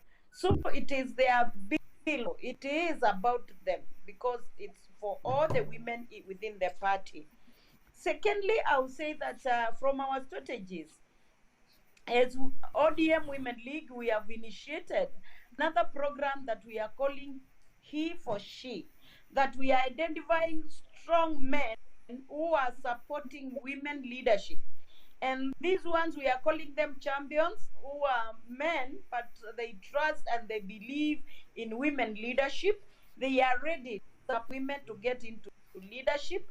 And it is working because we have identified a good number and they are out to support women in whichever way that women get into leadership and women will not be left alone to struggle. Because if women cannot speak for each other, when men speak for women then and support them and to ensure that women get to leadership, we will keep this problem and will not be struggling anymore. Thank you, Winnie. Thanks, Beth. And we really hope that in the coming elections that we're going to see more women standing in ODM as a party, and that at least that you'll guarantee that they're not going to be, there's going to be especially no violence, that they'll be given a fair share, because especially in these big parties, we usually hear that the women get pushed out unfairly. For the other newer, smaller parties, we haven't had much of that, and at least, and we've had that they've even gone a step further, and there's inclusion, especially people with disabilities and people from minority tribes. We really need to see a lot more of that in ODM. And in the other bigger parties, and we are hoping that going forward that we're going to see more women, because the reason we have this convention is actually to encourage women to come out and be counted, to actually come and run, contest in these spaces. We have a constitution that then allows us and has enabled us to do it. We're actually not seeking permission from anybody. We have a right just like any other person. So we hope that the parties will be extremely supportive of women. Thank you. I can also see Professor Wanjiko Kabira is also online. She says the importance of affirmative action is there because we appreciate the social, cultural, historical, and economic barriers. Can ODM have quota systems? Maybe that's a question for you, Beth, in a minute. Do you think ODM can have a quota system? Thank you very much, Winnie. And I want to say to Professor, thank you very much for this concern and this question. Actually, it is very true. It's part of what we are doing as Women League in ODM.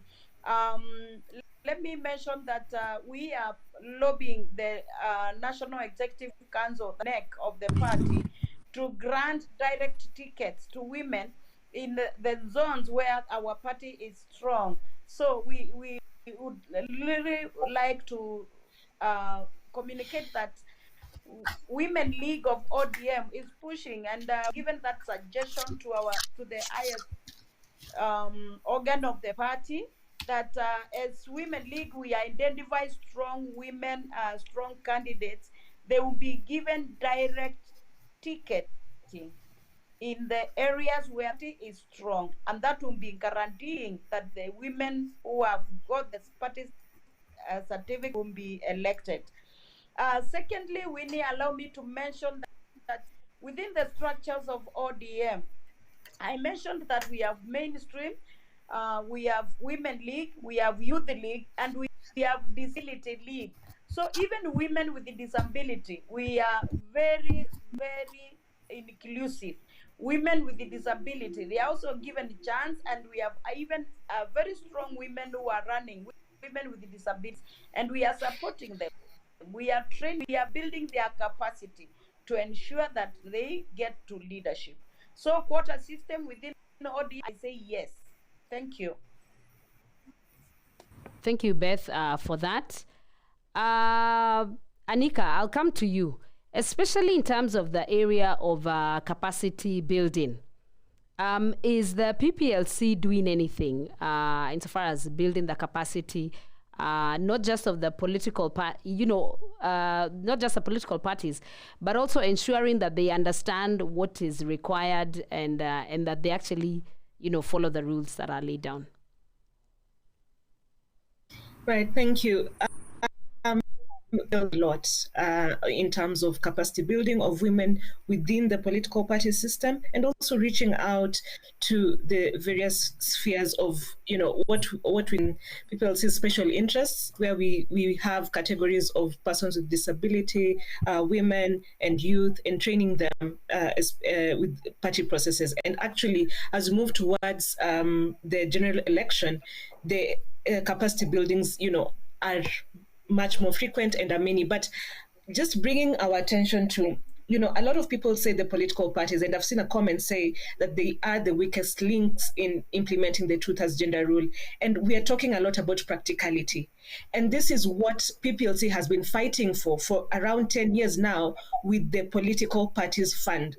And no disrespect to the bigger parties, but because politics in Kenya is still financed by key party leaders and key party officials, then still it leaves other parties unfinanced, and this means that they cannot develop structures. As long as political parties rely on the direction and the making of an individual because of their financial muscle, we cannot get rights that we're looking for in the 2/3 gender principle and even other sectors of inclusion. Every Kenyan and every party has a right to sell their policies or their sera zao. It is the Greens, whether it is the Farmers Party, we have Farmers Party, whether it is the Communist Party, which we also have. Every person has a right, and they need the support of government. And as we move towards this election, we must know we have spent years right now from 2013 talking about building bridges. And if we are to be practical about women's participation and about peace in Kenya during elections, then we must ensure that we implement proportionate representation. We have a lot, and that is actually what Professor Kabira just said. We have a lot of women who miss the election mark narrowly. We have a lot of parties that gather votes. I'm sure, as Neto said, in all the elections that they fielded candidates, the past 10 by-elections, they've gathered a sizable amount of number. But the first past the post system dictates that all those votes do not matter. Whether they are 200 less of winning or 5,000 less of winning, they do not matter. And as long as that system continues to prevail, we will have more and more women edged out of government, and we will have a system that does not have peace. So if we are to actually insist that we are practical about women being in power, we are practical about minorities, and we are practical about peace and sustaining democracy, then first we relook the political parties funding, and we really need to look at proportionate representation as a system of governance in this country. It's all right. Neto, maybe your final remarks in 30 seconds.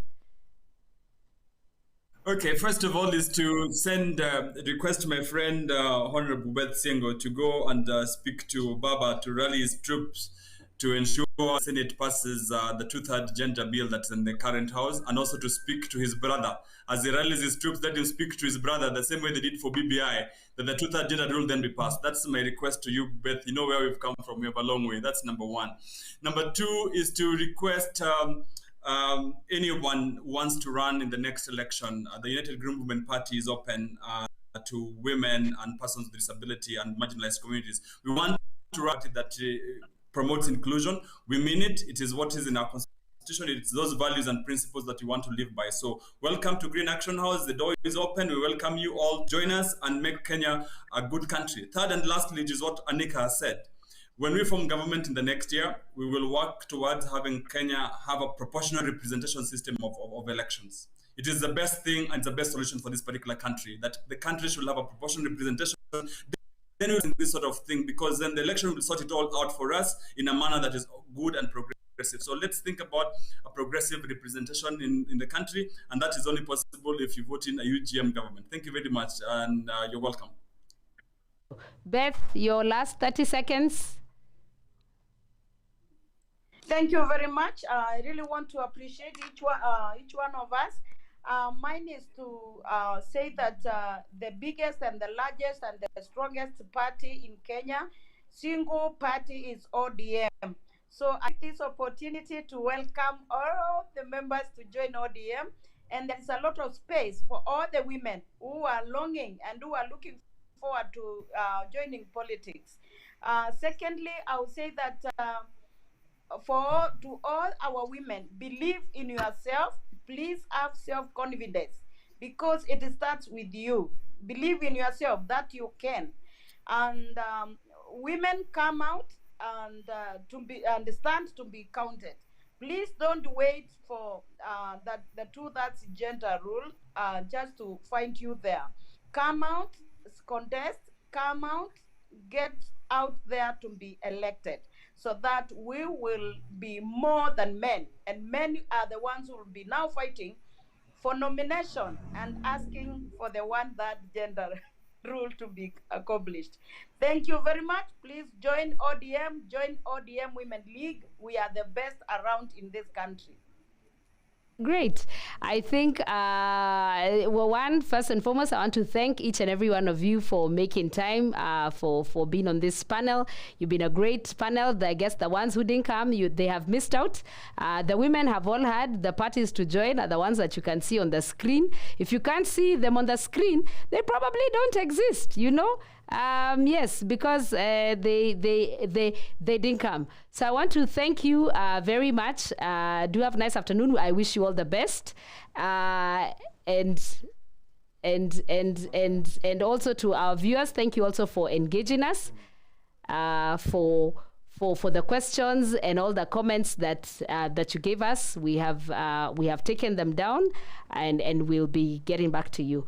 Do have a nice afternoon and a nice day. Thank you very much.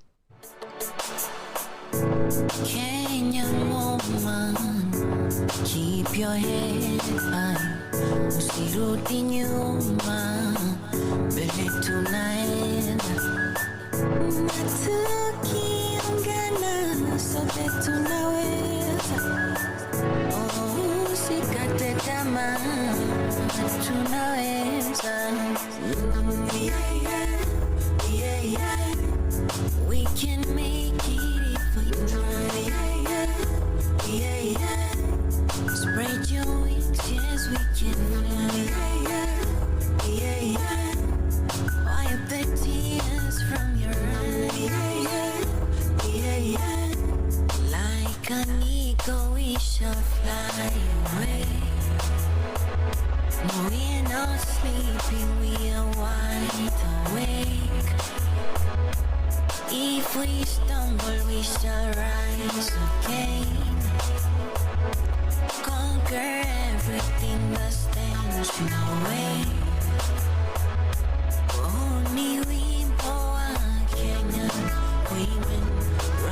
rising. Pamoja tunaweza. Women rising. Usiachwe nyuma. Women rising. Usikate tamaa. Women rising.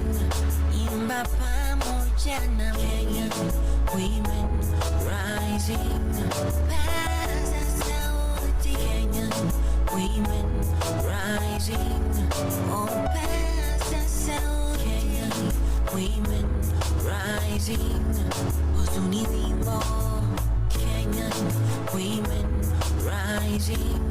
Don't you give up. Women rising. Usikate Kenyan. Women rising. Usikate Kenyan. Women rising. Don't you give up Kenyan. Women rising. Sio kesho ni sasa, wakati wa kujiunga na siasa. Sio kesho ni sasa, hii elimu kuinasa. Sio kesho ni sasa, maana tunayo mamlaka na tunayo nguvu ya Mwenyezi Mungu.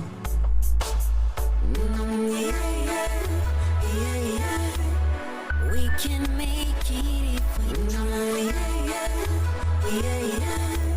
Spread your wings, yes we can fly. Wipe the tears from your eyes.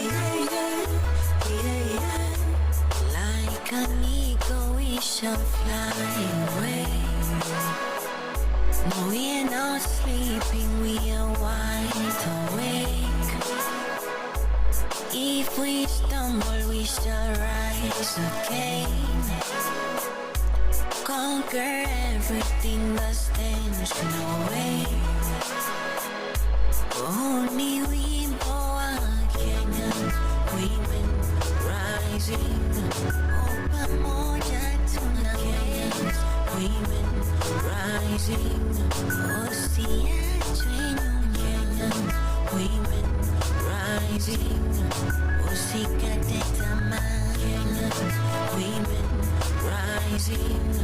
Imba pamoja na women. Women rising. Paza sauti Kenya. Women rising. Oh, paza sauti Kenya. Women rising. Huzuni wimbo Kenya. Women rising. Don't you give Kenya. Women rising. Usikate Kenya. Women rising. Usikate Kenya. Women rising. Don't you give up Kenya. Women rising.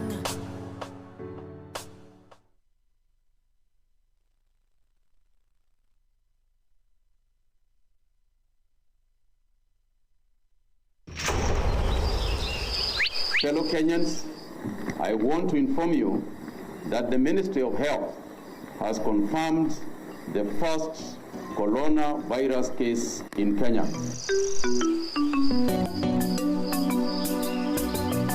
The economic impact of COVID-19 on women in micro, small and medium enterprises, which accounts for 40% of the global revenue, is devastating. Kazi yangu mimi ni mkate, na supply mkate shule.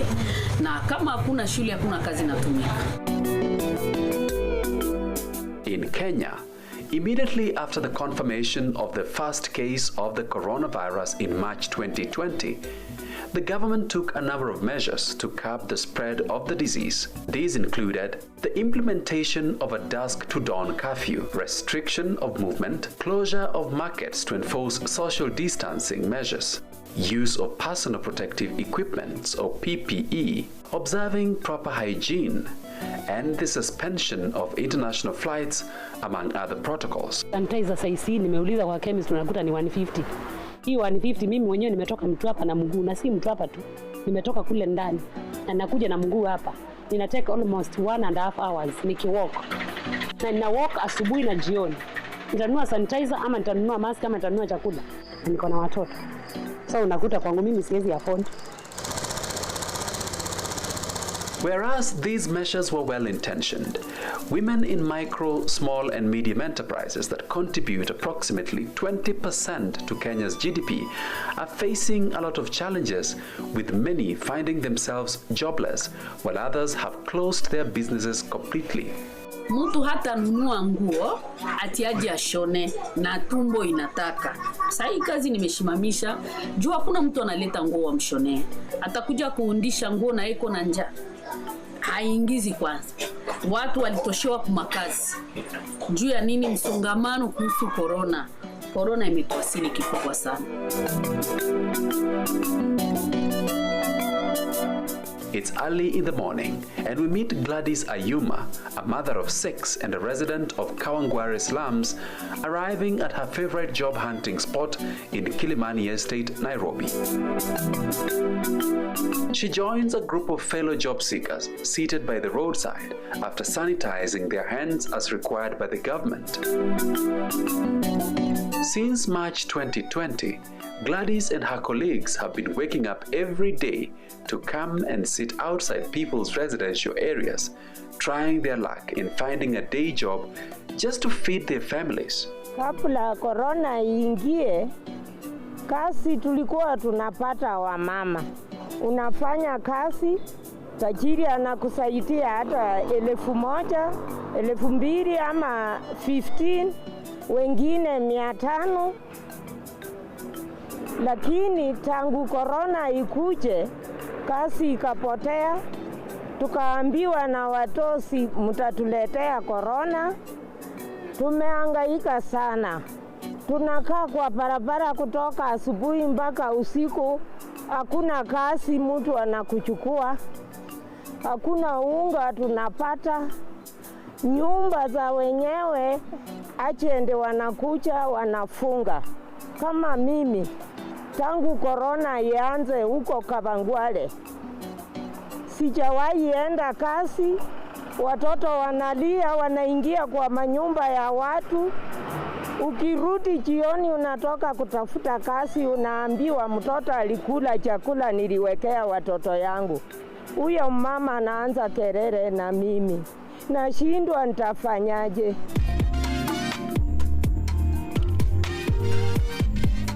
And in Majengo slums, commercial sex workers have not been spared either by this pandemic.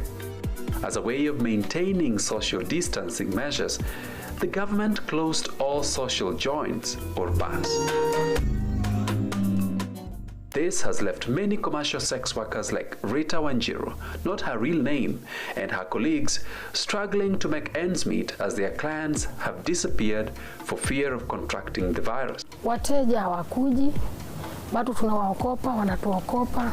Hali ikiendelea hivi itatudhuru sana na sisi tunaumia kwa sababu tuko na watoto wako primary, wako wengine wako secondary na sina hela.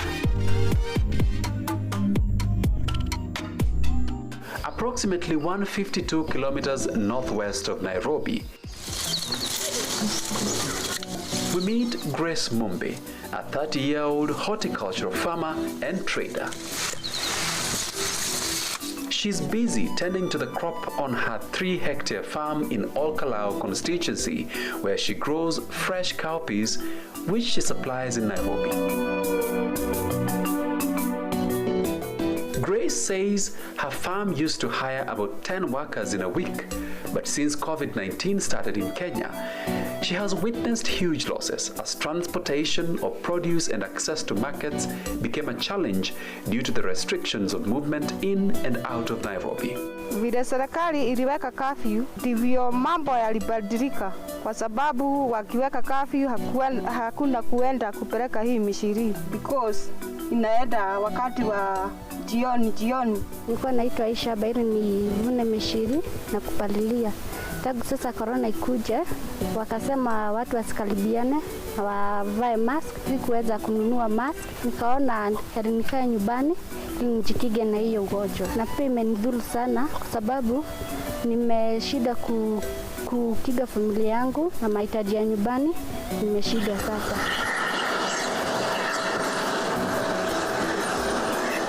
With the suspension of international flights, enterprises involved in the export markets are reported to have experienced huge logistical challenges.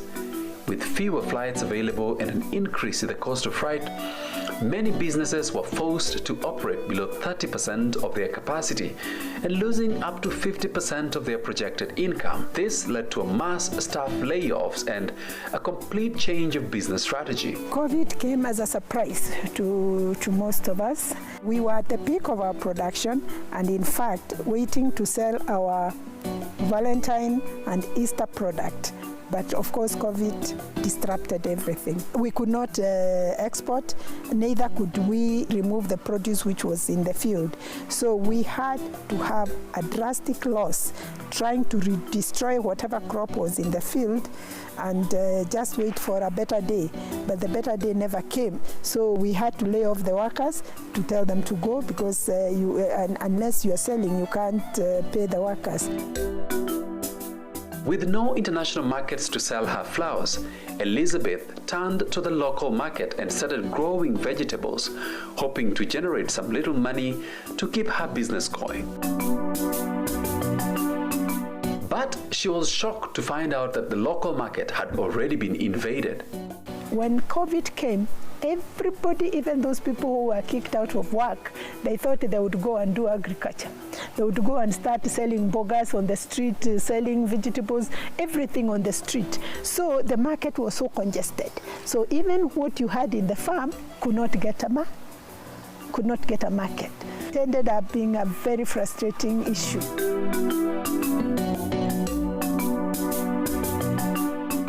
It's a Wednesday afternoon and we meet Judy Thodera, a 38-year-old mother of 4, a head teacher and an entrepreneur, inspecting her school premises based in Mathare slums in Nairobi.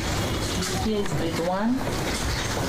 The classes are empty and dusty as all schools were closed following the outbreak of COVID-19 in Kenya. We have different categories of children.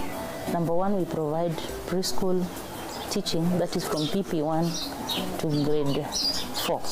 We also have the lower primary and we have the upper primary. Our school has a total population of 384. We have 15 teachers and 3 subordinate staff. She says the closure of schools by government due to COVID-19 has put her business in a precarious financial situation, and as a result, many of her teachers have lost employment and can't afford their basic needs. We have lost a total of 9 teachers. 6 have gone to the rural home. 3 are staying with the relatives because they cannot be able to sustain their families. The rest are still wondering what will happen after this coronavirus comes to an end. We as a school, we have also not been able to pay our rent.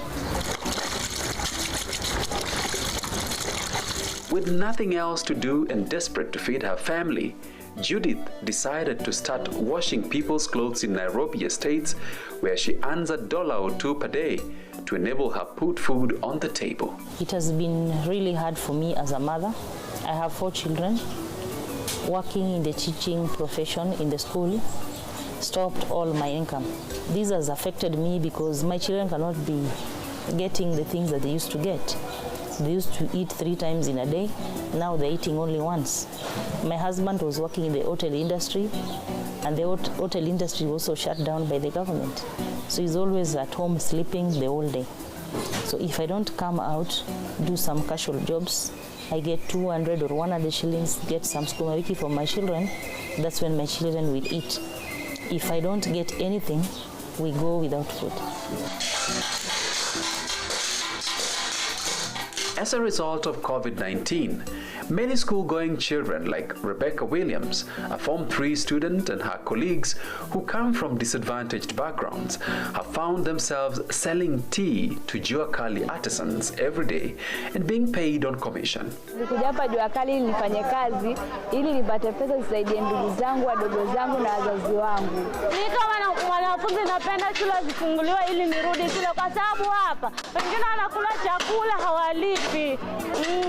This has led to an increase in gender-based violence, child labor, teenage pregnancies, and persisting socio-economic and gender disparities that are negatively impacting on their education and health outcomes. And in Kisumu County at Dunga Beach, we meet a group of women cleaning fish that they have just bought from fishermen early in the morning. Pauline Auma, one of the traders with over 11 years of experience in doing this business, says COVID-19 has not only spoiled her business, but has also brought people from other professions, especially teachers, into the business. Gina kaka jok mane ticho weyo tich, yani jok ma ticho rumonegi tiere kata manani jok mane puonjo e privates koro giduogo giduogo jok moko ne loko hala moko matindo tindo koro giduogo koro ok nyalre kech ohala ok dhi koro gineno ni business mitimo mar omena ni ema nyalo dhi piyo nikech koro chiemo ne ema nyalre. This has led to an increase in the price of fish per tin from 150 shillings to 300 shillings as demand is now higher than the supply. With international and local travel restrictions put in place to contain the spread of the virus, women businesses in the tourism and the hospitality sector, which accounts for approximately 70% of the sector labor force, have also been hit hard by the pandemic. Nimechona shanga kwa miaka 10. Imenisaidia sana. Nimesomesha watoto wangu na matumizi ya nyumbani.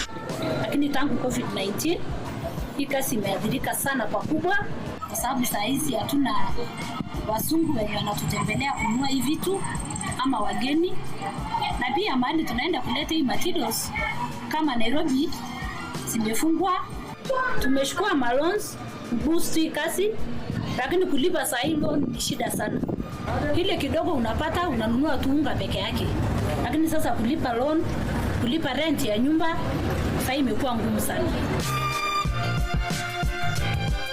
While in Mombasa County, we meet Victoria Nziza in her shop based in Shanzu. She's an international trader who has been running an African art and craft business in the tourism sector for many years. Nziza says COVID-19 has turned her into a beggar, and as all the investment she had made just before coronavirus was confirmed in Kenya is stuck in Brazil due to travel restrictions and market shutdown. On the 13th, the same day Uhuru announced that we have the first case in COVID-19, the same day I got my visa to Brazil. I was to attend a fair that was starting on the 2nd of April. So I was supposed to travel on the 28th of March.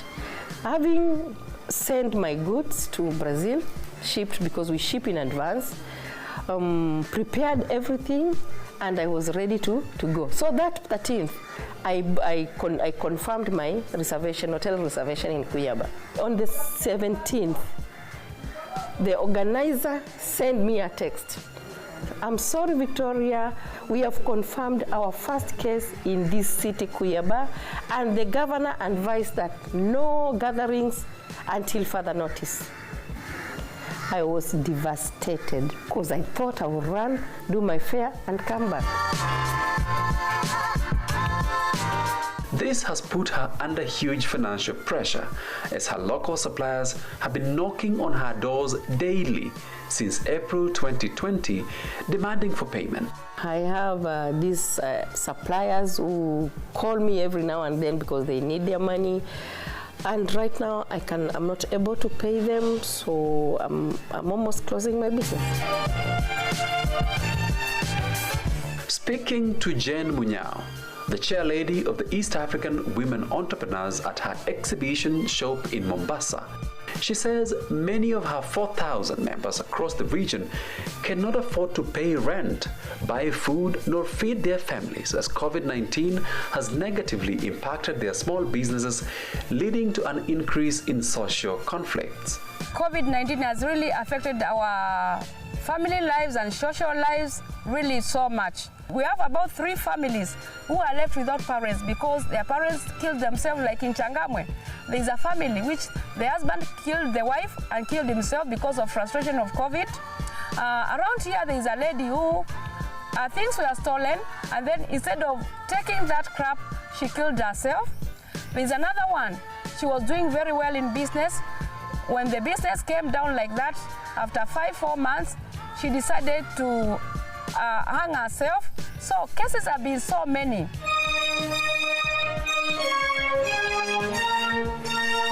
Kenya closed its entry and exit points to its neighboring countries to curb the spread of the virus. This has led to an instant decline in cross-border trade, where micro, small and medium women enterprises play a critical role. For instance, trading activities at the Malaba border declined by more than 50% in Uganda and around 60% in Kenya, as traders were required to have a COVID-19 certificate before being allowed in and out of the country. This led to huge delays in delivery of goods and services. 99% small-scale traders are women who are crossing border every time, every day, when they are going to look their livelihood in neighbor country. During the closure of the border, women being affected so much because they can't get the commodity, they can't reach at their market, can't reach to our customers. Nafanya biashara ya kuuza machunga, nanunua machunga kutoka Uganda. Ikiletwa Kenya tunapitia custom, wanakilia from customs. Inapita direct paka hapa transformer, tunaweka kwa gari inaenda nje.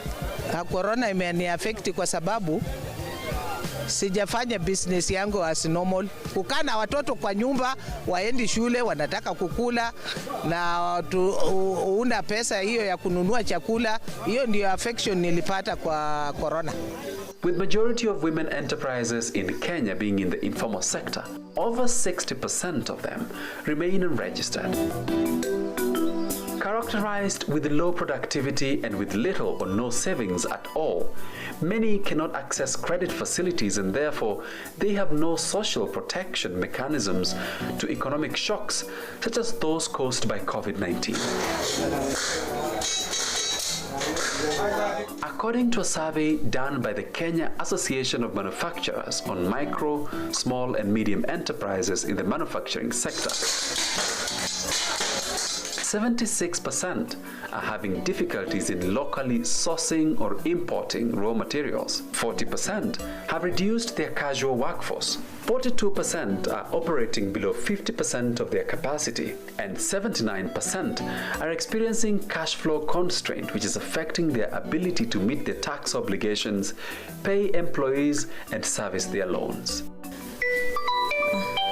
Hello? Yes, it's Dami Joy. Terry Wangeshi, the co-founder of Damijoy skincare company based in Nairobi, shares her experiences of the pandemic. Being a natural skincare company, we source for some of our raw materials, like the body butters, the shea butters, the cocoa butters from neighboring countries.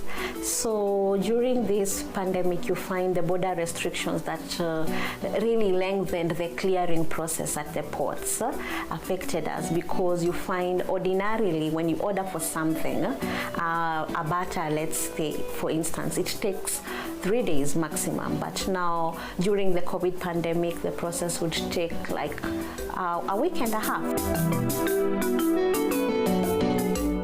It is for this reason that the Association of Media Women in Kenya, AMWIC, together with her partners, launched a survey in April 2020 to document the impact of the pandemic on women in micro, small and medium enterprises and make policy recommendations to different actors on the way forward.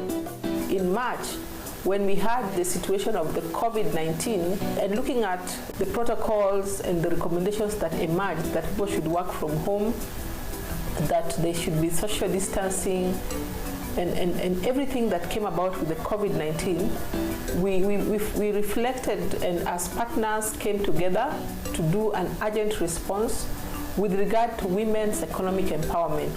We have been documenting these experiences, gathering evidence, and we've now gathered quite some bit of evidence. And therefore we are saying that going forward, We want to present this evidence and this information and deliberate and make policy recommendations or recommendations to different actors that on the way forward in terms of rebuilding the businesses as well as building resilience for these businesses in case of a future shock that emerges that affects their business.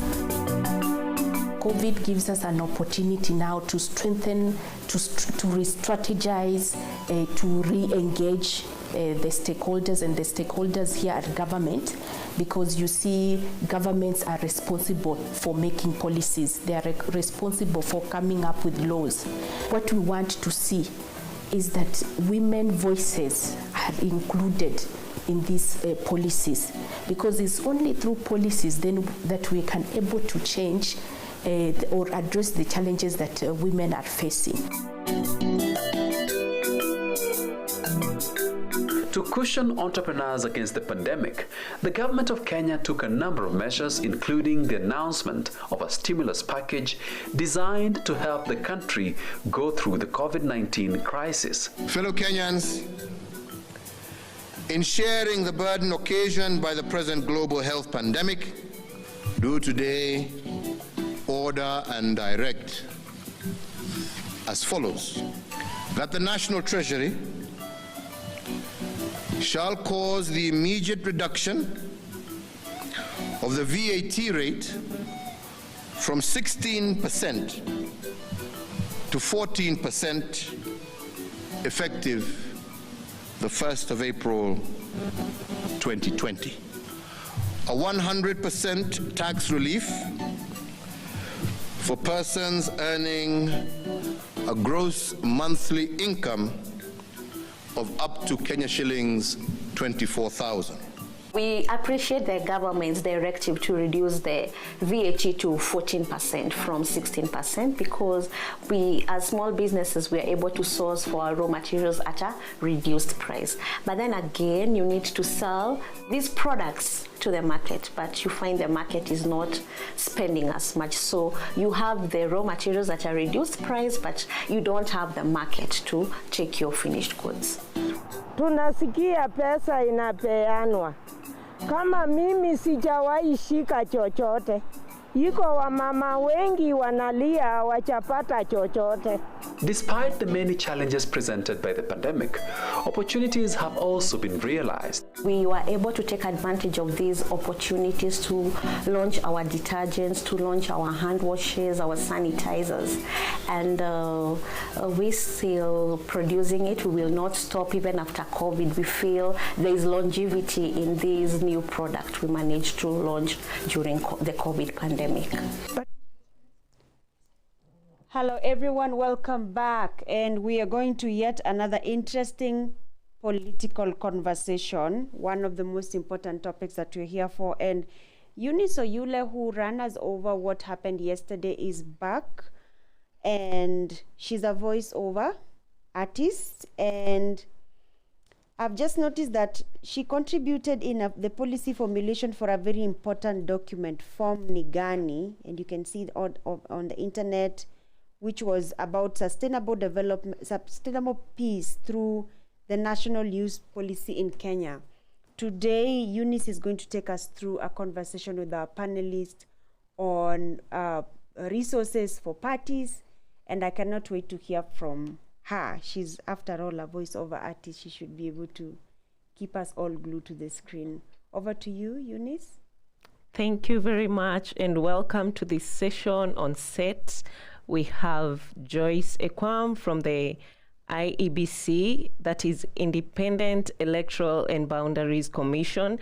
And we have also Honorable David Ochieng, who is the Member of Parliament for Ugenya constituency. And we shall just continue as we wait for Judy Gathoni, who is a lawyer and a registration officer at the ORPP office, and that is the Office of Registrar of Political Parties. And so today I will just share a brief bio of Joyce Ekwam, who is the Director on Voter Education, Partnerships and Communications at IEBC. She is also an educationalist with 25 years of experience in the education sector, as well as an election management expert with 10 years of experience. And Joyce is also a leadership and governance expert, as well as a PhD student. She is a believer in women empowerment and through information sharing and networking. Thank you for joining us, Judy Gathoni. And just like I shared, she is a lawyer and a registration officer at the Office of the Registrar of Political Parties. And so I would just love to address our first question to Honorable David Ochieng. And I would want to know, or the women's rights organizations would want to know more, would want to know about your thoughts on the issue of financing, where we have experienced big political parties being financed, and there's a huge difference when it comes to small political parties compared. So what do you think about that?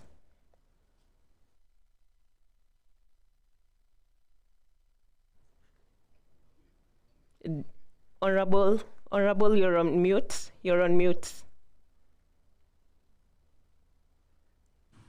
Thank you so much, moderator. And I would like to start by, thanking the organizers for this very well organized conference, especially 1 year to the elections and on very important topics of the day.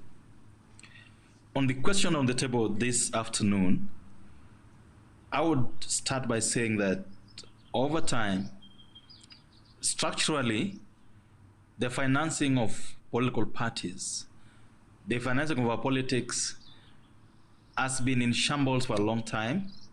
There's a time in the country where political party funding used to go to parties based on the number of votes they get from the lowest, political seat a party member runs in, i.e. councillor, or today would be the MCA, then the votes you get from the MPs and all that. But now we've structured in such a way that the money will always go to the big parties because of the way we have defined political parties and how they qualify to get political party funding from the exchequer.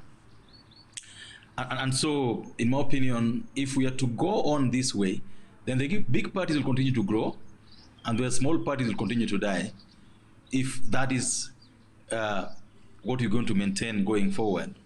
I was talking to my Tanzanian friends, and they were saying that in their system, even if a party ran a candidate for president and they didn't get, or a party ran a councillor only and they didn't get, the share of the political party's fund will depend on how many votes they get for the councillors or for the MCAs or for the MPs, with the result that every political party will get some funding from the exchequer, even if it's $1,000 per quarter, even if it's $2,000 per quarter, they will get.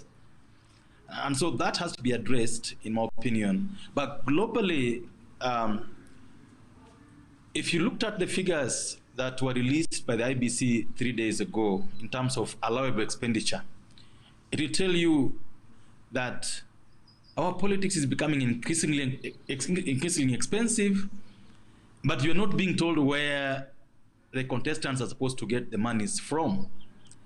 On the same breath, a report by the Auditor General's office last week, I think it's 10 days ago, said that even the parties that are getting this money are not using it to expand democracy. They're not using it to cascade democracy. They said they're using it to pay for brick and mortar, rent, salaries, and emoluments for their staff. They say the registrar, the Auditor General said that very little of the money that is given to these political parties ends up in the places where they're supposed to be. That is, to be used for civic awareness, creating more democratic space and all that. It's not getting there. And then finally, on the same issue, is that we must work towards making contesting for political office easy and cheaper. Because we are talking about women in this conference so much. It is important to note at this point is the point that it is even more difficult for women contestants to access resources that would make them, contest for these seats. If you check, even in terms of the nominations that are done by the political parties and, access to job opportunities, access to business opportunities and all this, it is very difficult for women to raise resources. For example, if you look at even in terms of doing business, women accessing means of production, credit, capital, land for securing a loan, women have this shorter end of the stick. And so for us to align and mainstream women to participate in politics, it requires a more wide and liberal intervention approach than us coming together every election year to try to get a few women to run for political office, to try to get a few women to be able to, participate in politics through tokenism by saying, we can give them a few t-shirts here and there, we'll not charge them, fees for, for registration as members or for certificates. And what then this results into is that the women become so vulnerable in these political spaces. And that's why, start hearing about sex for certificates or sex for nominations or those kind of things, because there is no proper system for ensuring that all the genders participate in politics the right way. I won't leave it at that, and probably, Coming back to you on the same, and I would love to go to Judy Gathoni. And I would love to ask, the ORPP as the regulator of political parties, we know that political parties have always been the problem when it comes to circumventing the will of the people, and which also happens at the national level. And the people as well don't even get the opportunity to choose the leaders they want for themselves. So what programs does the ORPP have to further inclusion and ensure it is a fair delegate process? Over to you, Judy. Thank you very much for having us this afternoon.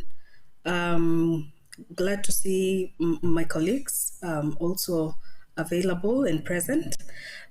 With regards to that, I know as an office, we've been trying to even work on the reforms, legal reforms process, which is underway. And we are hoping that we streamline, because you see, even participation in elections by party members, or for them to have a voice of the candidate of choice, then it starts all the way from the primaries. So we are looking at including the regulating of political party primaries through the amendment of the Political Parties Act, which will be quite instrumental, empowering members of the party and even the public in decision making of who or which candidate they would like to see in the ballot come 2022. I think that would be really important. Also, as an office, we are really working hard, especially with women aspirants, so that they are able to understand the processes.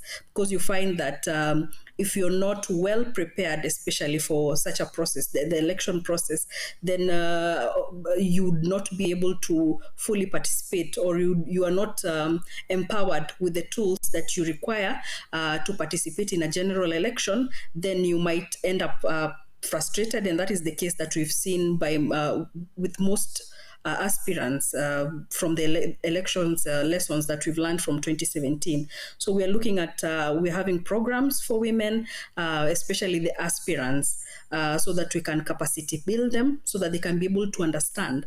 Mostly even the strategies that they need to put in place to ensure that their voters, who are members of the party in this case, their voice is heard.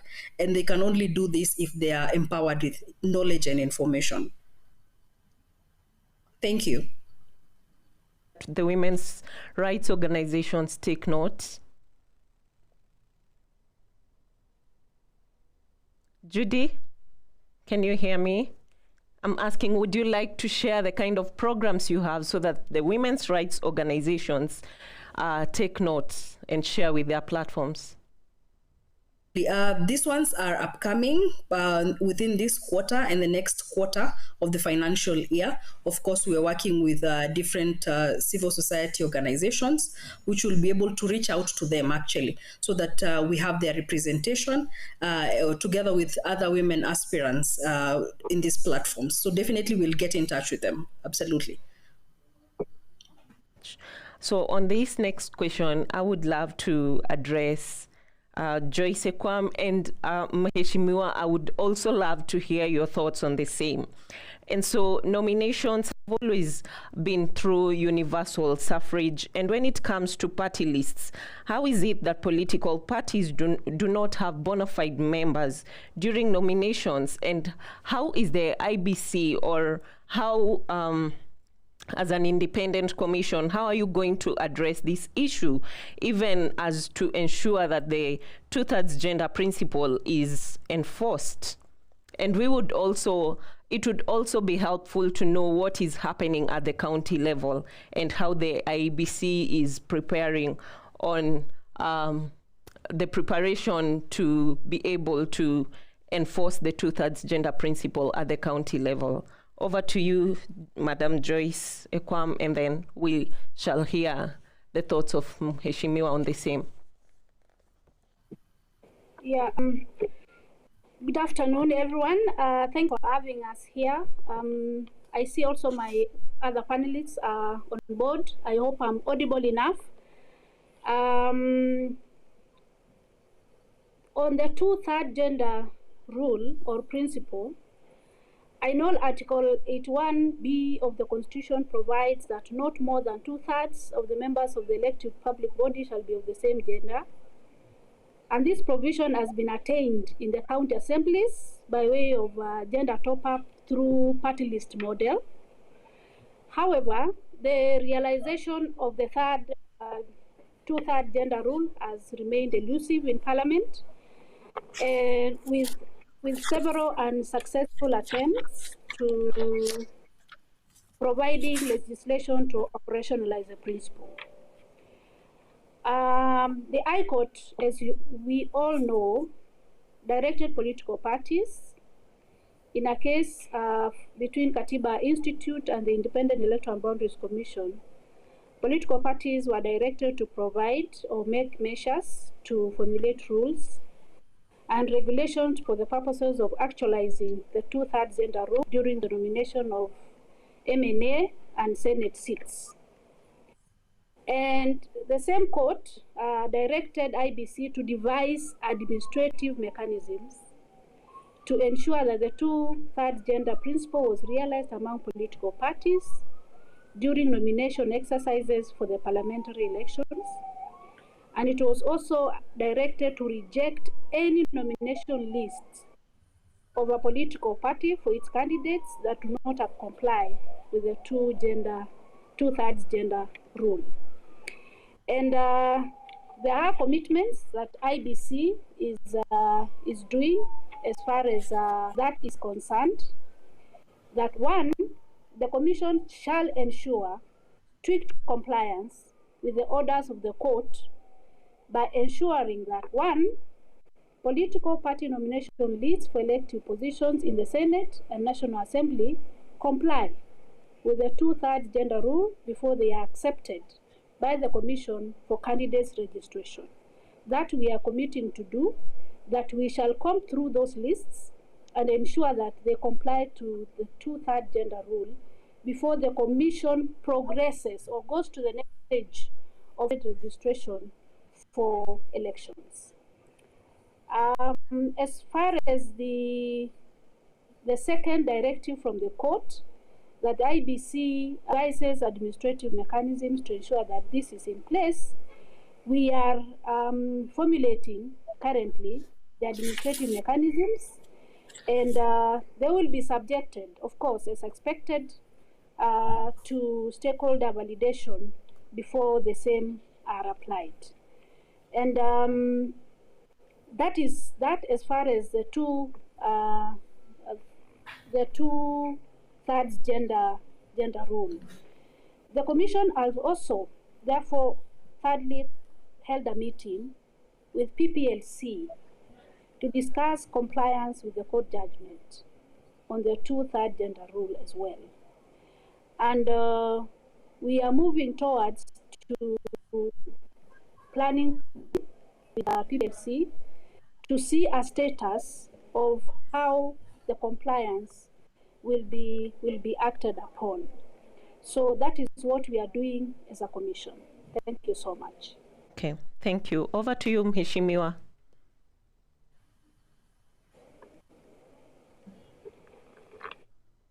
Mheshimiwa, you're on mute.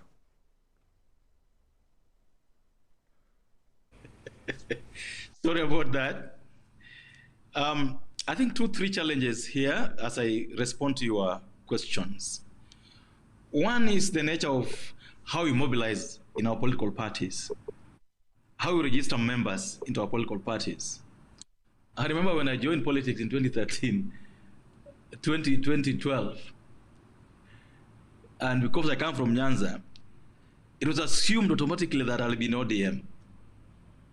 Simply because I come from Nyanza. And so guys from that side of the country assumed to be ODM members. And so when the primaries come, people expect to participate in those primaries, whether they're members or not.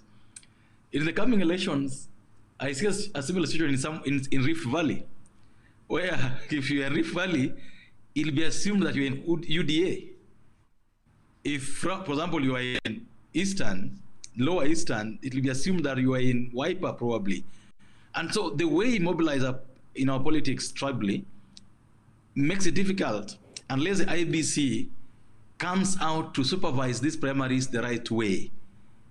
I tell you, it is difficult. Remember, when ODM did their primaries using the party list in Kibra, in a place that has more than 100,000 voters, they could not get 5,000 members to turn up in the primaries.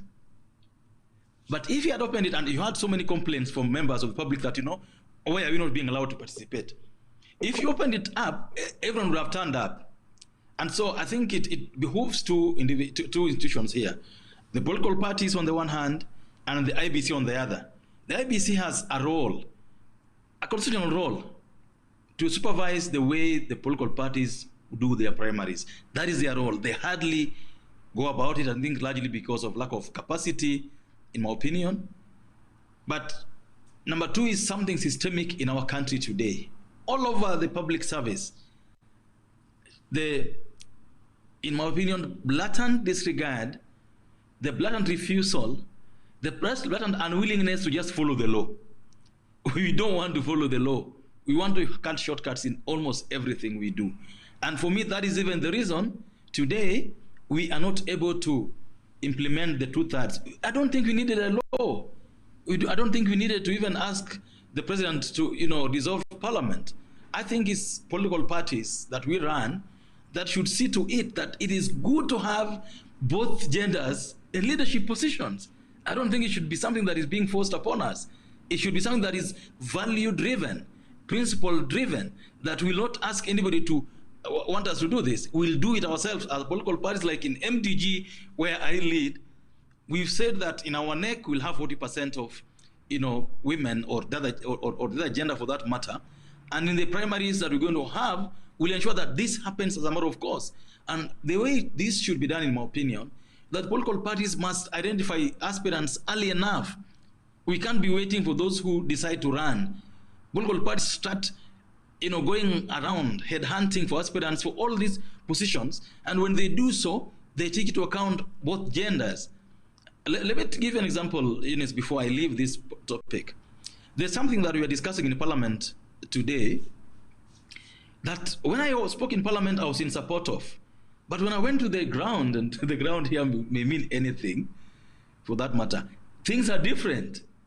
People are saying that those running for MCAs must have degrees. Now, we've been trying to mobilize aspirants in Western Kenya, in the coast and everywhere. It's difficult to get people who are going to run for MCAs who have degrees. In fact, if that law were to go through, a station where there'll be wards where guys will be going unopposed. There'll be wards where people will be going unopposed to the county assemblies because those who are running and have degrees probably are non-existent. And so, in my opinion, this would much depend on the willingness of the political parties to go the extra step of deciding, for example, that if you're having 47 governors and we are MDG and our stronghold is in Nairobi, then we'll give the ticket for governor to a woman.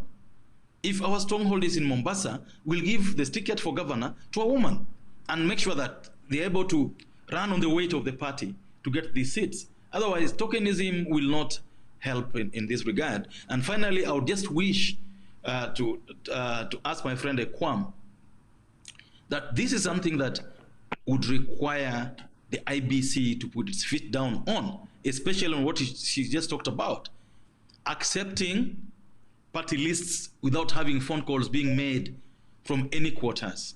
That will help them in implementing this particular requirement. On the issue again of 2/3 gender, and it's been spoken about, I don't want the women in this conference to put their false hope on Parliament.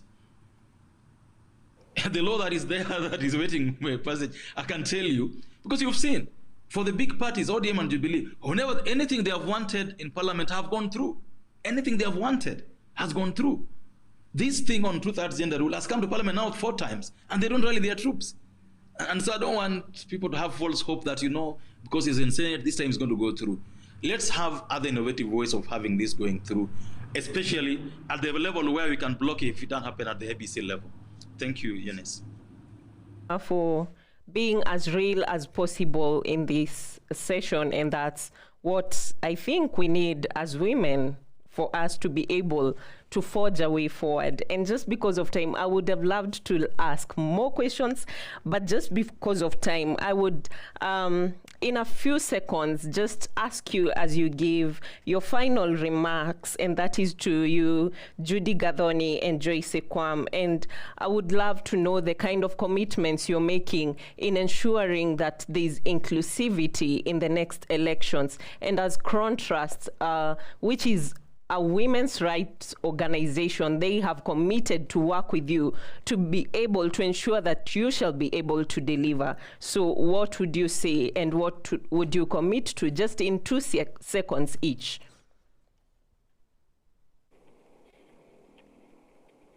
Can I go first? Sure. RPP, and okay. I think I had, as I had mentioned earlier, of course, there is the legal framework and the institutional bit of it. And with regards to legal framework, and as Honorable David has pointed out, David Ochieng, the issue of party primaries is such a fundamental issue, especially for when we're coming to prepare for the general elections. And I know as an institution, we're really pushing and really hoping that the legal reform goes through, because in that act, in the amendment bill, the proposals are actually going to be helpful come next year when political parties are holding their primaries. And this will include regulation of even the primaries as an institution, seeing that we are the office mandated to oversee political party and their conduct within the country. I know, as again, Honorable David had pointed out very well, that the commission sometimes or should perhaps oversee, and I know it's a mandate by virtue of Section 31 of the Elections Act, and it provides that the Commission may take into consideration a request to oversee the elections, primaries rather, of political parties. But seeing that we have this act or these proposals coming through, we're really hoping that now that mandate would come to RPP, and it will actually lighten the burden IBC might maybe face come next year, because we know they have to juggle the general elections with the party primaries and all political parties. We have 74 of them right now. So if all of them made a request to IBC, it would be overwhelming. If we have that come through, then it means that we would require to oversee or supervise the elections. And we've put in place even a schedule where it will break down what we expect from political parties. And he also pointed out that it's really important for us to be able to streamline this process, or even to tighten the gaps that we see, to ensure political parties submit their documents or their lists way in advance. And these are the proposals that the political party is supposed to notify, the method that they intend to use, the venue, the dates, so that we also don't see a situation where political parties shifting goalposts, where maybe it proposes to have an election this week, then it moves to next week, like what we saw last year. So if we have this law coming in place, of course, that would be quite instrumental as a commitment that we're making as an office for legal reform or legislative framework. Then we have institutional framework, the things that we intend to do or we are committed to do. Again, it's about capacity building, and we know that we are engaged, or we are really committed to enhance or build the capacity of special interest groups, women involved in that category. We have also persons with disability, and we have the youth, and this one would include enhancement. We are coming up with programs that are geared towards women aspirants, for example, where they will be notified, or they are made to understand even of the laws that are in place, the timelines, because sometimes most of them would miss out on so many other activities within the election calendar because they are not aware of the timelines that are there. We also want to notify them of the powers that they have. Again, I think Honorable Ochieng was on point, pointing out the stronghold factor. It's really important for a candidate or an aspirant to be able to understand the voter register, especially the voter register within the electoral cycle, and they can use it as a strategy where they're coming up with the ways in which they might want to understand their voters, and this will help them even gear towards the election. It will also help them, or we are going to help aspirants be able to understand how to align themselves with political party. We know that we've said this before over and over again, that incentivizing the nomination fees is not enough. Then what else can we do? Maybe they can be capacity built and empowered to understand that there are other ways you can align yourself with the political party, know the gains that you can make from it, how to join that party, and what ways to participate in order to create visibility for yourself as a candidate, especially a woman candidate. And you can be recognized, you can sit at the table where decisions are made. And I think as an office, we are really committed towards that, and we are really looking forward to engage these women. Come perhaps by end of this quarter or next quarter would be good to go. Thank you. Full remarks, and the women's rights organizations that are present in this convention have noted the same and are going to follow up on the commitments from the office of the ORPP. Over to you, Joyce, in 2 seconds, please, because of time as we wind up.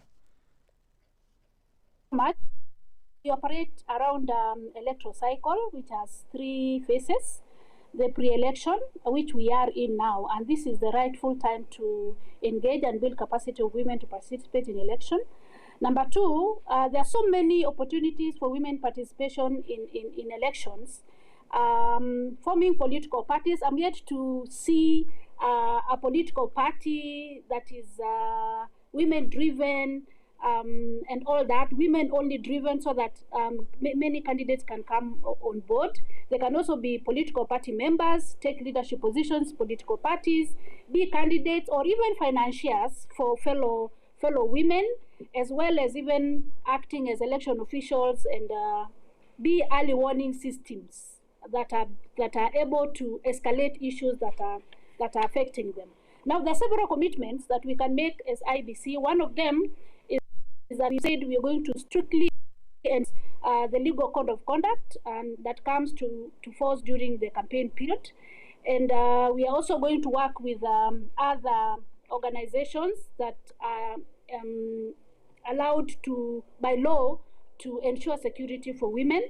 There is also a commitment to adhere to the ACBO, that provision by government to allow special interest groups to participate in procurement. I know elections have an economic attachment to it, and we don't want women to be left out in this. We are also looking forward to establishing women coordinating committees at the national, county, and constituency levels, and we are calling upon women to participate in these committees so that we leverage on them to advance the agenda of women. We are also going to have meetings with women rights organizations so that we talk about women participation. We are also going to establish women's situation rooms at the national and county during campaigns and during nominations, so that we hear them talking about issues affecting them on the ground and taking necessary measures to curb to breach the aggressions to the law. And we are also accrediting women as election observers and monitors. Please come forward and apply for accreditation. And we are also going to do targeted voter education, especially in placement of info and talk shows in our media platforms, so that women are not left out in listening to these messages and getting access to these messages. I know between 6 and 7 women are busy, most of them in the kitchen, so therefore we are going to push forward our placement for voter education information on media spaces to allow women to access to them, maybe placing them at 8 o'clock going forward. We also have gender sensitivities in our work plans this year, where monies or funds have been set aside to engage women and to have women have roundtables to discuss on how they can participate. We will be also developing voter education infomercials, and we are calling upon women to participate in this as either voiceovers, so that they can be heard as social media influencers. So those are the commitments we have as IBC. Thank you very much, Madam Joyce. As you can see, this is a very engaging conversation, and we can go on and on to talk about the issues that are within our political parties, as well as how to go about the election processes. And so I would love us to stop at this point, and so that we can give way to the next session. Thank you very much to our panelists, Joyce, Judy, and even Honorable David. Thank you very much. Looking forward to more engagements. Fellow Kenyans, I want to inform you that the Ministry of Health has confirmed the first coronavirus case in Kenya.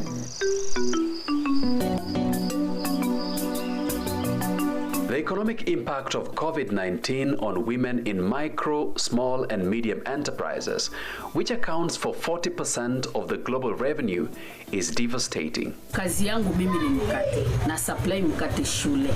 Na kama hakuna shule, hakuna kazi natumika. In Kenya, immediately after the confirmation of the first case of the coronavirus in March 2020, the government took a number of measures to curb the spread of the disease. These included the implementation of a dusk to dawn curfew, restriction of movement, closure of markets to enforce social distancing measures, use of personal protective equipment or PPE, observing proper hygiene, and the suspension of international flights, among other protocols. Sanitizer saisi nimeuliza kwa chemist unakuta ni 150. Hii 150 mimi mwenyewe nimetoka mtu hapa na mguu, na si mtu hapa tu. Nimetoka kule ndani na nakuja na mguu hapa. Nina take almost 1.5 hours nikiwalk. Na nina walk asubuhi na jioni. Nitanunua sanitizer ama nitanunua mask ama nitanunua chakula. Na niko na watoto. So unakuta kwangu mimi siwezi afford. Whereas these measures were well-intentioned, women in micro, small, and medium enterprises that contribute approximately 20% to Kenya's GDP are facing a lot of challenges, with many finding themselves jobless, while others have closed their businesses completely. Mtu hata nunua nguo ati aje ashone na tumbo inataka. Sasa hii kazi nimeshimamisha. Jua hakuna mtu analeta nguo wa mshone. Atakuja kuundisha nguo na iko na njaa. Haingizi kwanza. Watu walitoshewa kwa makazi. Juu ya nini? Msongamano kuhusu corona. Corona imetuasili kikubwa sana. It's early in the morning, and we meet Gladys Ayuma, a mother of 6 and a resident of Kawangware slums, arriving at her favorite job hunting spot in Kilimani Estate, Nairobi. She joins a group of fellow job seekers seated by the roadside after sanitizing their hands as required by the government. Since March 2020, Gladys and her colleagues have been waking up every day to come and sit outside people's residential areas, trying their luck in finding a day job just to feed their families. Kabla corona iingie, kazi tulikuwa tunapata wa mama. Unafanya kazi, tajiri anakusaidia hata 1,000, 2,000 ama 15, wengine 500. Lakini tangu corona ikuje, kazi ikapotea, tukaambiwa na watosi mtatuletea corona. Tumehangaika sana. Tunakaa kwa barabara kutoka asubuhi mpaka usiku. Hakuna kazi mtu anakuchukua. Hakuna unga tunapata. Nyumba za wenyewe achende wanakuja wanafunga. Kama mimi, tangu corona ianze huko Kawangware, sijawahi enda kazi. Watoto wanalia, wanaingia kwa manyumba ya watu. Ukirudi jioni unatoka kutafuta kazi, unaambiwa mtoto alikula chakula niliwekea watoto yangu. Huyo mama anaanza kelele na mimi nashindwa nitafanyaje.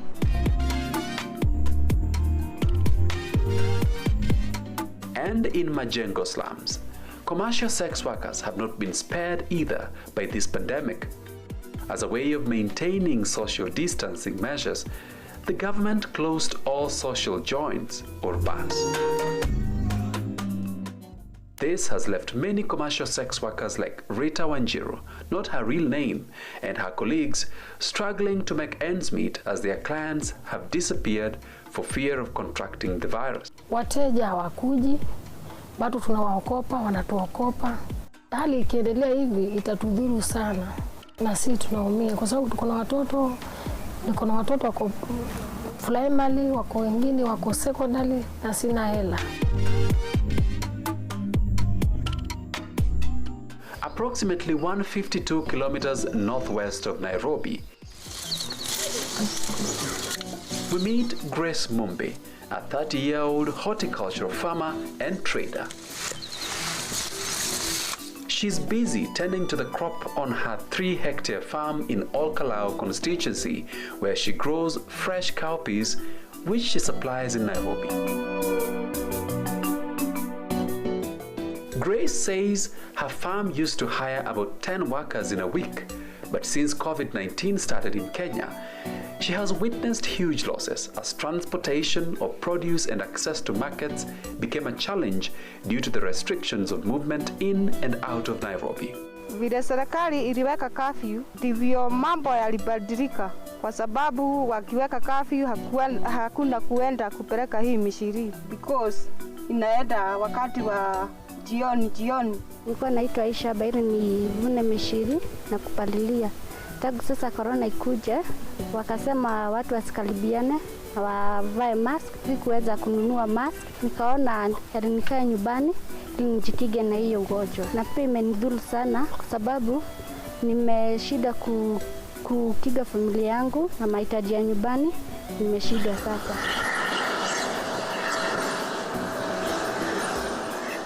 With the suspension of international flights, enterprises involved in the export markets are reported to have experienced huge logistical challenges. With fewer flights available and an increase in the cost of freight, many businesses were forced to operate below 30% of their capacity and losing up to 50% of their projected income. This led to a mass staff layoffs and a complete change of business strategy. COVID came as a surprise to most of us. We were at the peak of our production and in fact waiting to sell our Valentine and Easter product. But of course COVID disrupted everything. We could not export, neither could we remove the produce which was in the field. So we had to have a drastic loss trying to destroy whatever crop was in the field and just wait for a better day. But the better day never came. So we had to lay off the workers to tell them to go because unless you're selling, you can't. Thank you so much. And it's been such an exciting 2 days. And we are coming to the culmination of the event, which is the unveiling of the Charter of Inclusion. This Charter of Inclusion is our commitment as women's rights organizations, where we are seeking to ensure that the elections for 2022 will enshrine the inclusivity principle. The Constitution provides that the principles of the electoral process must abide by certain rules and regulations, and one of them is the inclusivity principle. And we have had 2 elections since the promulgation of the Constitution that have not fostered the inclusion of women, youth, and persons with disability. And so, for our 2022 commitments, the women's rights organizations that are part of this convention, together with other stakeholders and collaborators, have decided to pursue inclusion as a critical part of the credibility, the fairness of the 2022 general elections. So that if the 2022 general election does not foster inclusion, it shall not be considered a fair and inclusive process. And so today we are going to highlight, at this moment, I'm going to give you the highlights of the Charter of Inclusion. And this Charter of Inclusion is our commitment and the determination to pursue the rights of women, youth, and persons with disability to ensure that political engagements and actions in the electoral process in the run-up to the 2022 elections and beyond will be inclusive of women, youth, and persons with disability. For that to happen, we know that there are institutions that have been created by the Constitution that must ensure this inclusivity principle. And so we are making our commitment to pursue these institutions to ensure that they deliver an inclusive election. And so I think the producer can put the highlights, the slide, and I will just walk us through, and then we will, the highlights of the charter. And so this charter, which reaffirms our commitment to ensure that the 2022 elections are free and fair. So can we start from the top? Our first call is to the Independent Electoral and Boundaries Commission, the IEBC. The IEBC will exercise independence and apply the constitutional requirements of party lists to adhere to Article 81B and C on the not more than 2/3 gender principle and fair representation of persons with disability in elective public offices respectively, as well as enforce electoral laws and administrative rules impartially. We've already heard from others that calls are made to the IEBC concerning the elections and some of these lists. We are also asking that IEBC will sensitize political parties and citizens on compliance with the constitutional requirements and will review the civic education and voter curriculum to sensitize voters on inclusivity, equality, and the full participation of women, youth, and persons with disability. They will regulate the money spent by candidates in elections as prescribed in Article 88, 4I of the Constitution, and strictly enforce the code of conduct in meting out penalties on political parties, aspirants, and candidates and their supporters that violate these electoral code of conduct, including zoning of areas for specific political parties or political players, and violence, that they must deal conclusively with the issue of violence, whether by a candidate, their supporter, or a political party. That IEBC will put in place the necessary measures to prevent, eliminate, and respond to all forms of electoral violence against women, youth, and persons with disability, including ending impunity of the perpetrators. To the ORPP, that is the Office of the Registrar of Political Party, we are calling on the ORPP to exercise its shared mandate to amplify the work of IEBC and work with the political parties and other stakeholders, including civil society, to ensure compliance with the Constitution and the electoral laws. Both the IEBC and ORPP are creatures of the Constitution. They have a responsibility to deliver not just an election, but an election that meets the standard as required in the Constitution in Article 81. And so they must ensure that it's not just technical compliance, but real compliance. That the ORPP will work with political parties, not candidates. The work of ORPP is political parties to promote internal party democracy through exercising stronger enforcement of constitutional requirements of inclusion of women, youth, and persons with disability. With regards to candidate nominations, representation of women, youth, and persons with disability who are constitutionally recognized as marginalized groups, and not technical, and not as just tokenism, but real participation. And that the ORPP will work with stakeholders to enact regulations for nominations to ensure that the party leagues for women, youth, persons with disability have real mechanisms that allow them to choose those people who will represent their interests, either in the party or in elective seats.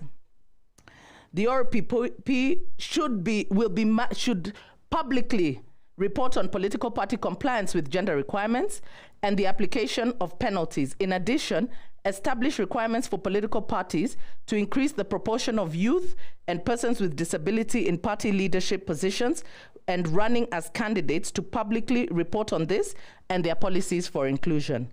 The ORPP should build the capacity of political parties to ensure fair, expedient, and timely internal dispute resolution mechanisms. The media is such a powerful tool, and we are calling on the media, both print and electronic media, broadcast media, to represent a wide range of political perspectives and coverage, including that of women, youth, and persons with disability. That they will not exercise bias against women, youth, and persons with disability, including those from political parties that are lesser known, because the media is the platform by which people are known. So we don't want to always just see the same old people, because it is like media is campaigning for these people. So we want them to also highlight those in other parties, independent candidates, opposition candidates. They should be able to have equal access to media coverage.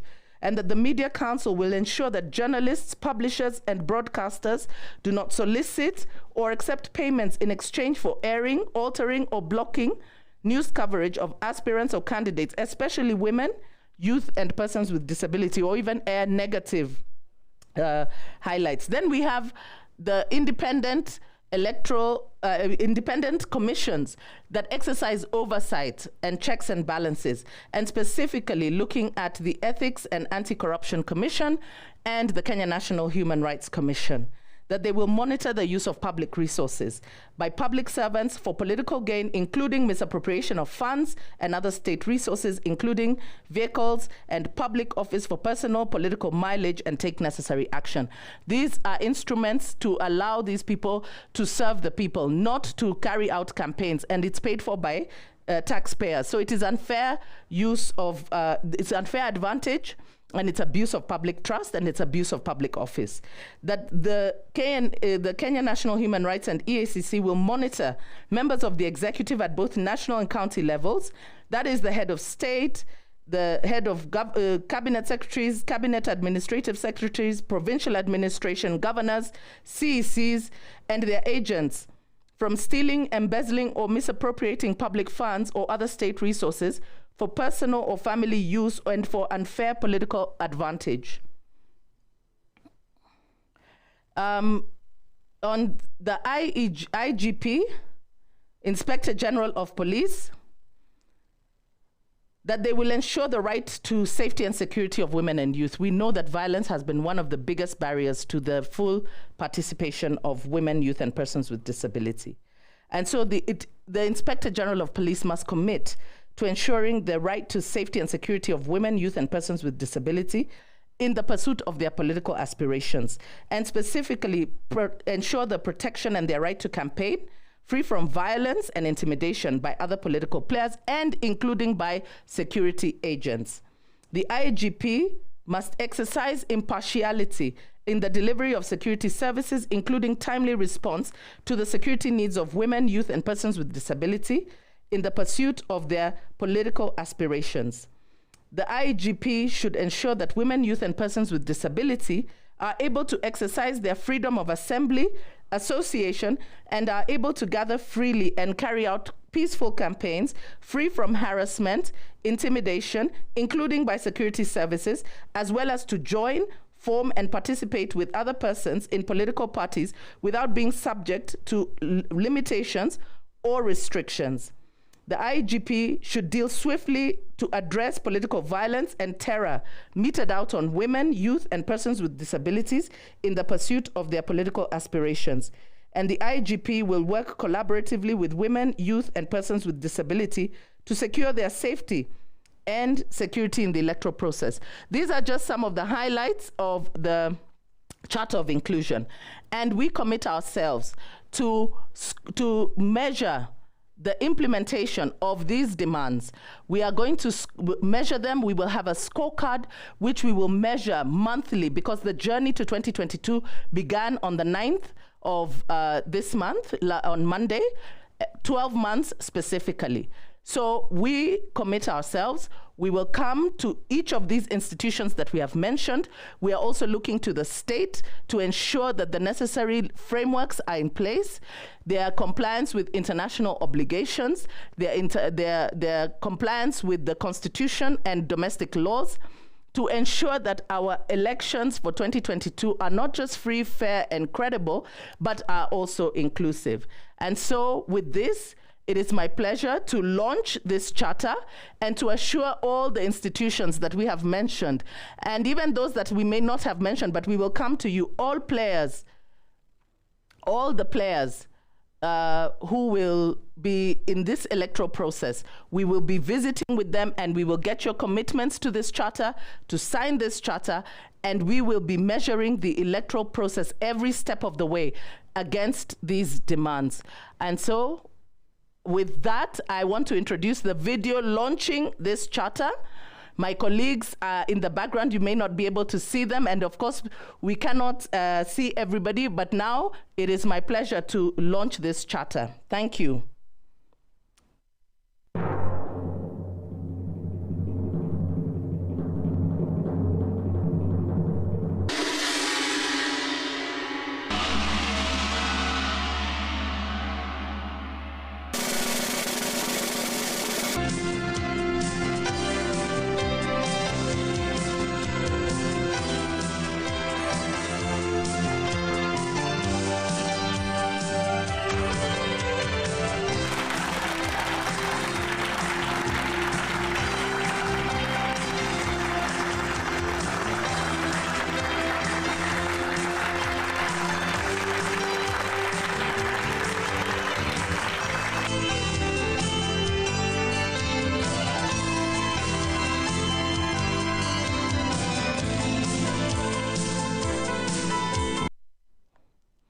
Thank you so much for all of you who have participated in this convention and the commitment that we have seen from everyone to the inclusion of women and youth.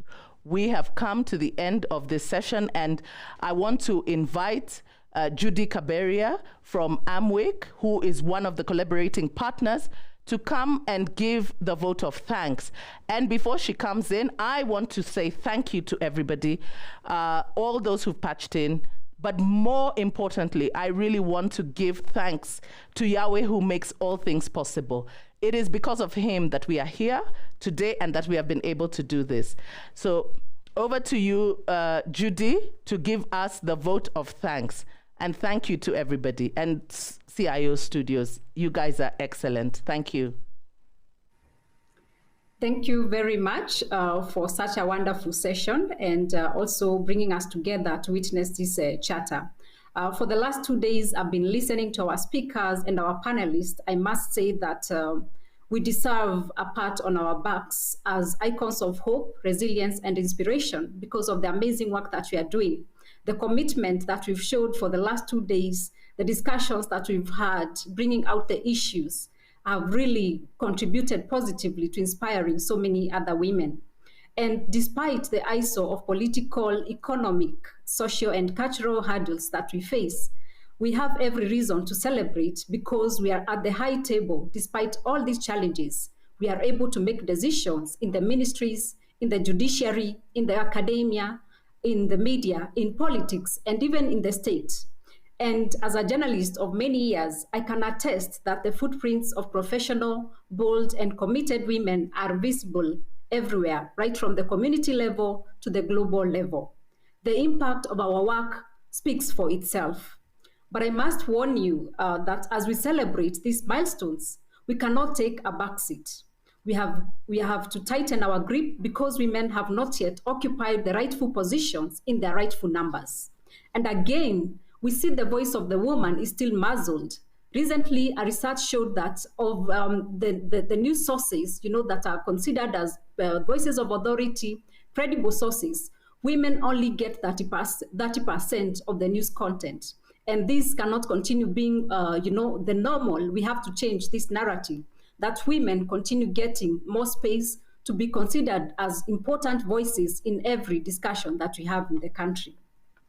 Again, with the coming election in 2022, we have to purpose to amplify the voice of the woman so that we can participate fully as candidates, as voters, as officials, basically as anything we want to participate as, and our voice must be heard and heard very clearly and correctly.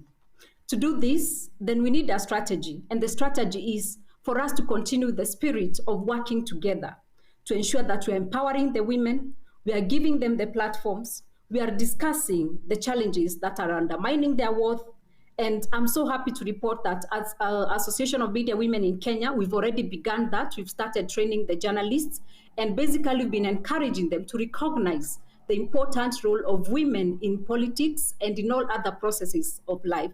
Because a lot of times the media do not pay attention, particularly to the role the women that play. And I'm happy that you've already been doing this. And we hope as we go to the elections, we see more journalists considering giving the same treatment to the female candidates so that we don't have a situation where a male governor is asked, how do you work? And a female governor is asked, how will you balance between a family and your work? The questions have to be equal. And this is what we want the journalists to pay attention to be sensitive, treat women equally, and treat them as pairs, contributing to the democratic process. And again, we want to teach the journalists to hold the duty bearers to account. Recently, the IEBC chairman said that they will ensure all political parties are compelled to observe the 2-thirds gender rule. So as the media, we have a role to play. We have to report. We have to know how to approach it and ensure we apply the pressure on the duty bearers, whether it's the government, whether it's the political parties, to ensure this is not just another talk, but actually we walk the talk and we implement what we are saying. And now I take this opportunity first to thank Crown Trust for taking this time, putting this event together. And as you know, Crown Trust is one of the principal partners implementing the Women Voices and Leadership Kenya project, which is a project funded by Global Affairs Canada and is being delivered by Care Canada, Care Kenya, Crown Trust, Uraia Trust, and the Center for Rights Education and Awareness, that's CRU, and the Urgent Action Fund, UAF Africa. The goal of the Voices and Leadership Project is to support the capacity and activities of local and national women's organizations and movements seeking to empower women and girls advance the protection of women's and girls' rights, and achieve gender equality, with the ultimate outcome being the increased enjoyment of human rights by women and girls and the enjoyment of gender equality in Kenya. We give vote of thanks again to the Canadian High Commission, the Ministry of Public Service and Gender, and the government of Kenya as well for supporting this initiative. We've seen them participate very actively and even support this, whether it's policy review, whether it's finances, that has been very positive from the part of the government. We also say special thanks to Femnet, Oxfam, Amweek, Badili Africa, Young Women Leaders Connect, University of Nairobi, Feminist for Peace Rights, Justice Center, and among others, Coast Association for Persons Living with Disabilities.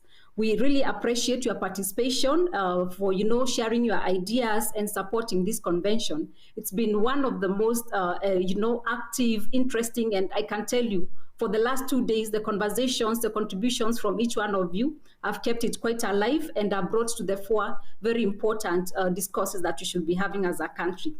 And as I do my parting shot, and in the words of Thomas Sankara, whom I really admire, fronting for gender equality in the society, with this quote, without separation of women, may my eyes never see and my feet in society, where half of the people are held in silence. I hear the roar of winds, I sense the rumble of their storm, and feel the fury of their revolt. Thank you very much. I really look forward to working together with all of us, because bringing our synergies together and ensuring we work in one, with one voice to support the women, to support the media, to give the women a platform to talk about their policies, about their manifestos. I'm really, and I believe that we are going to achieve a society that is gender equal. Thank you very much. Thank you so much. Thank you so much, Judy, and congratulations for your new post. And as we come to a close of this event, I cannot thank you all of you enough, those who tuned in, you're on YouTube, communicating, hashtagging, and asking questions. It's because of you that this has been a success. We wouldn't have been broadcasting to a vacuum. You must have been there to keep us going. And the day has come to an end, the event has come to an end, but I believe we have all come out with something that we can look forward to as we work towards an inclusive society where women are part of the journey of making this country great and inclusive for all of us. Keep the conversation going on Twitter, and please do not forget, if you're a woman, do not forget the opportunity that was given to us by EBU, the university, by Professor Uliha. Please go to the link and apply for that, and keep the conversation going. Tag at Cron Trust, hashtag keep women rising. Until another time, bye-bye.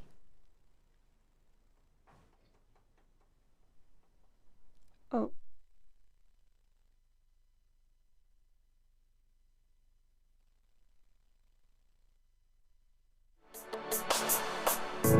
Kenyan woman, keep your head high, usirudi nyuma, mbele tunaenda, na tukiungana sote tunaweza.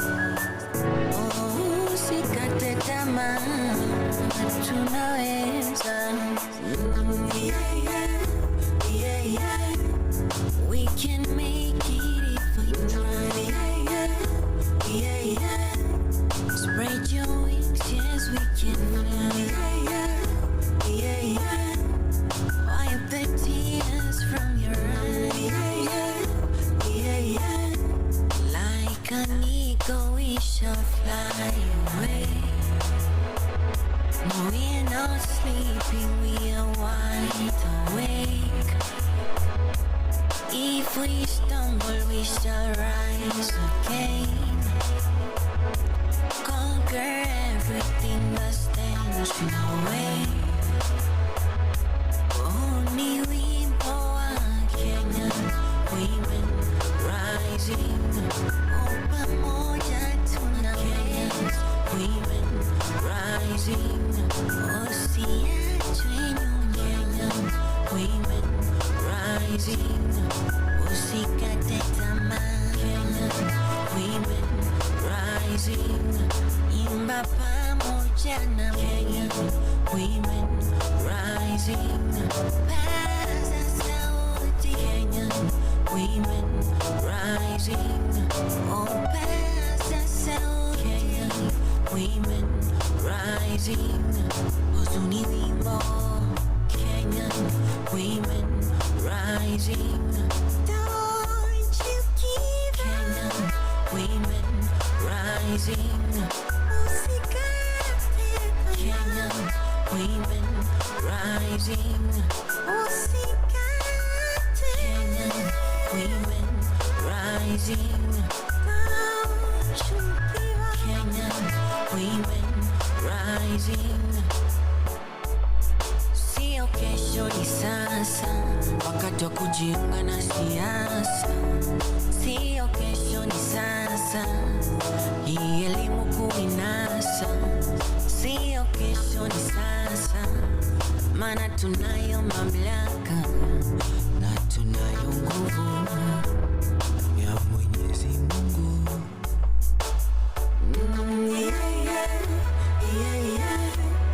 We can make it if we try. Spread your wings, yes we can fly. Wipe the tears from your eyes. Like an eagle we shall fly away. No, we're not sleeping, we are wide awake. If we stumble, we shall rise again. Conquer everything that stands in our way.